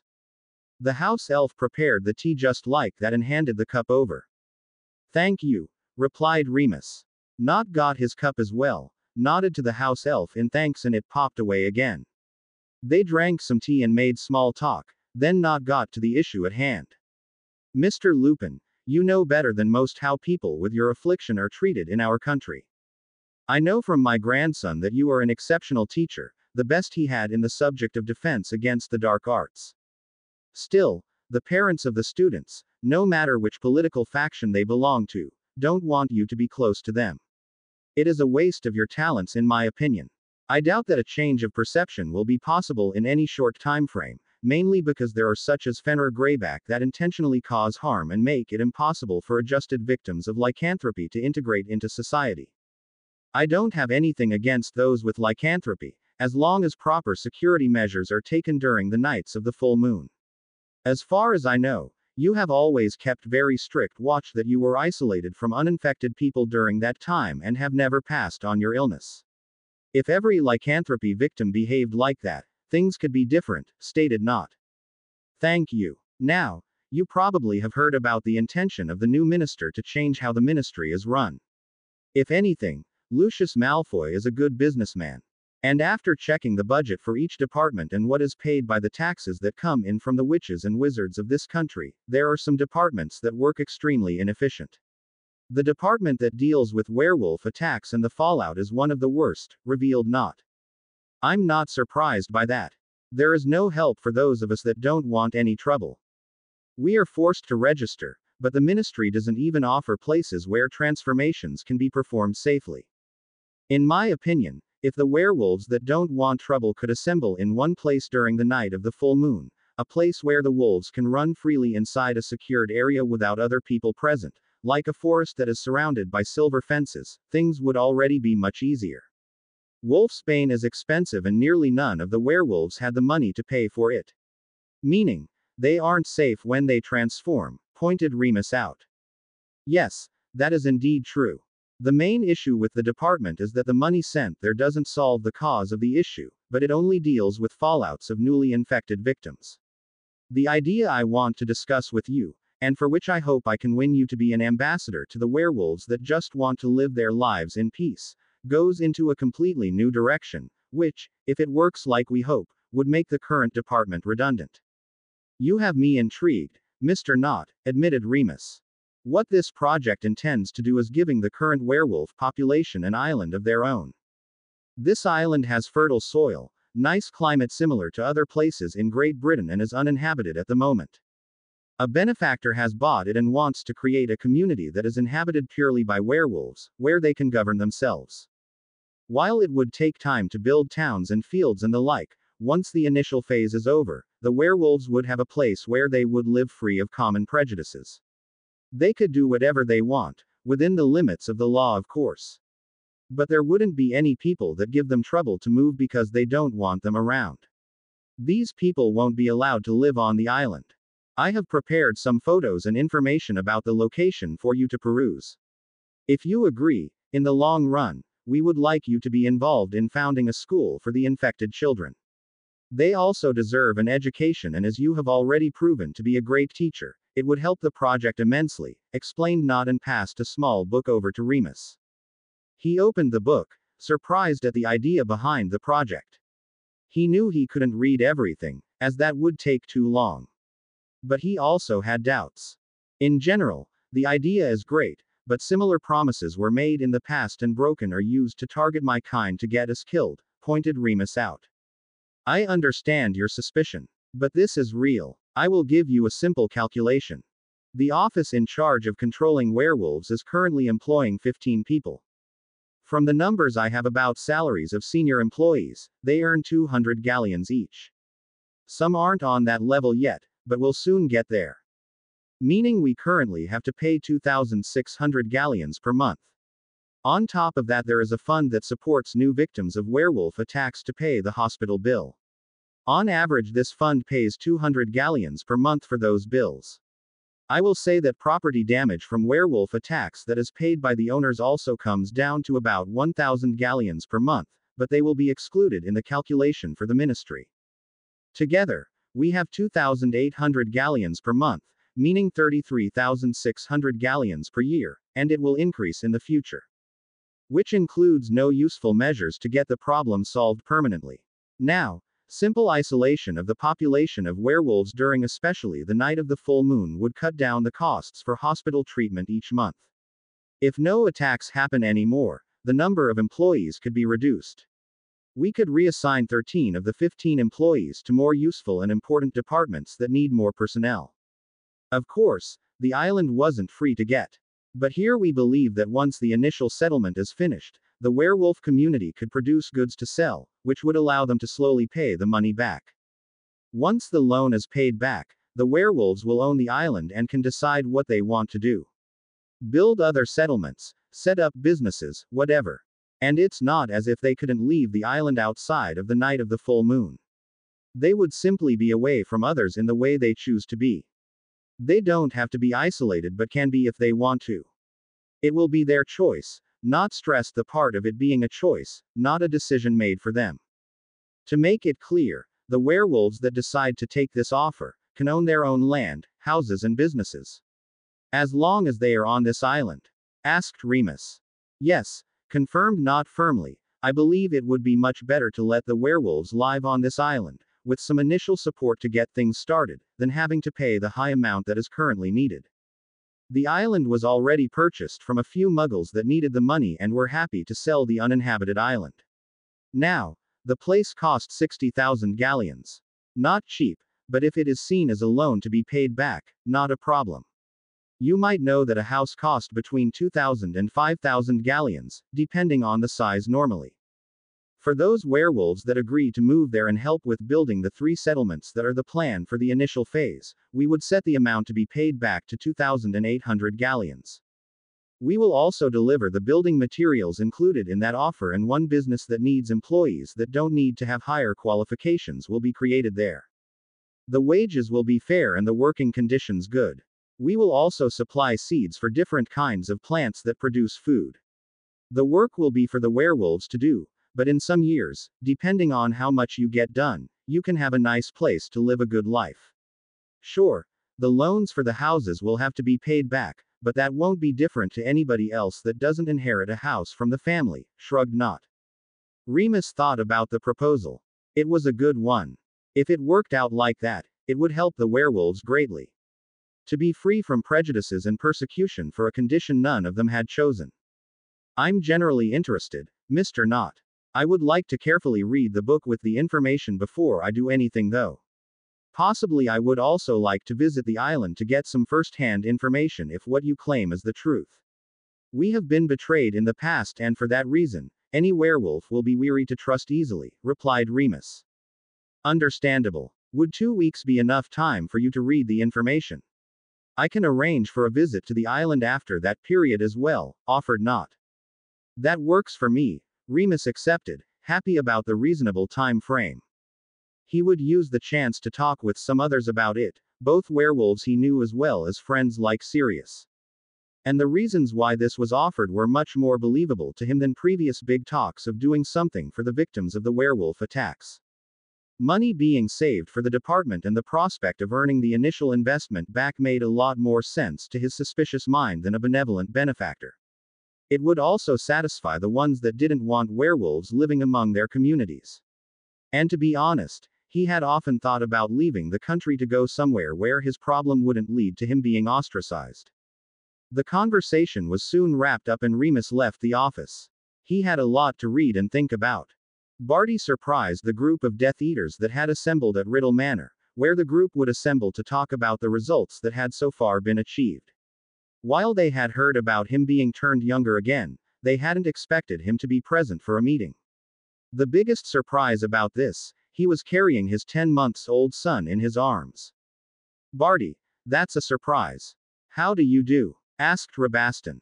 "How do you do, Rabaston?" replied Barty with a smile. "I was asked to be at the meeting by our Lord, but as I have to look after Alex today, as Jazzy and Sirius are busy, I brought him as well. He's a cutie. I believe that once he's your age, the young ladies will compete for his heart," commented Corbin, who had walked over to them. "No doubt about that," grinned Barty. He held Alex securely in his arms, letting him look around among the many people he had never seen before. As long as there weren't too many that got close, he felt secure enough in his father's arms and didn't squirm or cry. More and more of the group arrived, many greeting Barty happily and welcomed him back, and complimented him to the development of his son. Finally, Voldemort entered the room together with Lucius. "Welcome everybody. Barty, I didn't expect you to bring Alex, but it's certainly good to see him again and this well," greeted Voldemort. "Thank you, my lord. It's mainly due to a lack of a babysitter. Sirius and Jazzy are busy today and Dobby and Winky reported that Alex is currently in a phase where he wants one of his closest attachment figures around. Which are the three of us. He can stay at the Lestranges for at most 2 hours when he's playing with Tristan and doesn't realize that we aren't there. He likes the two elves, but when he gets into a certain mood, only Jazzy, Sirius or I can calm him down again. Additionally, he is getting his teeth, meaning when they cause pain, he wants to be cuddled more than normally," explained Barty. Voldemort nodded. "I just hope he won't interrupt the meeting. Well, we best go over the parts for which I invited you at the beginning, so that you can go home with Alex in case he starts crying too badly," he decided. "That makes sense. Thank you, my lord," smiled Barty. The group took their seats around the table. Barty arranged for the playpen mat and a bag of toys to be set up behind his chair, placed Alex in there, before he concentrated on what Voldemort had to say. "I officially welcome you all to today's meeting. We have 5 major points on our agenda. First is the Werewolf Island, which Thaddeus will tell us more about. Second is the official election of Lucius to become minister next Tuesday. Third is Severus' model for Hogwarts, which is what I asked Barty to come here for. Fourth, we will talk about how to present the study of how Dumbledore's ways of leading Hogwarts have influenced the realized potential of our population. Fifth will be the beginning of setting up the new magical settlement with focus on businesses for families," summarized Voldemort. "Severus, if you would start outlining your model as we discussed." "Of course, my lord," confirmed Severus, who had only been present for one previous meeting of the group. He wasn't angry about being left out before, as he was simply too close to Dumbledore's influence to risk anything before the old man couldn't mess things up and meddle anymore. And the chance to finally see his educational model realized on a large scale was extremely satisfying for him. He had also quickly determined that this wasn't the insane monster that Voldemort had become at the end of the war, this was the man he had decided to follow to make their country a better place. Even if he was still sore about him killing his best friend. Voldemort had talked to him about it and had apologized. But he couldn't change the past anymore. Thanks to Barty's actions, he was sane again and he could only work to make up whatever he could of his mistakes. He wouldn't shy back from some surgical strikes against his opponents, but he wouldn't target innocents in lethal ways. And it wasn't as if Severus cared for most of the people that wouldn't benefit from the changes. The ones coming into the wizarding world from the Muggle world were the ones not actively profiting that much. The ones that felt that they didn't have to take up the culture of the wizarding world would still feel unwelcome, more like tolerated guests than citizens. But that was something they wouldn't change. Courses that explained the wizarding world and its culture would be offered at Hogwarts as a new elective, similar to how Muggle studies had been offered before for those that wanted to know more about the Muggle world. But it would be up to the children to take that class to have a chance to have a good life in the wizarding world. That was as much goodwill as they would be shown. It was already more than the current situation. A concession that if the Muggleborns and Muggle-raised children of other blood statuses showed their willingness to integrate and learn what was considered normal in the wizarding world, they wouldn't be blatantly disadvantaged. It would also offer a bridge to those that believed in what Dumbledore had preached. Even if the old man never acted to see it realized. If they got Madame Burke to teach this class, it would achieve what was needed and they would be sure to have it become a preferred subject for the electives. I have created a system of how to educate the children when they attend Hogwarts that is based on their magical condition at different ages. Thanks to the studies that Augustus, here he nodded at the man that had been freed from Azkaban without the public ever noticing, thanks to Voldemort's ingenious plan, gained for us from the Department of Mysteries in the 70s, we already know what should be done. Sadly, it isn't done on a large scale to this day, and that costs the children the chance to realize their potential to a higher degree, started Severus in his calm but clear voice that could silence a classroom without effort. To allow a child to reach its full potential, it needs to balance different areas of training, those being physical, meaning that the child's body can handle higher level magic later in its life and make normal spells stronger as well. Magical, the constant practice of spells will smooth the flow of magic and make finesse while casting easier, and theory, to understand what a spell does exactly and why it works in certain ways. Currently, the wanded classes for spells work in the way that the teacher explains what a spell is to do, the wand movements, and what needs to be considered for it to work. But only the basics, I sadly have to admit. Then the students are set to practice the spell. For Minerva's transfiguration classes, she stresses the theory behind a spell, like the transfiguration model that is the base of it, before she lets her students practice. From what my snakes told me in the past, this works for those that can follow the theory like it is described in the books, but she isn't that successful in explaining the hows and whys of the spells well for those that need more support. The grades in her class are thus showing a gap. Some excel, as if they understand the basics, she is capable of polishing what the students bring to her classes. Others struggle and she fails to explain in different ways, which leads to them not getting past their problems. Phileas on the other side stresses the practical side of his subject charms and only explains the basics of the spells. He does that well and in ways that work with children. He also manages to give pointers when the children practice the spells to allow them to master what the spells should do. From what he told me, he expects the students to do the necessary practice after classes to make the magic instinctual. He doesn't have the time in classes, as he has to cover too many spells for that to work. It is something I also noticed in my own subject, pointed Severus out. For charms, the practical grades are regularly higher than the theoretical ones in Owls and Newts. Exceptions are regularly found in the Ravenclaw students, who he informs how he wants them to approach classes, and my Slytherins, who I give a study plan to follow. It comes down to reading the chapter in the book that covers the next class subject, then paying attention in class and writing notes on what he tells about a spell, practicing the spell in class to get the basics down, and then practicing the spell in the free time until the student can do it 10 out of 10 times without a flaw. This includes writing a list of spells covered in class and adding the ones of the same category in the standard book of spells at the level of the year. Should the students follow that guideline, they regularly score high E's to O's in their exams. I know that Pomona in Hufflepuff has at least arranged options for tutoring if one of her students struggles with a class, but she doesn't support them enough to excel in any class. The Gryffindors lack any kind of support structure and guidance from Minerva. Severus now used a spell to have the results he had collected projected onto the wall for everybody to read, as he knew that seeing what was talked about on top of hearing it made things stick better. The other Death Eaters nodded, having heard about this from their children or others that worked in the educational field. Over the time I have been head of Slytherin, I have researched what level a child can be at and normally is at while going through their education. I can't really influence anything about the preparation for Hogwarts, as that is up to the parents, meaning, there are large differences between the children when they arrive at Hogwarts. Sadly, I noticed severe lacks of basic skills even in children from pureblood families, who should know what to do to get their children ready to start at Hogwarts.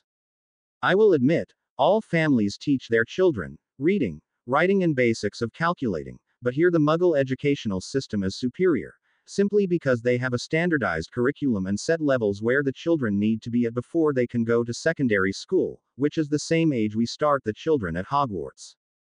Once our movement is securely in power, I would like to see a similar system, of course tailored to the needs of magical children, established in our world as well. It is depressing how our children can't even write a simple essay or summary when they are first years, sighed Severus. It is on the list, Severus, nodded Voldemort. That is assuring, my lord, acknowledged Severus with a smile. Now, at the age of 11, a magical child's core is ready to actively use magic through a wand. Sadly, we currently only have 19 class periods to have the children taught. As each period lasts 45 minutes, that means the children are in class 14 and 1/4 hours per week. That is laughable compared to Muggle schools. As you know, I grew up inside the Muggle world, and that level is only used for the youngest children at school, meaning the ones 5 and 6 years old. They might have 4 class periods each day before going home. Afterwards, they will have at least 6 periods a day. And most schools in the Muggle world keep the children at school the whole day, no matter their age, due to the parents working until later in the afternoon. The ones not familiar with the Muggle world were surprised to hear that. But it didn't look good for the magical educational system. From what I figured out, the massive holes in the timetables are caused due to classes of the past being cut from the curriculum by different headmasters for whatever reasons. My system includes classes for all years to be from 8 in the morning until 5:30 in the afternoon. Meaning, 9 class periods overall can be held per day, with 2 breaks in between blocks of 3 class periods. Between 2 periods will be a break of 5 minutes, to allow changing of classrooms or a teacher getting to the room. He projected both current sets of timetable slots onto the wall to be compared directly. The current system has 10-minute breaks between classes, as the classrooms are too far away from each other. I have thought about this as well, and it is simple to solve that. Few classes require a special setup of the room. Charms and transfiguration, for example, can be taught in any normal classroom, as long as the teacher has the materials needed for the lesson present. Again, easily arranged. Exceptions are classes like herbology, care of magical creatures, astronomy, and potions. For those classes, I would set up specialized classrooms and arrange the timetables to put multiple class periods of the subject together. For example, a year could have a triple period of herbology on Tuesday morning from 8 till 10:25. Or the teacher could decide to skip the breaks between the periods and let the class out earlier to have a longer morning tea break. From what I experienced the past year, that would be a great advantage, Severus, agreed Barty. The constant switch of classrooms isn't helpful for the students. And having more time on end to teach a lesson would be beneficial. Severus nodded at the comment. Yes, especially in a subject like mine, where brewing more complicated or time-intensive potions can't be done with the current setup. Those potions are thus neglected on the curriculum, no matter how important they are. Next to this, the current model overworks the teachers without a solution.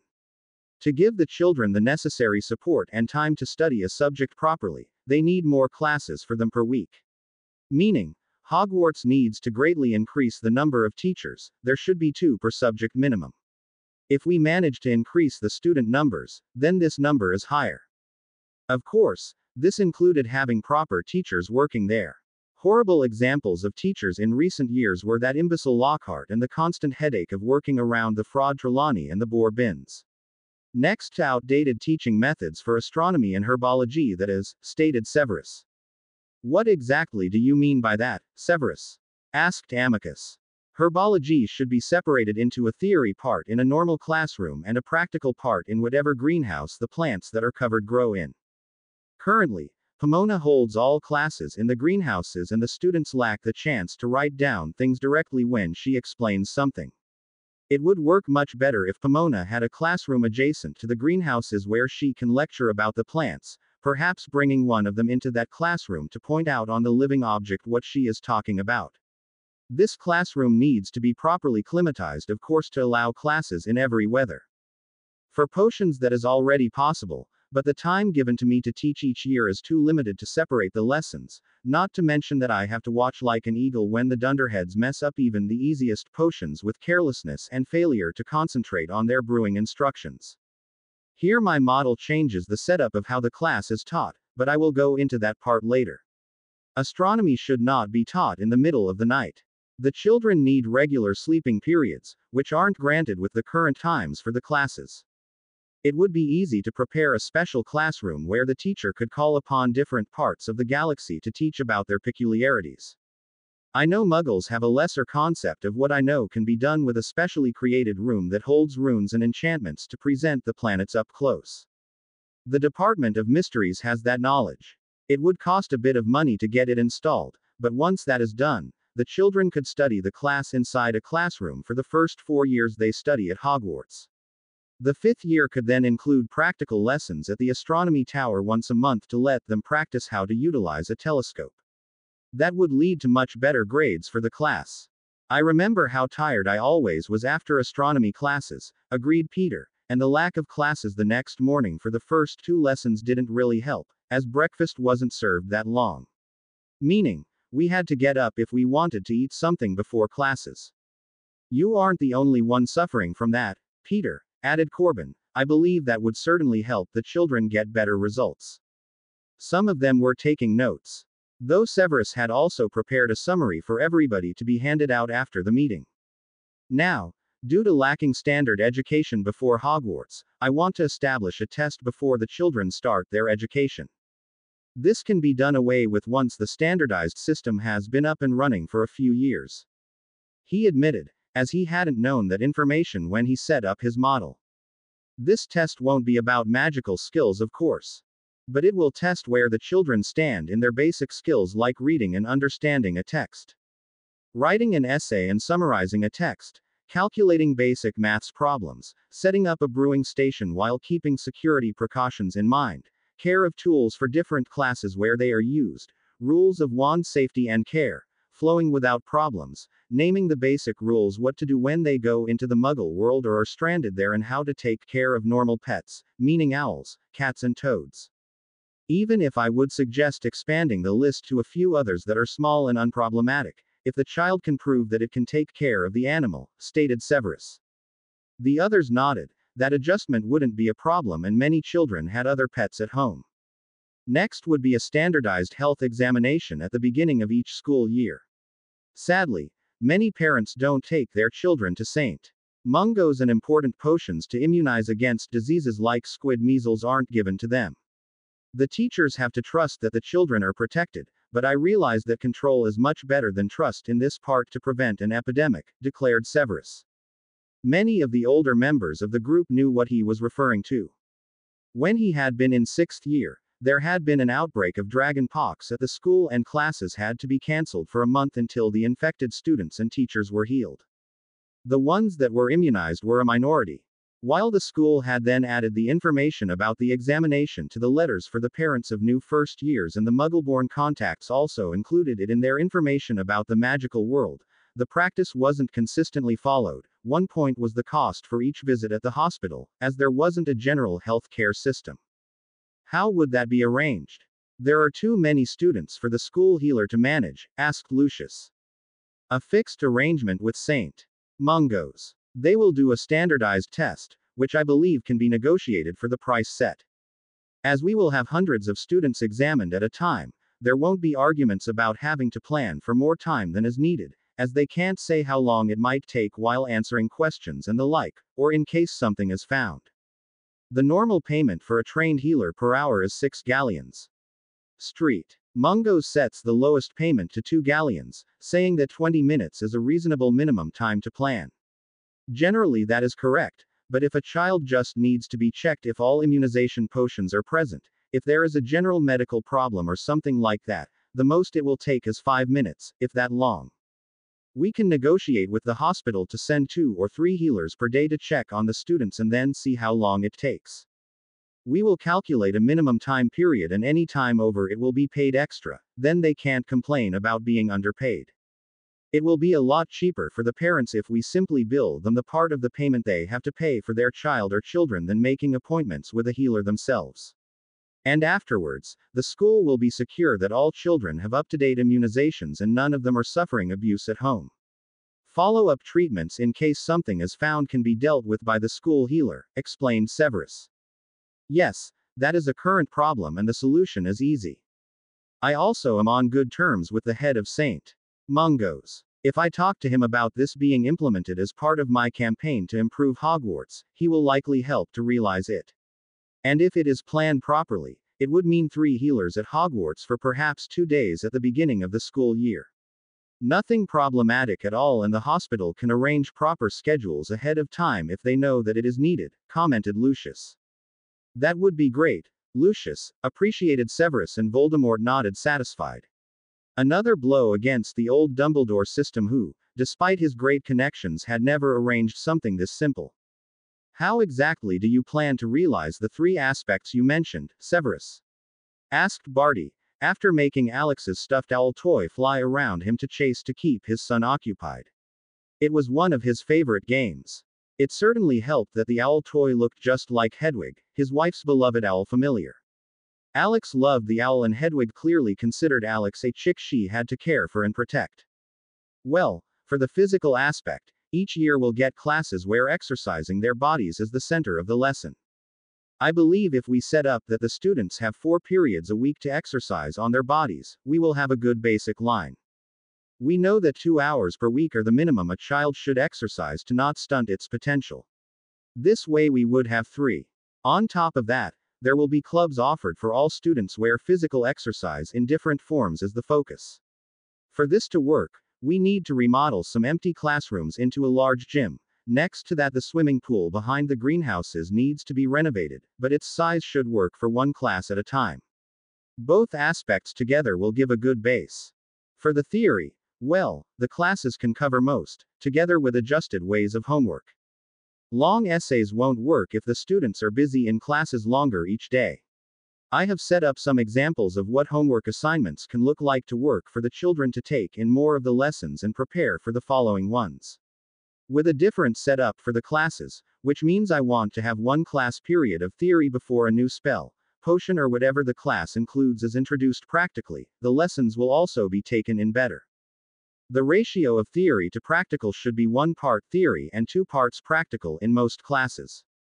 Considering that we will have 45 class periods at most per week available for each year, I have thought how much a student can take in before he or she will be overloaded with things.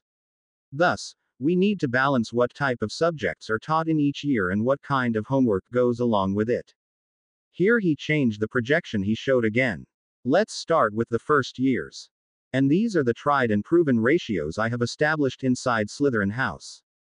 For the first and second years, as they only differ in what type of spells and knowledge they are taught, but not their basic levels, as they all have undergone the major stabilizing boost to their magic when they turned 11, I have put more focus on physical parts than in higher years.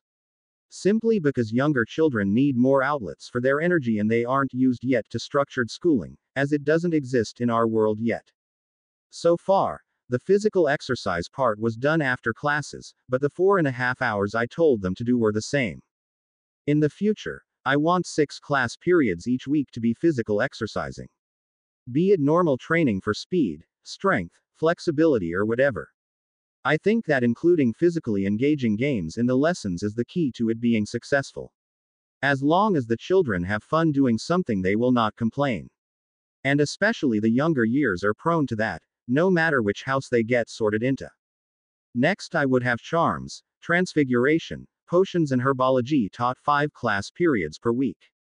2 of them theory, 3 practical each. An additional subject taught for 2 periods per week for the 2 years is composition of common written work.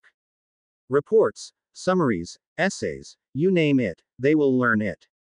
Again, this can be dropped once the pre-Hogwarts education is standardized, but currently, that is very much necessary for 80% of the students. History of magic, which definitely needs a new teacher, will be taught for 2 class periods a week, same for astronomy in a new classroom. Defense would be taught 4 class periods per week, 2 theory and 2 practical. Added together, that comes down to 36 class periods. As 6 periods are physical education and meant to be fun and don't cause any homework, it isn't taxing the youngest years too much. It will come down to them having all classes before lunch break filled and afternoon classes on 3 days. Not problematic at all, stated Severus. The group pondered what Severus had shown and told them. Especially at a boarding school, 36 classes weren't too much for first and second years, especially with the balancing part of the physical classes being added. What kind of games would you suggest for the physical education classes? Asked Barty. Well, I have heard from teachers I met at conferences during the summer that their schools already have something like this, and the games are varied. From water gymnastics using support of special potions that allow to hold one's breath for a longer time than normally, to indoor Quidditch, played without brooms being used for transport, but the general system of the game being kept up. Then obstacle courses of different kinds, dodgeball with magically modified balls that deliver surprises like stinksap, similar to gobstones, when not caught, and so on.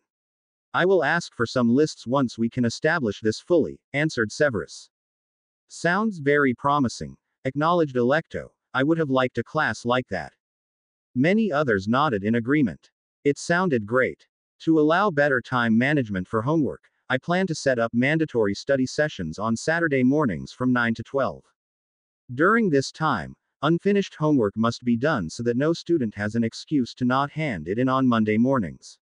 Those that can present that finished homework at satisfying levels may be excused from these sessions if they wish to. Though they may also remain to work on personal projects or ask the teacher overseeing the sessions, there will be 2 that share the 3 hours. Some questions they have, continued Severus. A good way to control homework and force the children to do this properly and on time, approved Barty. This is similar to what Ravenclaw organized internally, from what Endymion told me. Yes, Phileas and I have set up this in our houses already, confirmed Severus. He changed the projection again. This time the classes for years 3 and 4 were shown. As 13 marks the age when the second stabilizing boost of magic in the teens takes place, the schedules for the year are adjusted. This mainly comes down to intensity of each area. Physical education classes will still be 6 periods per week, but the number of classes increases. The general skills class is dropped, as by then the children should have learned what to do and the time is needed for other things. Charms, defense, herbology, potions and transfiguration all get 4 class periods per week. Each elective, and here I will set the number to choose to 3, will each have 3 class periods per week. Astronomy, history and a mandatory language course will take 2 periods per week. The electives will include the current ones of ancient runes, arithmancy, care of magical creatures and Muggle studies, even if the curriculum will be updated to match modern times in the Muggle world. Otherwise, the class would be worthless. Divination will be cancelled. Those with the gift may arrange private tutoring on the weekends if they wish to cultivate it, but it is too rare to justify a class for it. Instead, I want to add the electives wizarding studies, magical art, literature and theater, and magical craftsmanship. If a child went with the minimum requirements, it would come down to 41 class periods. That is a lot, but still well manageable. I expect most students to take 2 educational electives and 1 that is more practically oriented. The inclusion of electives that concentrate on art and crafting is just for this reason. It offers balance while teaching something that is getting lost in our culture and should be preserved, explained Severus. Sensible, commented Thaddeus. It again balances the timetable and gives the children all opportunities to learn things that will be valuable for their future. Severus nodded, as this was the intention behind it. Additionally, it kept the children busy with classes and some homework and kept them from causing too much mischief.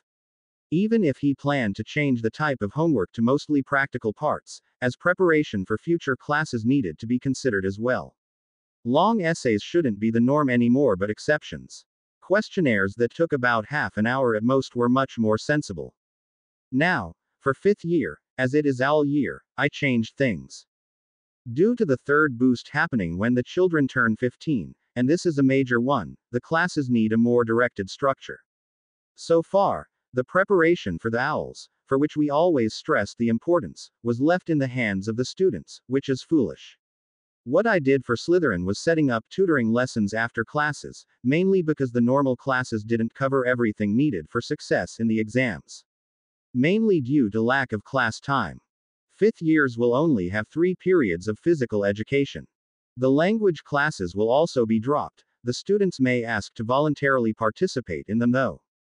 I doubt many will, as they will need the time. And they already gained a lot of languages in the previous years, so there isn't that big of a loss.